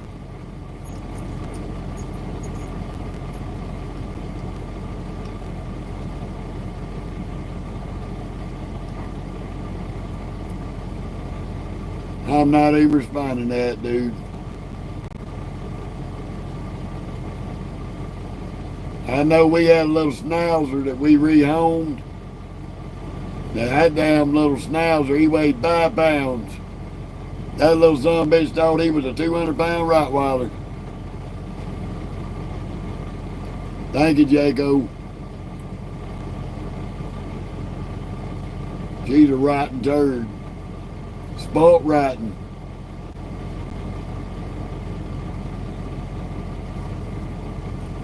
What? What? I'm talking about you. You're spoilt. You're a spoilt dog.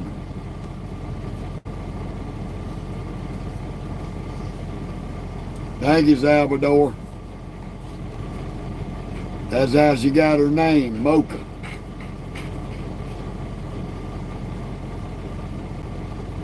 Huh.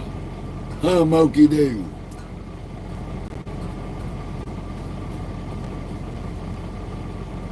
What? You don't know nothing about, you don't understand personal space, do you?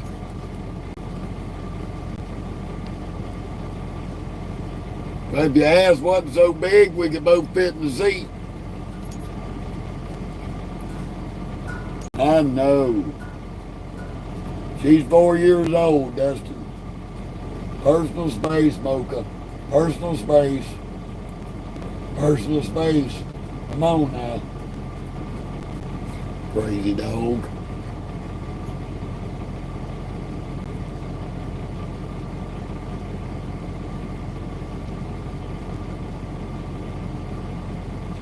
I'm holding your paw.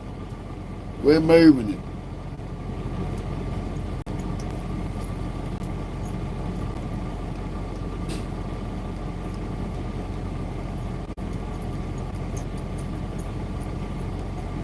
Yeah, Bobby, that's one of the trolls I put in timeout. He's working on getting a permanent bar. Yep, she is. You ain't gonna let me have no room, are you? Huh. Personal space, chick.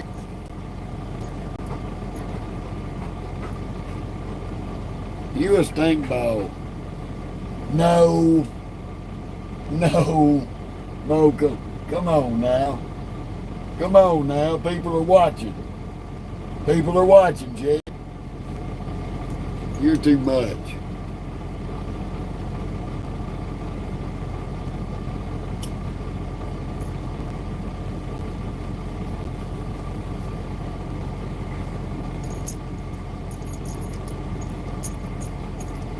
Moki says I'm a trained dog.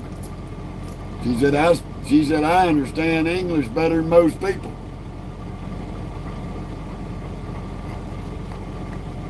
Huh. I know it. I know you ready to go HOME. We're gonna be there about Thursday.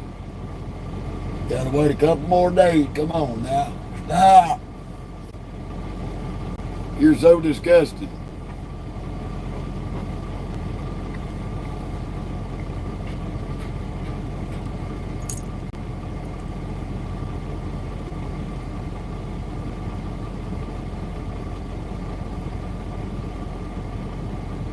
Ugh, I don't even have to train her how to get in the refrigerator. She already opens up the damn door trying to find the leftovers.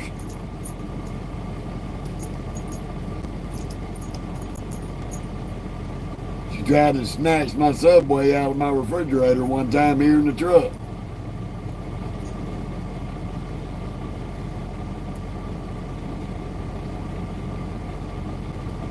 Thank you, T-Man. She's always a drama queen actress. She's got to get in the video.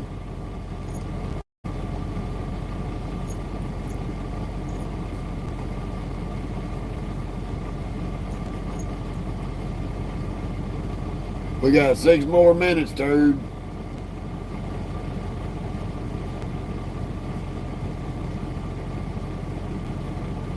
Oh, I bet it does, Jaco.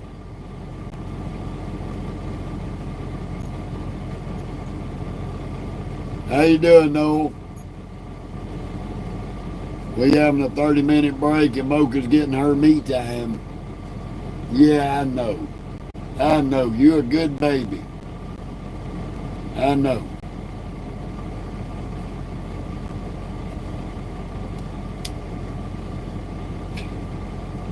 What?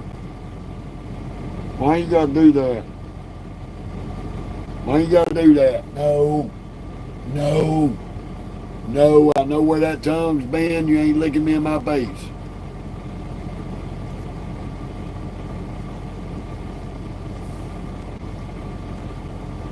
Stop.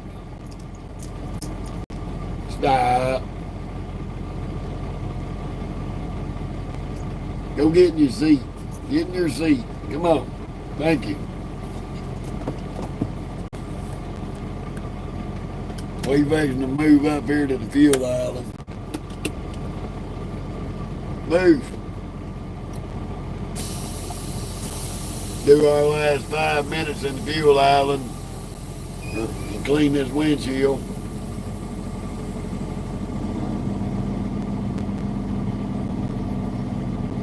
We gotta move very slowly.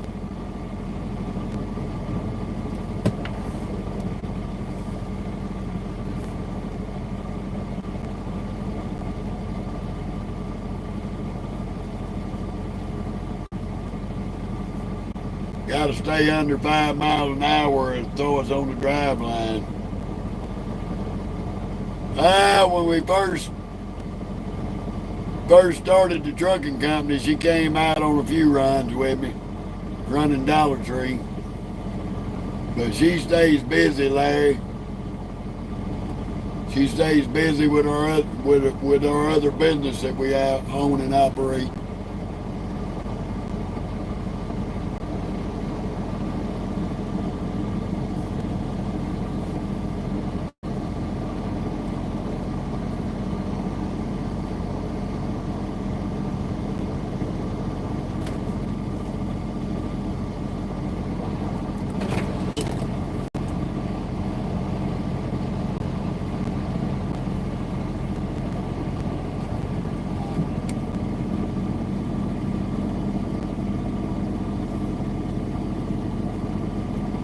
We're going to squeeze right between the scale and the last fuel island. Burn up these last couple of minutes.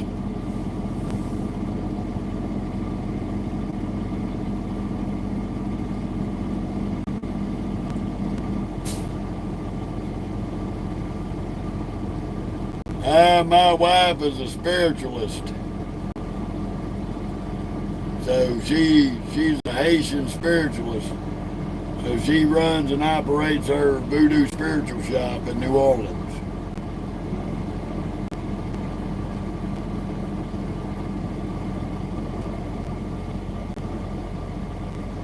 Yes, I married the voodoo queen of New Orleans.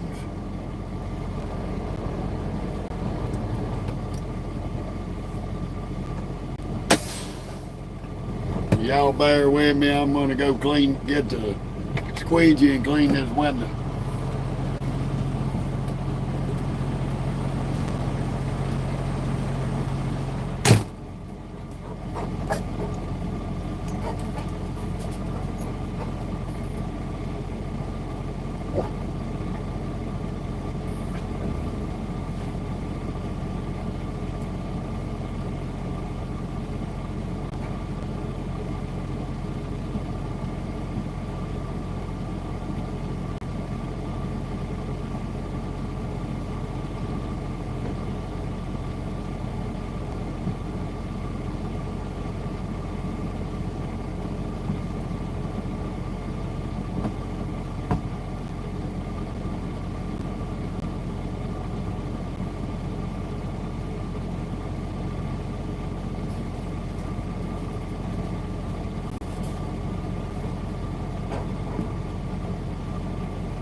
Have mercy.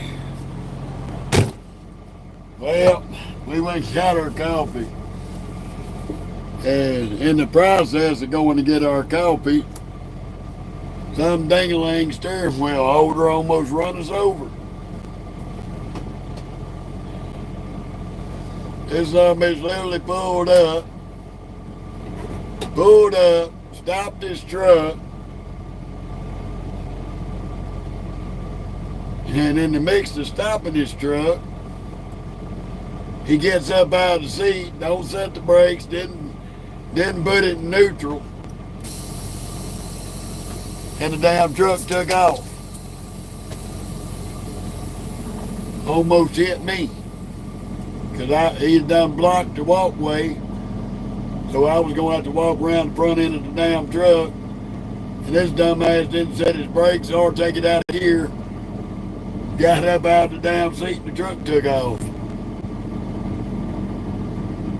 You got to do better than that, son. You're going to get somebody hurt. This other driver that was going in to use the bathroom and everything looked at me and said, that boy about run your ass over. I said, yeah, I know. Like, man. Guys, make sure your truck's in neutral. Make sure your brakes are set. Don't get up out of that seat.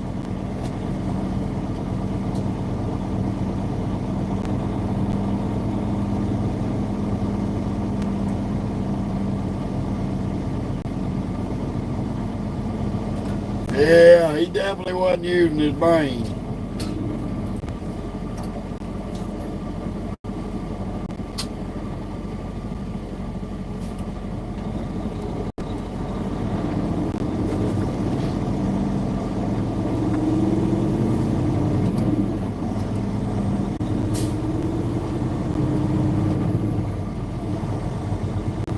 Yeah, I've been trying to teach her how to drive Salvador, but she can't work the clutch and the gas and shift the gears yet. The traffic light. We still working on that.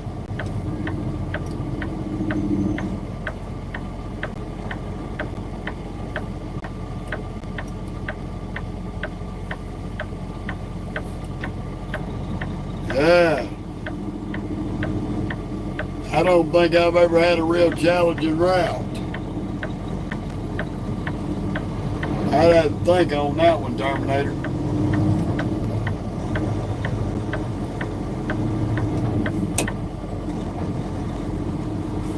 I'd really have to think on that one.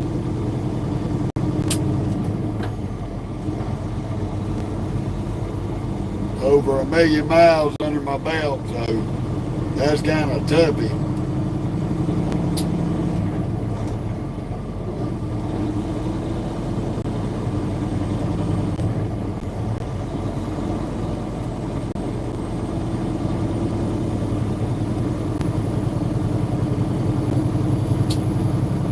Well, I think about the biggest challenging route that I ever had was going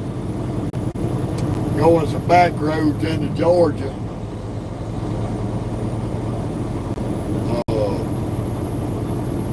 Lafayette, Georgia. I think it was Lafayette or LaGrange, something over there. But anywho, the route to it, and I was running Dollar Tree.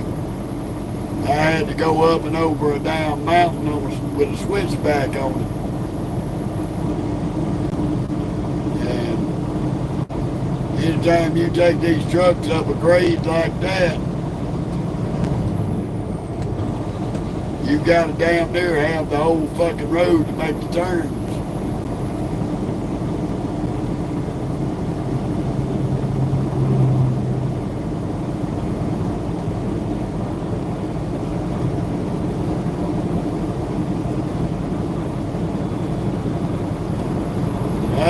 I'd say about 15. Took a ride out to California with my uncle and his big rig. He wanted to take a nap while we was running across Arizona, so I got in the driver's seat and held the wheel. We were running at night like this. He laid down, took him about an hour to nap.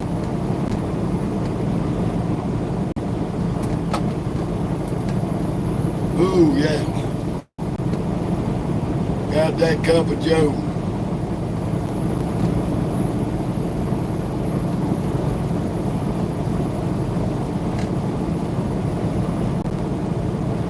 Thank you, James.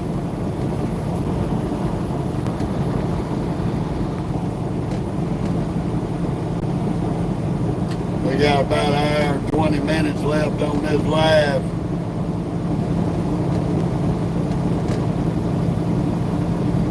And we're going to take us a little break for a minute, shoot some video reels.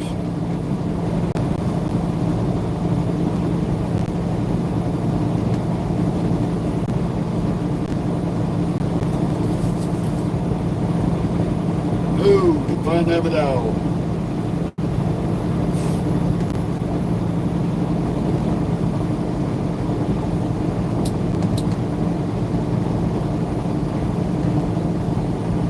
I think it was Lafayette, Georgia. We had a Dollar Tree just on the other, right on the Alabama-Georgia line. It wasn't a real big hill.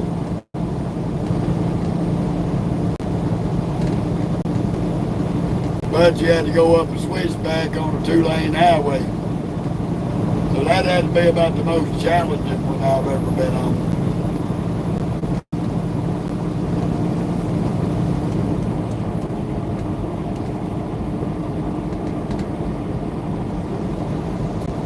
That wasn't the cop up here, that's the goddamn speed camera. For the 65 mile an hour. We're going to be in and out of construction all the way to Dallas.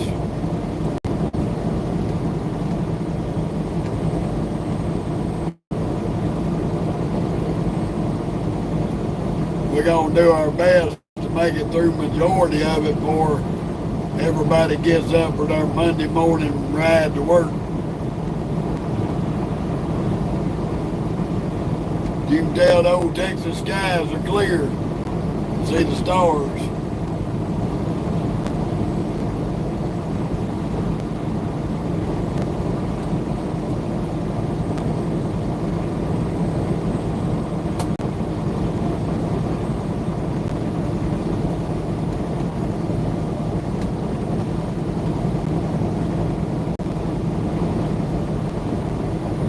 Yeah, my uncle drove one truck that had them split shifters in it. I don't even, after watching him drive that, I knew then I didn't want me no part of that kind of shifting system.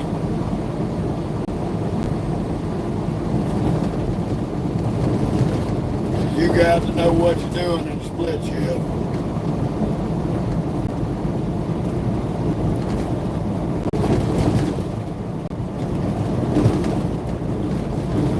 Not saying that I couldn't do it. I probably could, but that's just too much.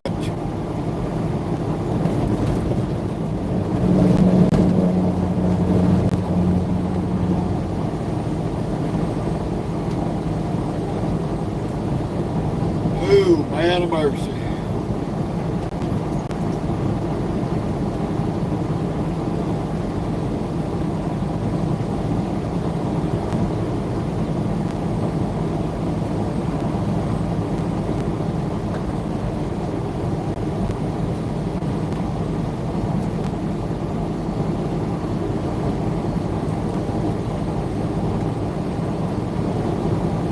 Joys of one-lane construction.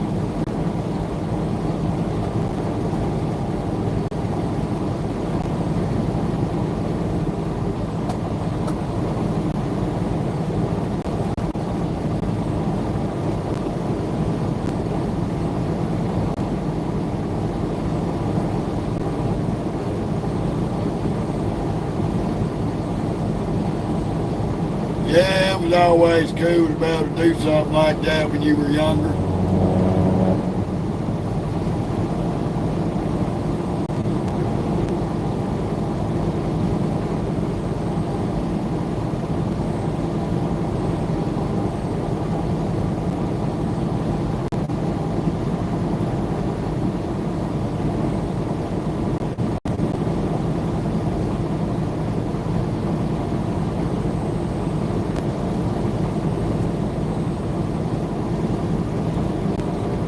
Yeah.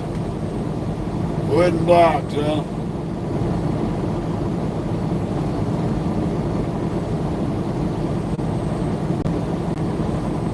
My uncle married a woman. Them two team drove 18-wheelers over the road. She was 4'11" and she could drive the shit out of a stick shift better than anybody I ever seen. We had to put her some wooden blocks on the pedals.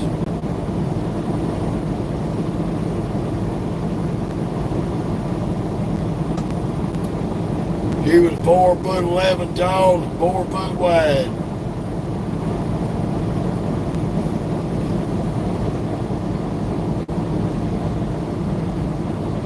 But I'll give her this, she can drive the shit out of these trucks. Just like my wife. My wife drives the shit out of these trucks.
Something like that, Salvador.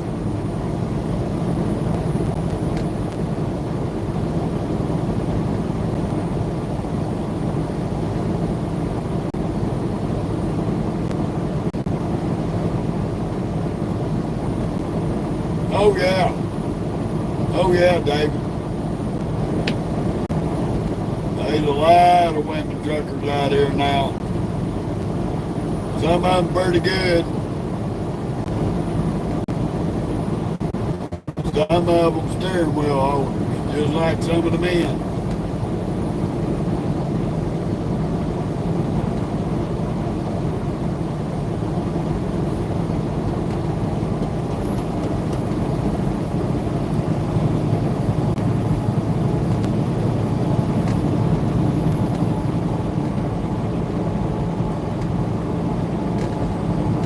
Yeah, run over that tire, dummy.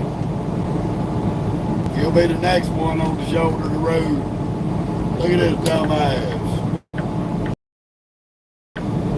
Fucking stupid motherfucker.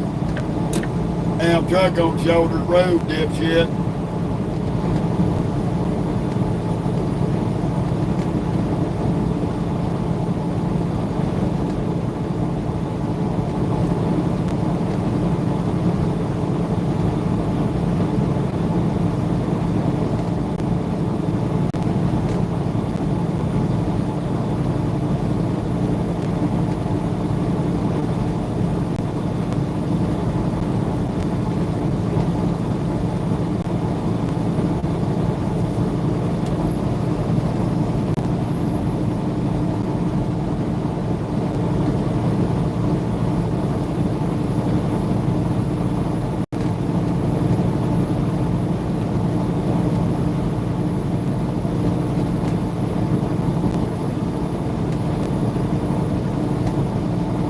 Okay, he's back on the road.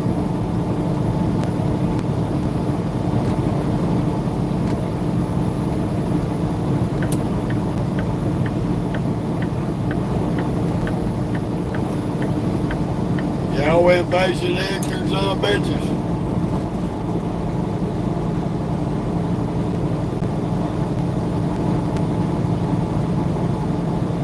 Right now, I just left Pecos, Texas.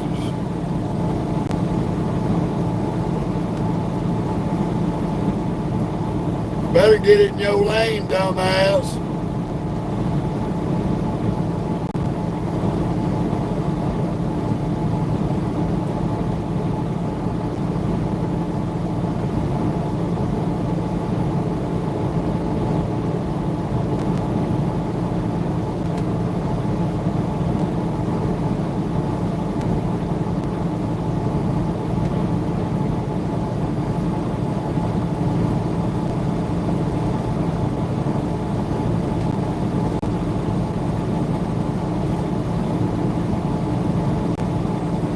It's the dumb and the stupid moment.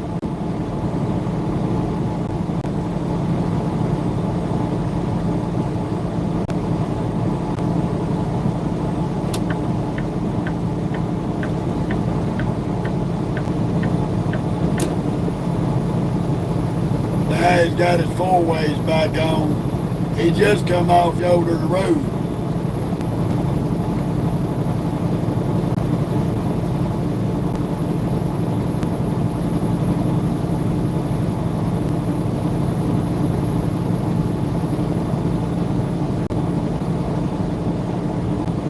Standby trawler.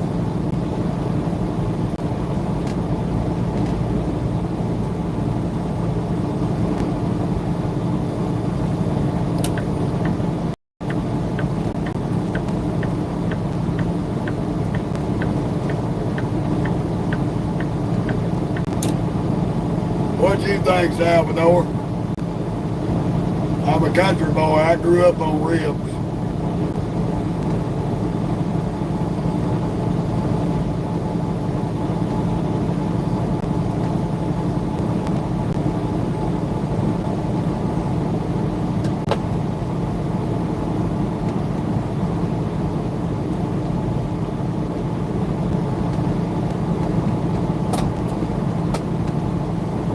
Asking a country boy if he likes ribs is about like asking a man if he eats pussy.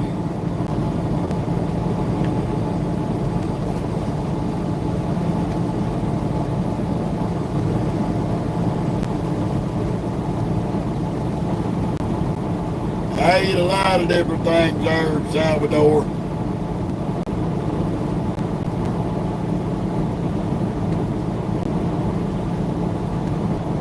If they're worth the shit.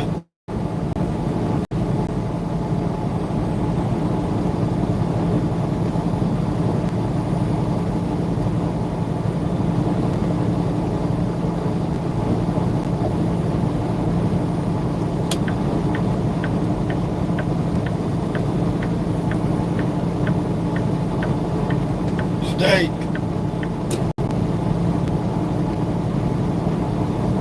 Another sandbox.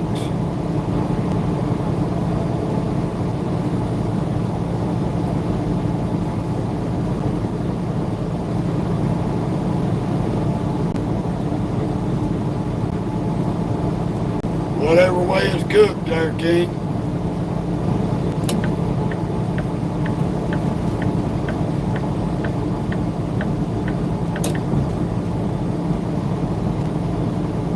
Y'all just trying to make me fucking hungry this morning. Talking about this damn food.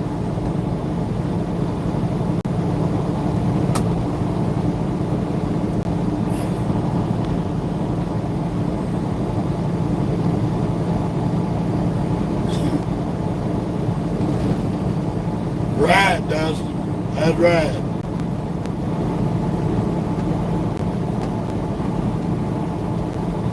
You got that right.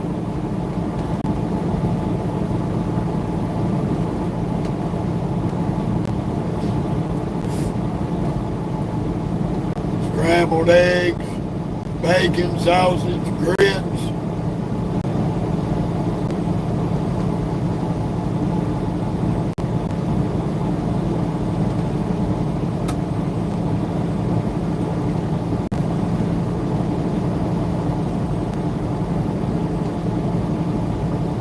Me, food. As long as there's a good meal cooked in the house, I don't give a shit really what it is. With the exceptions. We don't eat mountain oysters. I draw the line at eating bones. That ain't gonna happen. Some folks like it. I don't do it.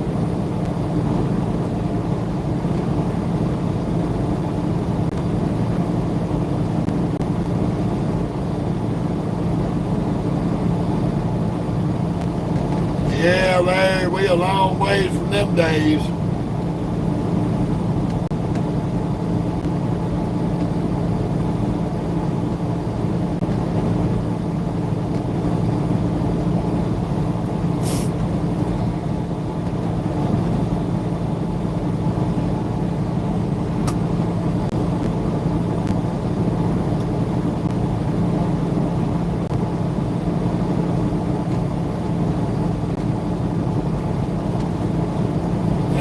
That's a matter of opinion there, Terminator.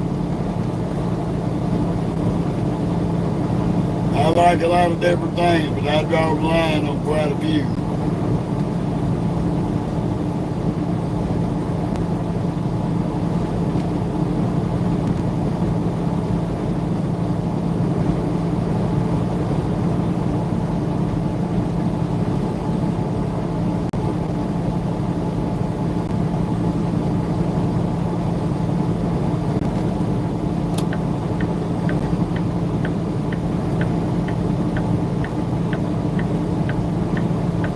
Ooh, boy.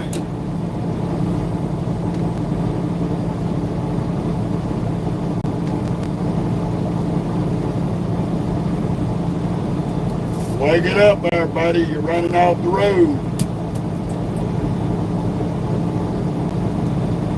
You ain't gonna make it to where you're going, Heidelberg.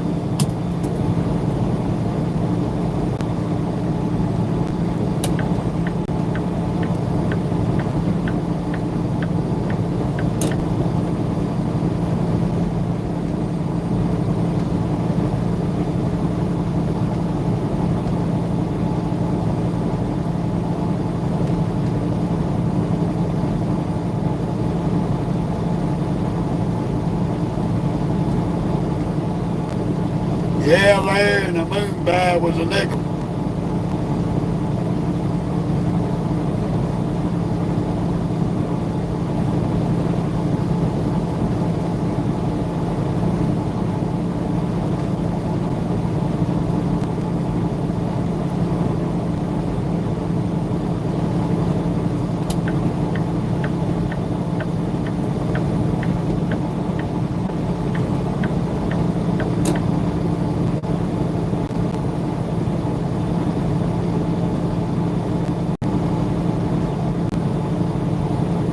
Here's another one of them Heidelberg oil field boys. At least he's driving better than his partner.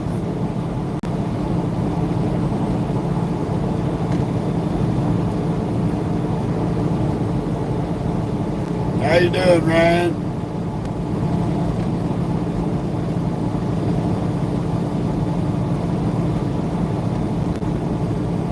Yeah, we seen you say that the first time, buddy.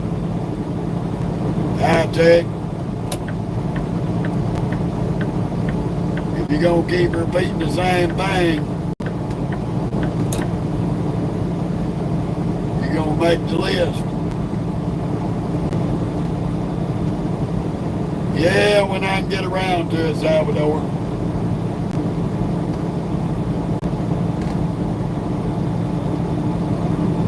Oh, no worries there, Ricky.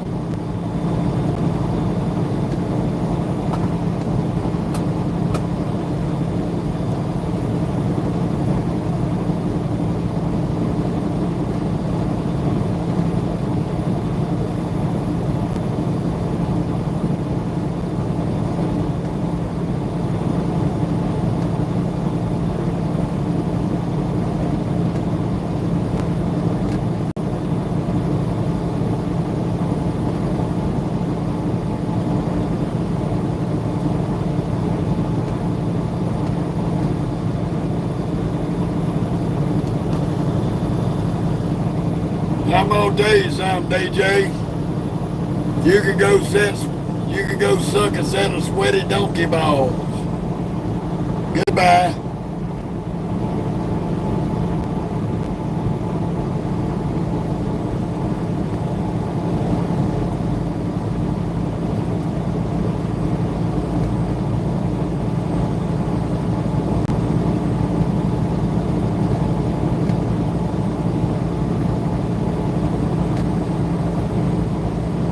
Oh yeah, he's gone.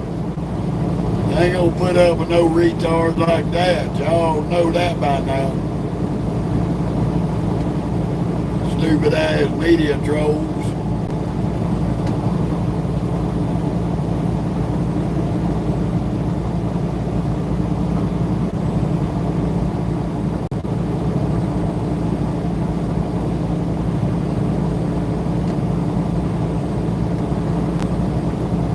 Always a crackhead sometime or another in the mornings.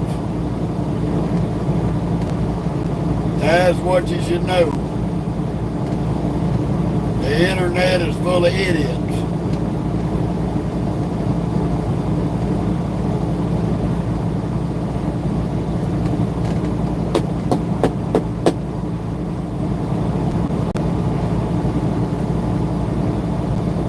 Full of idiots that don't have no life.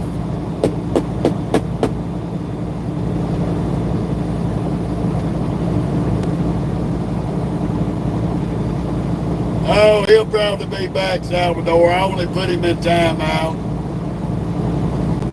If he comes back on here, I give everybody a fair chance. I'll put you in timeout for 24 hours. We come back on the page acting stupid, then you get the boot. Permanently.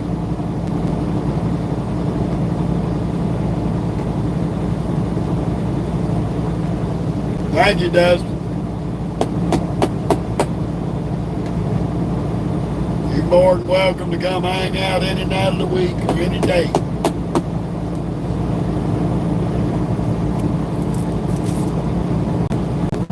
I just don't put up with morons.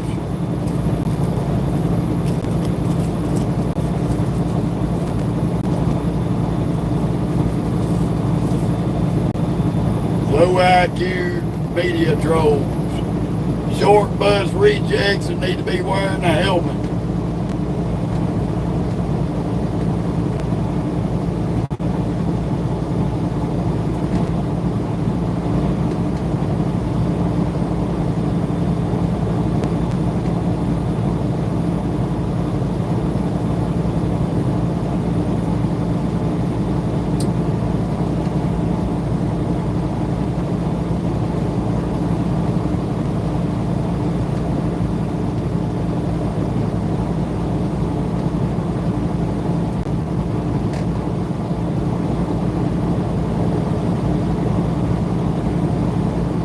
No, not really. A lot of times, Salvador, when you put them in timeout, they don't never come back.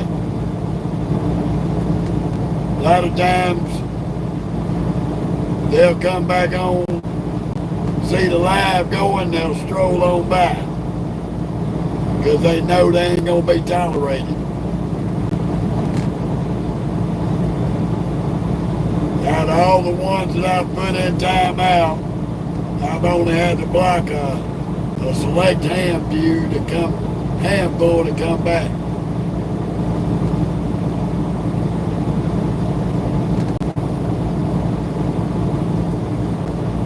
Yeah, we try to be, Dustin. Too many fake, phony-ass people in the world nowadays. I'm a firm believer. I give you what you give for me, what you give to me. So if you act stupid with me, I'm going to get ignorant with you. You come on here being a civil individual, and I'll be civil with you. If I think your comment is retarded, I'm going to tell you.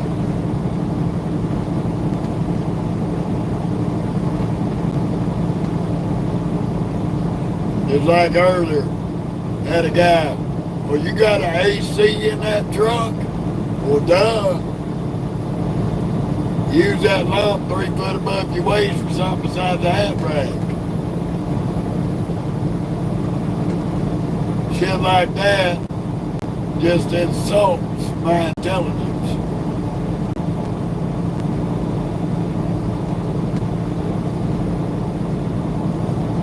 How you doing, Jerry?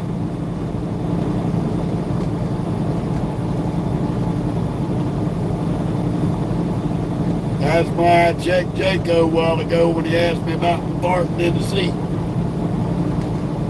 Told him I'm not even going to entertain that shit.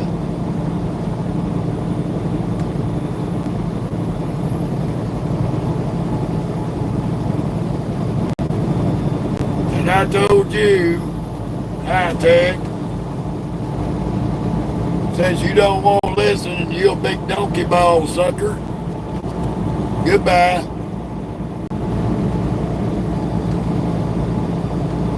I forewarned that damn shit.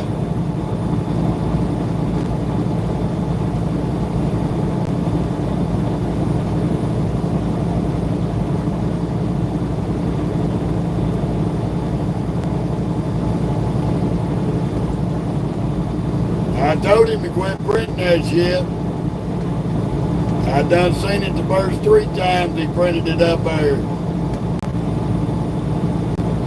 That's all you gonna say, you gonna get booted.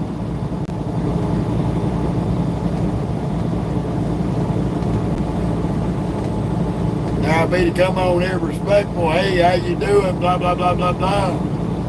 Would have been a different story.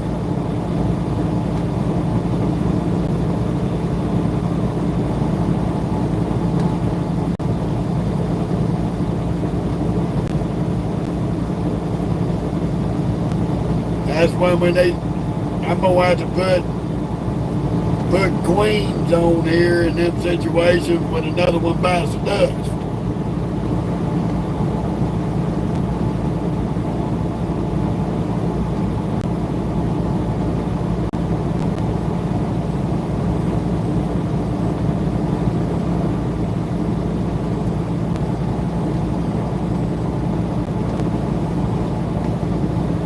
El Salvador is 5 up here.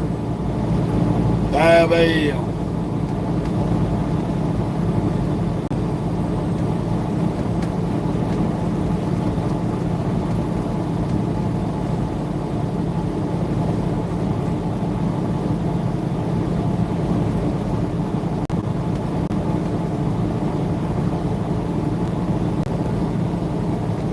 We're on the last hour of the live.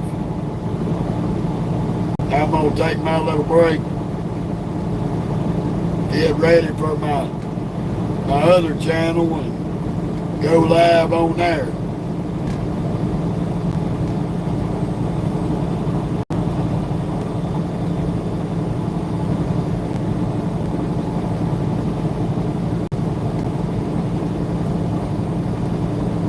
We're about 35 miles from Odessa.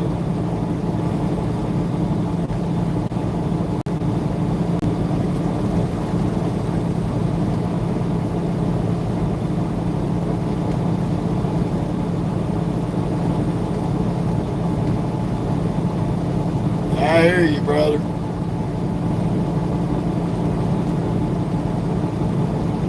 Yeah, you got it, Bobby.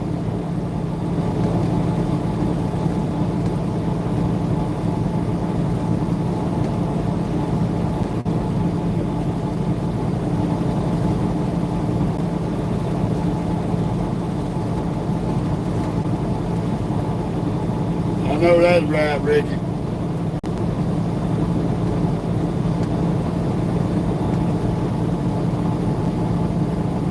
We're going to get up here to this delivery. I'll probably take me a nap while I'm waiting on them waiting on my appointment time.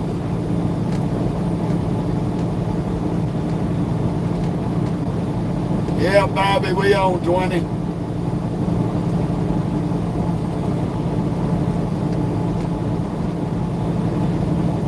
My other channel's on Facebook, Dustin.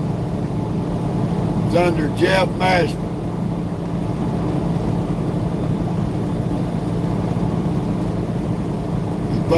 You punch in on the search on Facebook. Jeff, Mashburn, and you'll see my red Peterbilt pop up for the profile picture.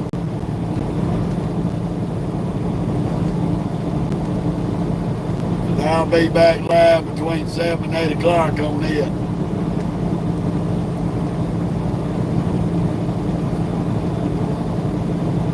Give me a little break in and chill out.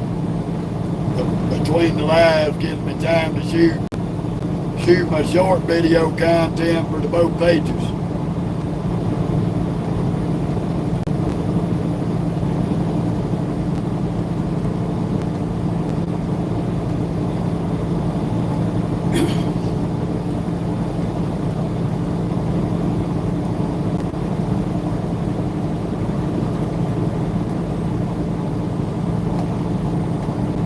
I've had that base for 2 years.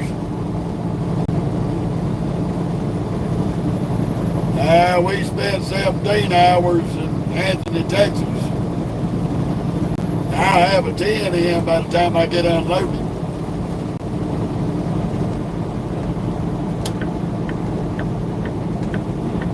Hold on, Wobble Wagons. I'm getting out your way, buddy. Benny, Keith.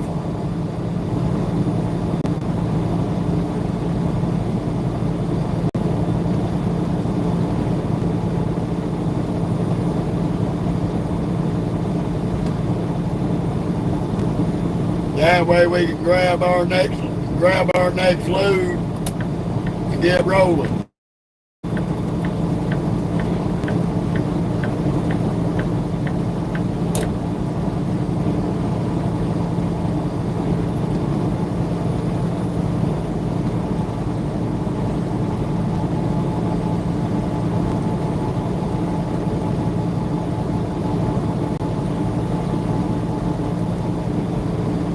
Yeah, I'll let you know, Ricky, if I get over that way.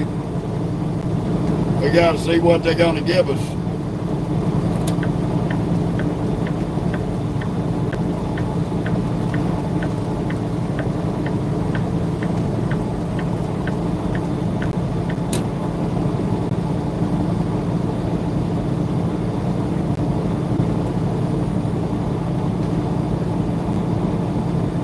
Damn, they got a Halliburton convoy today.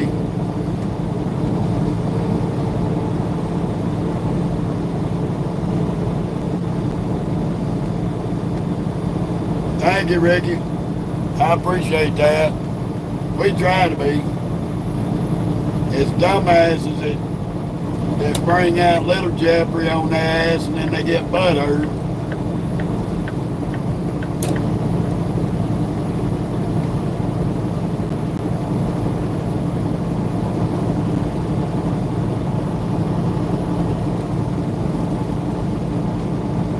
Like the little liberal girl Jennifer this morning trying to tell me I was in violation because I was distracted driving, because I had my page up and running and I was live. I was distracted.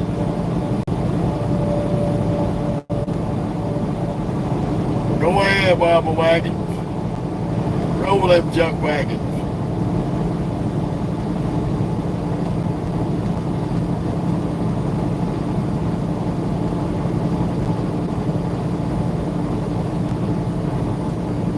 I don't know yet, Dustin. They ain't gave me one yet. My dispatcher should be working on it this morning when he gets in the office. Here in a couple hours. They'll find me something going from Texas towards the east. Either Mississippi, Alabama, Louisiana, Georgia, or Florida. Because I'm going to be taking a break in South Mississippi at my other house where my kids live at. I'm going to take a break and visit with my grandbabies.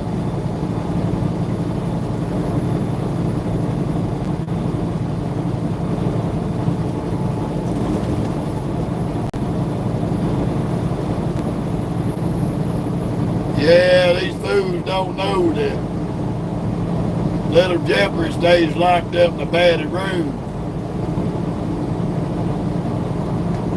Regular old Uncle Jeff's a cool dude. But when you do stupid shit and you turn Little Jeopardy loose out of that padded room, you're gonna get butthurt. You're gonna get butthurt, you're gonna cry about it for a month.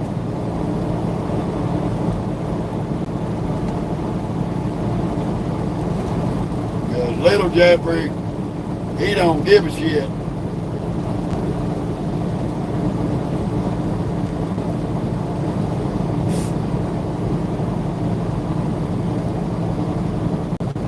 Little Jeopardy's a rude motherfucker. And I hate it when people turn him loose, because these people don't realize how much energy it takes to get Little Jeopardy's ass back in that straitjacket, back in that padded room.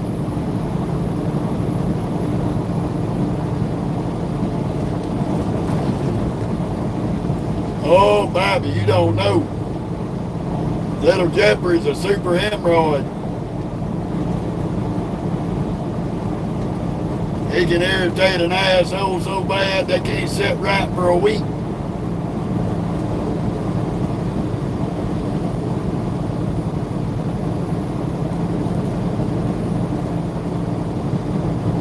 And he don't give a shit.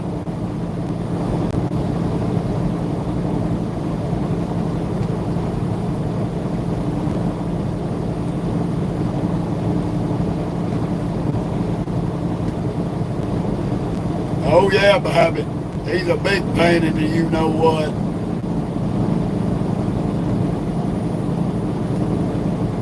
And all I can tell these people to get that pain in the arse from him is the Dollar General's got 2 for 1 on tubes of Preparation H. You better go buy and stock up. You're gonna need it.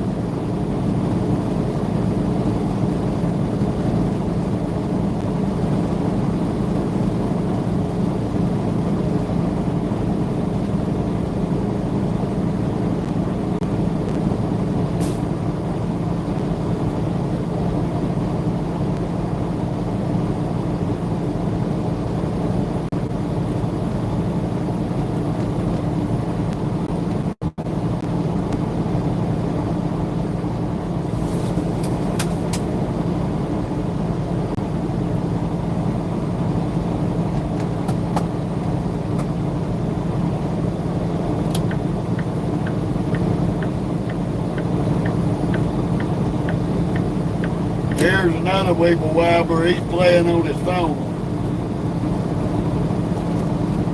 Don't run off the road there, Texas.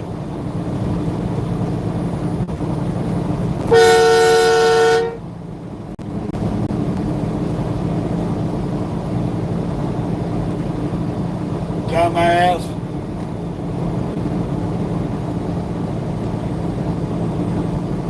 Okay, Dustin. That's cool, brother. We should be on between 7 and 8.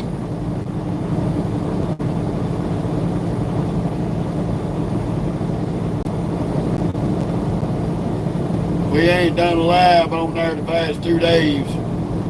So I owe everybody on that page a live for today. Same to you, Dustin.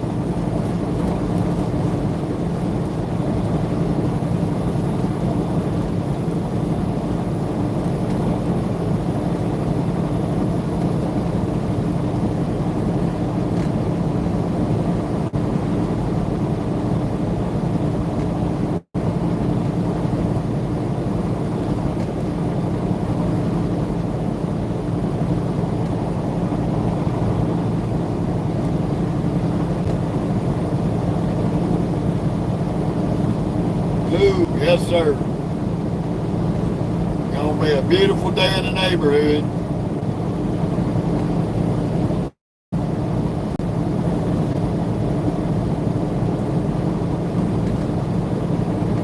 It tickled the shit out of me if this place unloaded me early.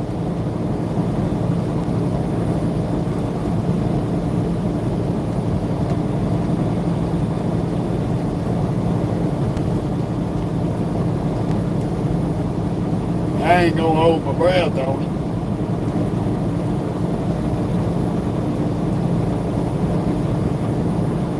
We took our time getting over here. I mean, hell, we did a 10-hour break outside of Phoenix. Drove to Anthony, Texas. Right outside of El Paso, we did a 17-hour break there. So we still gonna show up and deliver this, be at this delivery 9 hours early.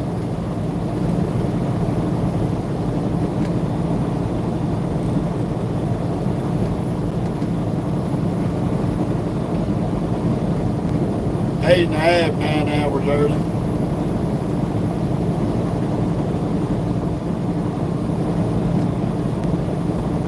We may get ourselves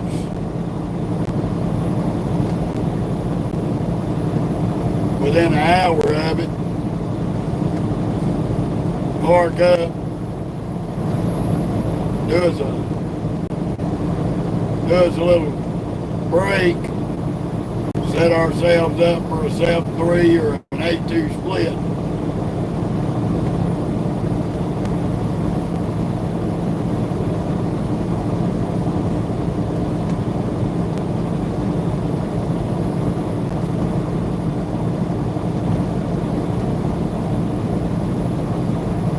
I ain't got no thoughts on that. I just look at them like they're crazy.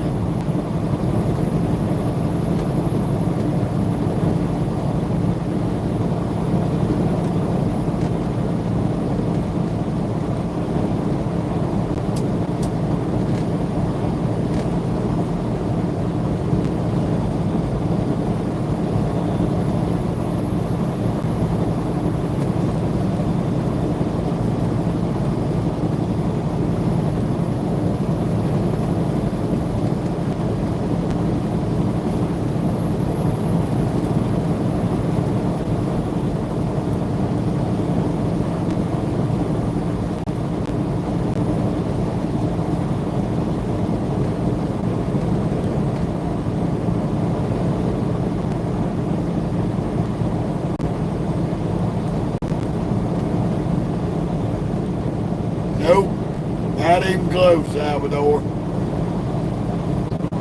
We still 5 hours away. 365 more miles.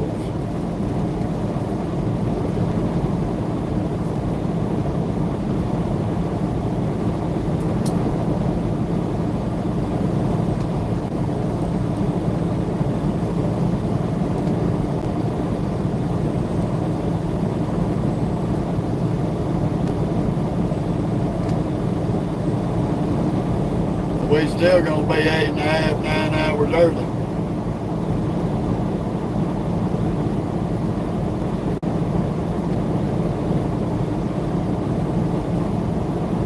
So basically, I can pull off,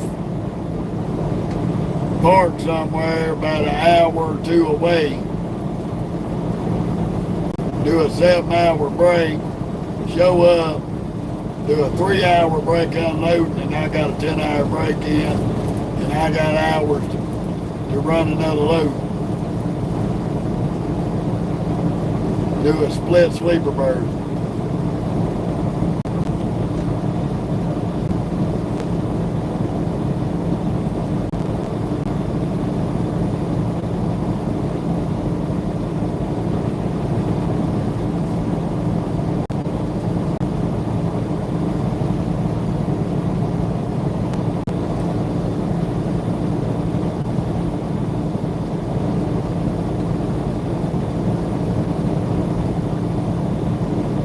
I had a 93.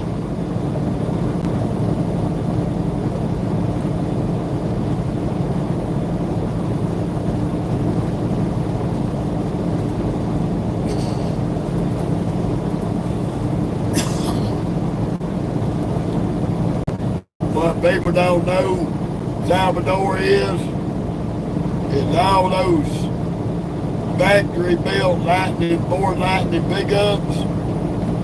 They only came with 285 horses from the factory. My Lightning that I had, I picked the truck off the lot at a Ford dealership, and they loaded it up because they were offering a Shelby package. So they loaded that truck up and sent it all the way to Phoenix, Arizona, to Carroll Shelby's shop in Phoenix. And they took a 93 Ford Flairside that originally had a 300 inline 6 in it with a 5-speed stick and a stock rear end. They shipped it out to Carroll Shelby's place in Phoenix, and Carroll Shelby took the 6-cylinder engine and transmission out, took the 6-cylinder rear end out, and dropped me a 351 Cleveland supercharged, put a scoop hood on it, and then they put it in a small trailer and brought it all the way from Arizona to my house. That truck was hand delivered by Shelby America to my house, and I had to test drive it and sign off on it that I was satisfied with it. If I was been dissatisfied, they would have hauled it all the way back with all the things that I said I didn't like about it, and Shelby would have changed it and brought it back. But when they delivered it, it was perfect.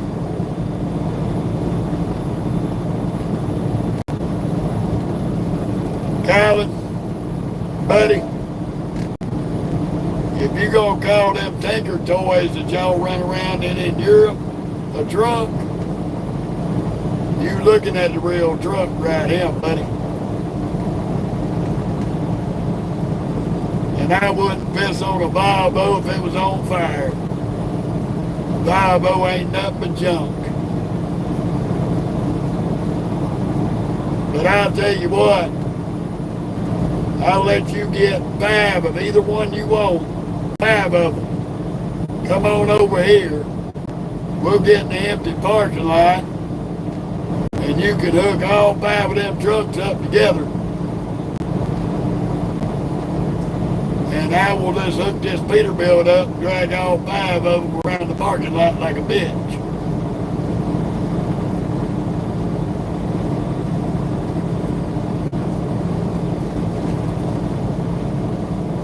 Them European trucks do not have shit on this American muscle right here, buddy. And I can guarantee that. I've looked at the specs on both them trucks you're talking about, and they wouldn't last 100,000 miles over here.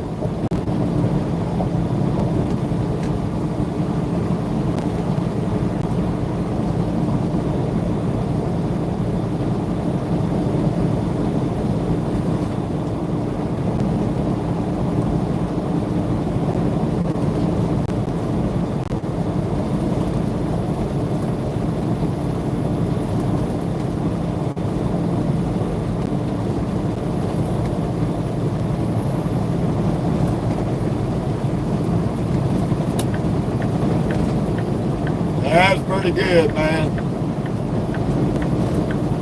Ain't nothing wrong with your high school band being called that.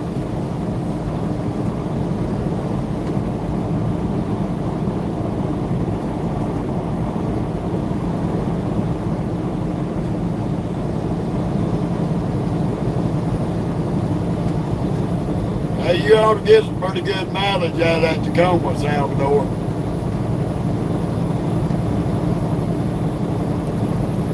Toyota makes some good products.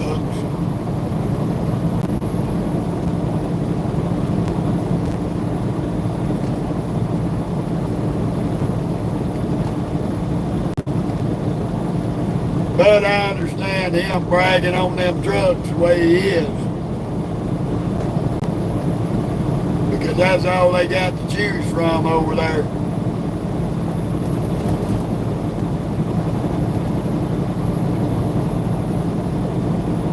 I hear you, Salvador. You gonna try to make it too fast and too furious?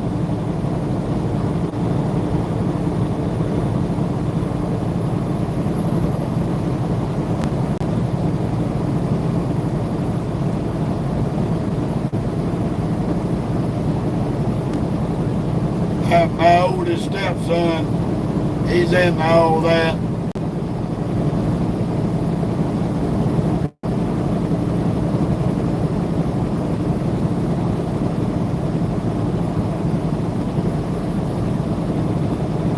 He put air ride on his little Toyota Corolla. Had it all decked out before some road raging idiot wrecked it.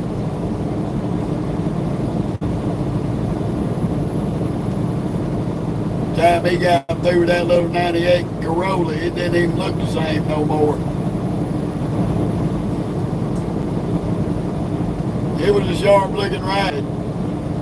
He done found him another Corolla and he's trying to get it back to the way the other one was.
Yeah. 1950s technology.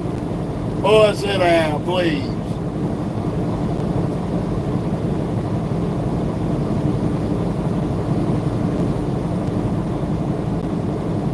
All that high-tech bullshit you proud of ain't nothing but junk. I've seen the ratings on them trucks.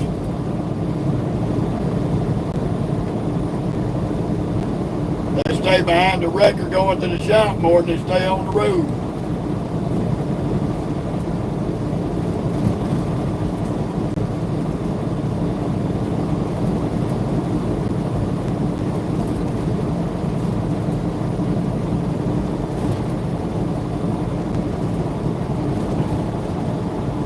I can promise you this, Colin. You might get miles per gallon, but the horsepower, your ass is beat right here, buddy. What's your horsepower rate?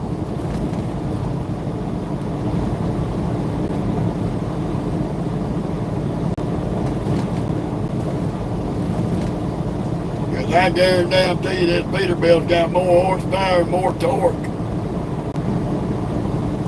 Oh, bullshit. That truck doesn't come from the factory at 770 horses. I call bullshit on that. I done read the specs on them trucks. They ain't even barely tipping the scale at 4 to 500.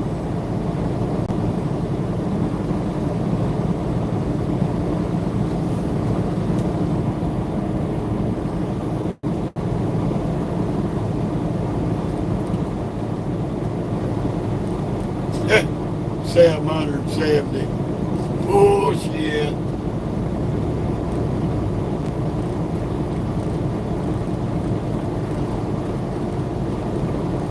I ain't got to Google it. I done looked at it.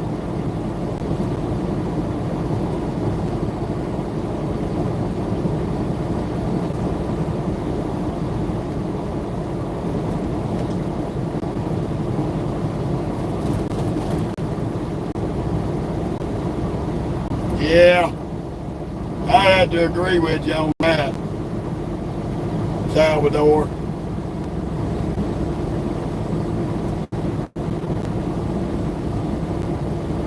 Hey, Dingleberry, you see what I'm doing right now?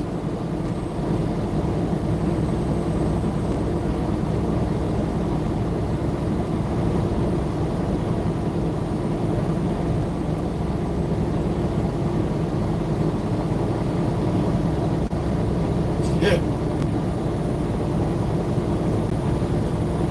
Boy, please.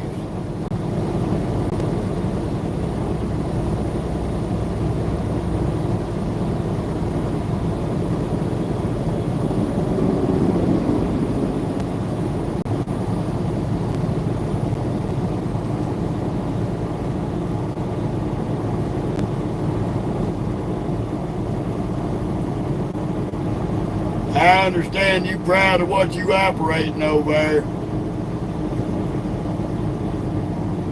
But But I can promise you, you bragging on shit that you can't stand up against.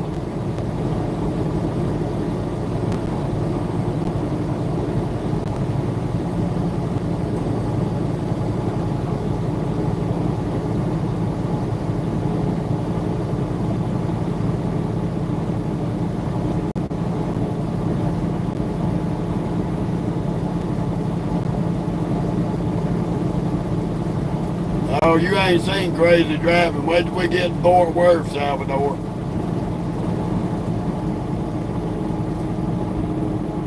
It's gonna get worse.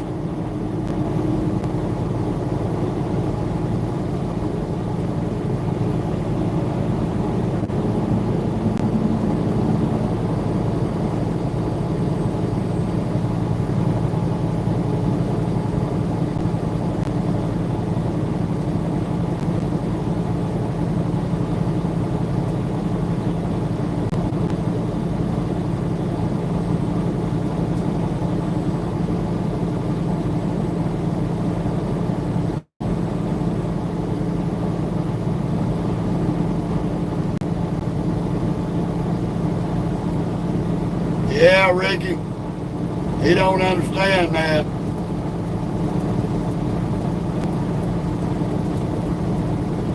I've looked at all the specs on them trucks. They spend more money putting luxury in them trucks, which case they ain't got no sleeper space for shit. Over here, they would be a clusterfuck for an OTR over here.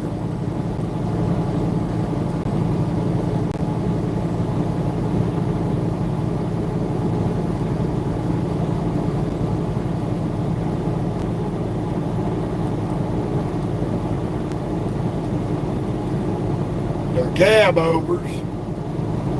You're sitting all up in front of a big windshield. They don't look worth the shit.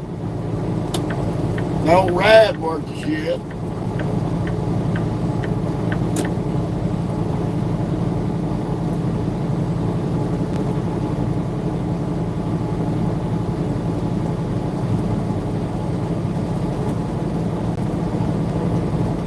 And they try to charge you 5 times the price you pay for this Peterbilt decked out.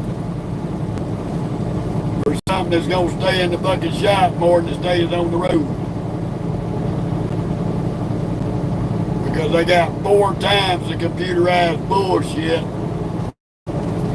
on their trucks in preference to the trucks over here.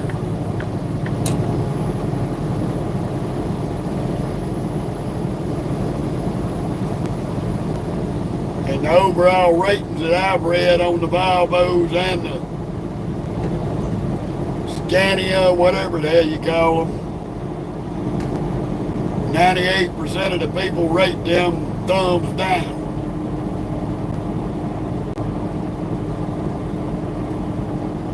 No, I ain't wrong again, buddy.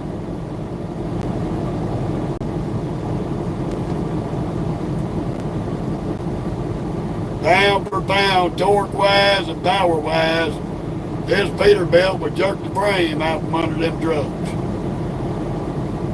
And here's the bad part. I won't even have to touch the pedal.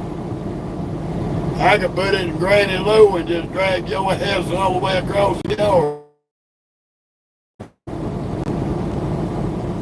At an idle. This truck outweighs that truck 50 to 1.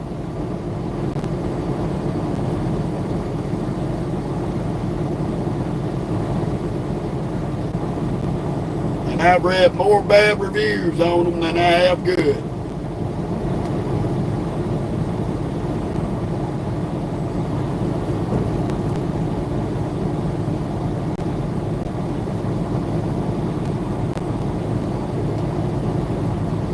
I hear you. And I understand you proud of what you run over there. And I'm proud of what I run over here. So don't come over here dishing on my shit. I won't dish on your shit. Fair enough. Stay online. Google it. Like you told me, Google it. It's there.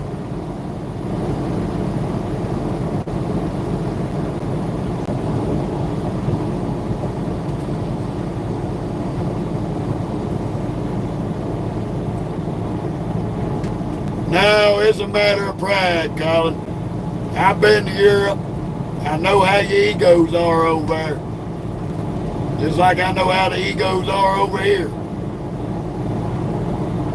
It's all about ego issues.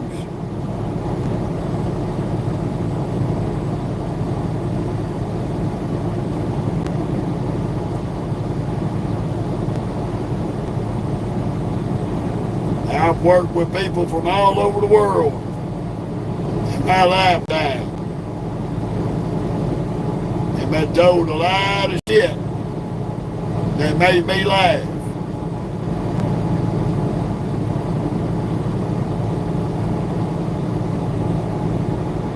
Just like the English fellas that I worked with a long time ago in the oil field while I was over in the North Sea. Told me I ought to be grateful that the royal family gave me this country to live in.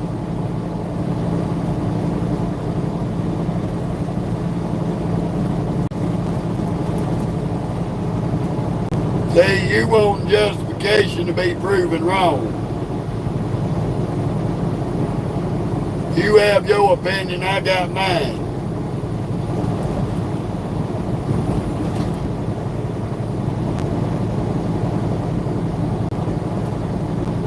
No, he wasn't right. Because my recollection was we kicked the English's ass straight out of this country. And then when y'all came back, tried to start some more shit, you got your ass whipped again.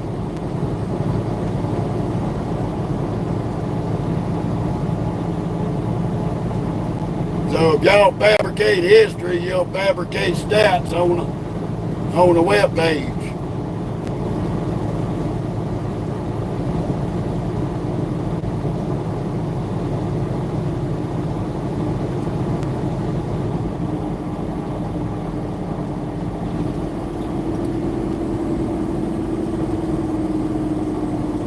Colin, you talking to a half Irish, half Scottish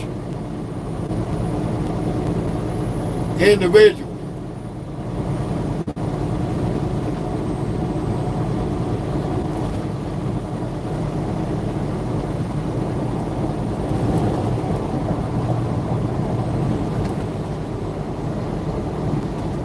My mama's family's from Scotland and my daddy's family's from Ireland.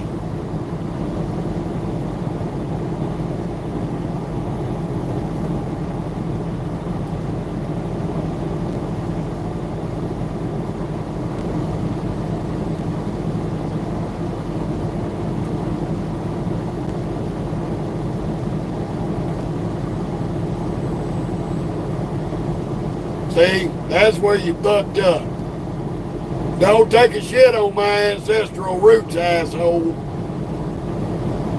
Because I'm the type of person that'll jump on a plane and come to Ireland just to kick your ass. Don't you fucking piss on my roots, buddy.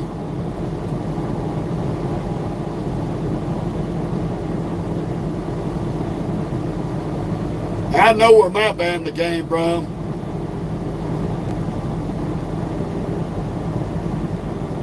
So you just fucking crossed the line, bitch.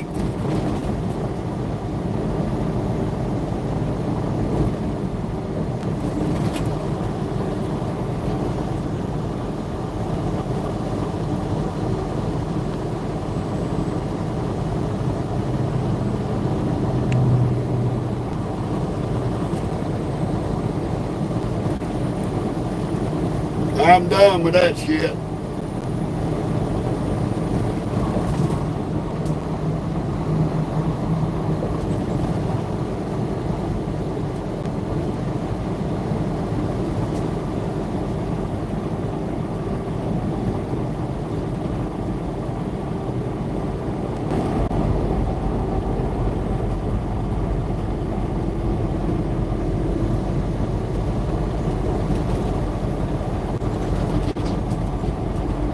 motherfucker gonna run his mouth. My motherfucking family came to that area in 1066 and settled it. That's historical fact.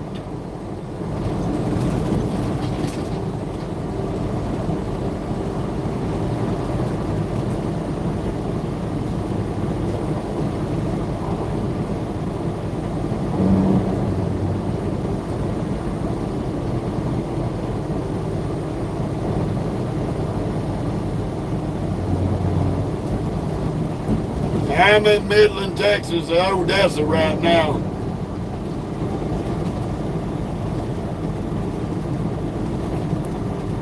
On I-20.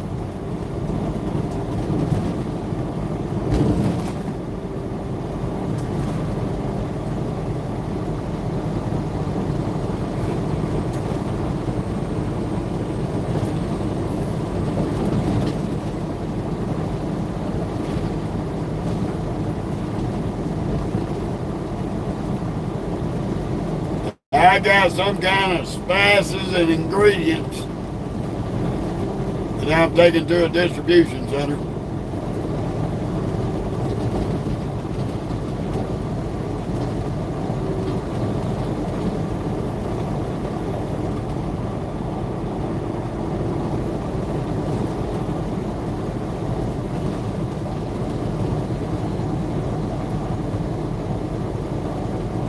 Nope, I ain't even close.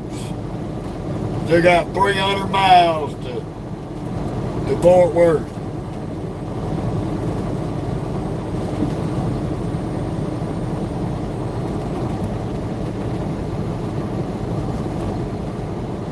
We got about 10 more minutes, and that's going to be a wrap on this morning's live.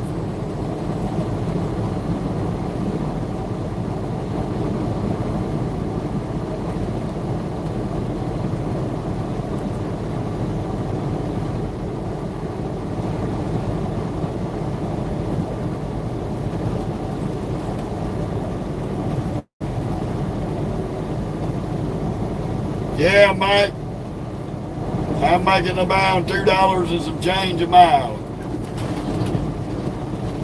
And I run anywhere from 2,500 to 3,200 miles a week.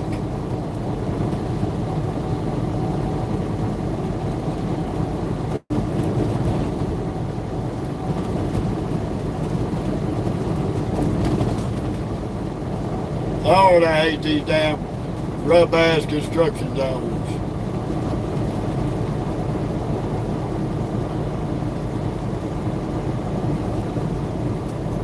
Well, we had 9 hours to delivery when we left.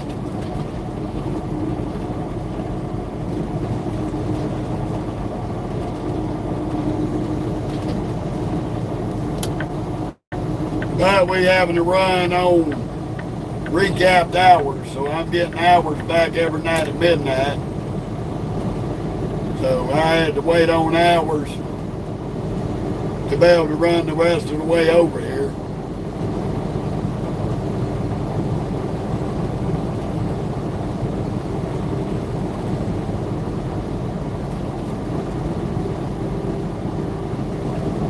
But I don't do bad money-wise.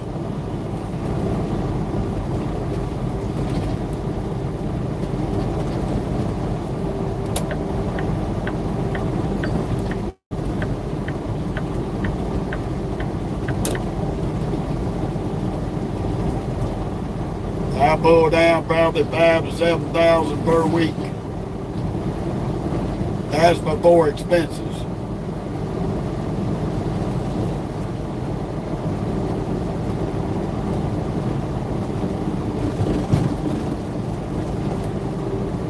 And I'll clear about 2 to 4 a week after expenses.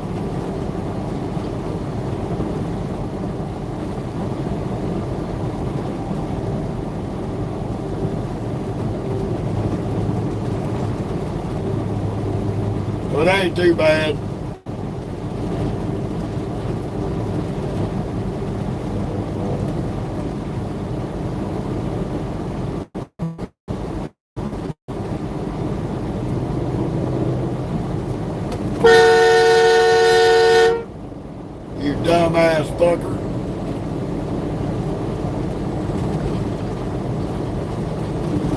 Fucking idiots.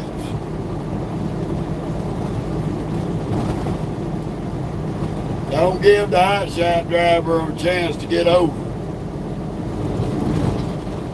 All these people over here are always in a rush to die.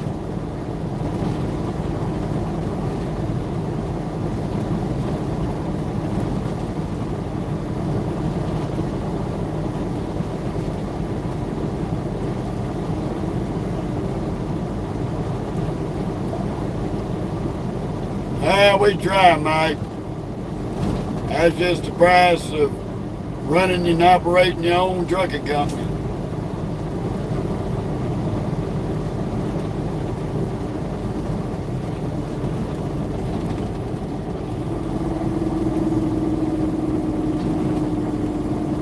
No blinker, just stop in the goddamn road to get off.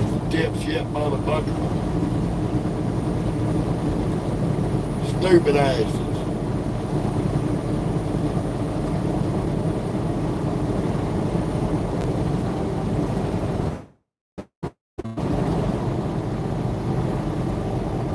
I hear you, Alan.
Good morning.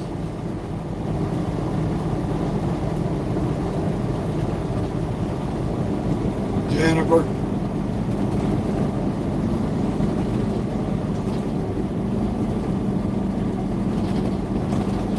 Oh man, I hate this fucking construction.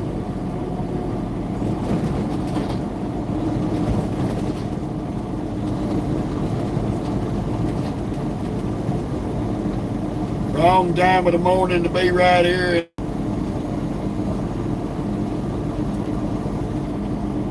I'll be glad we get out of this shit. If these crackheads through here, they don't know how to drive. On regular days, much less in construction.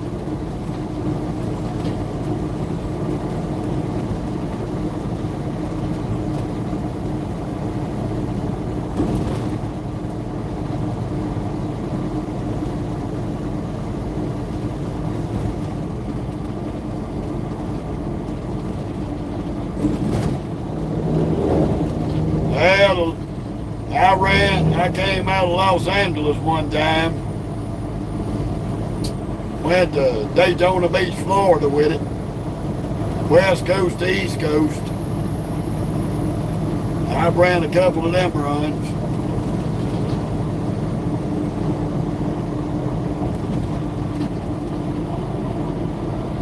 About 2,800 miles.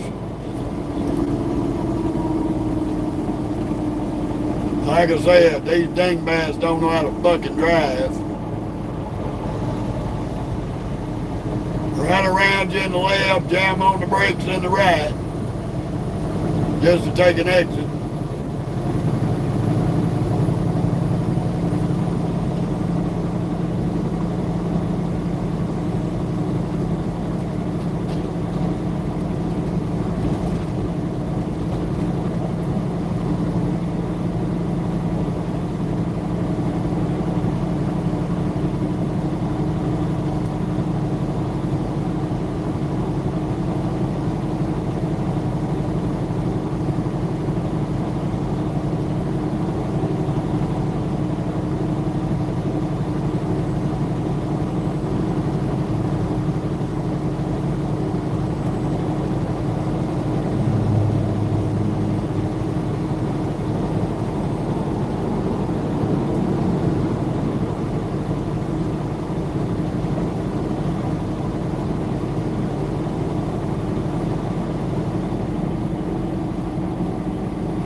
Yeah, Mike, it was.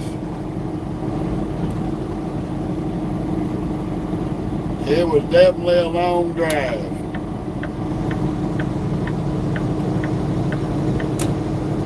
Oh, I can't stand these brake riding dumbasses. Finally got an opening to get around this retards.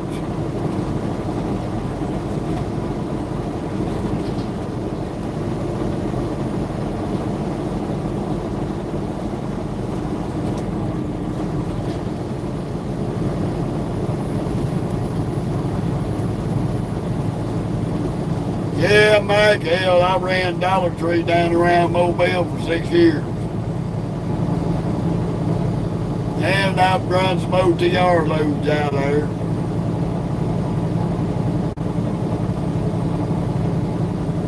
Here and there.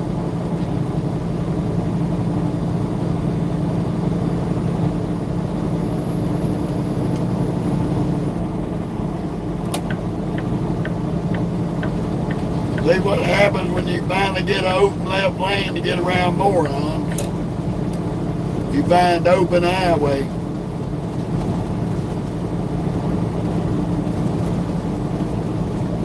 Hell, Mike, I used to have a lot of family down there in Mobile. My grandmother on my daddy's side, all of her family from down around Mobile. My daddy was born on Brooklyn Field in Mobile. While my granddaddy was in the Navy.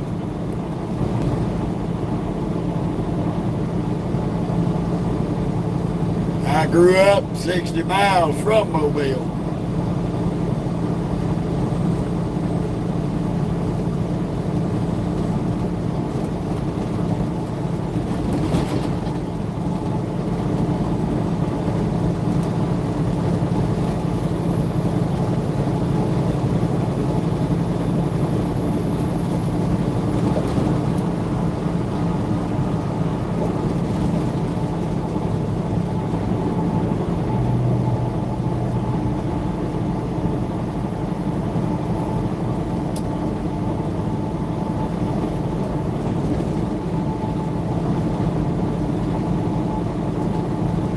Ooh, mercy.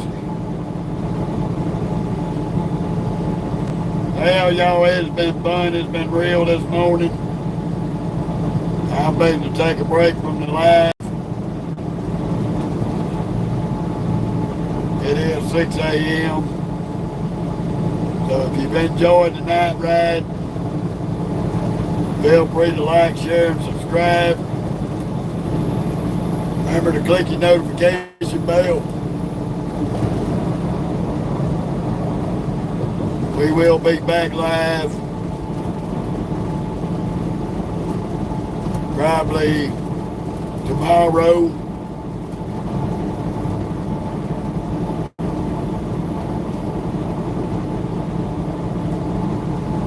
And appreciate all of y'all tuning in.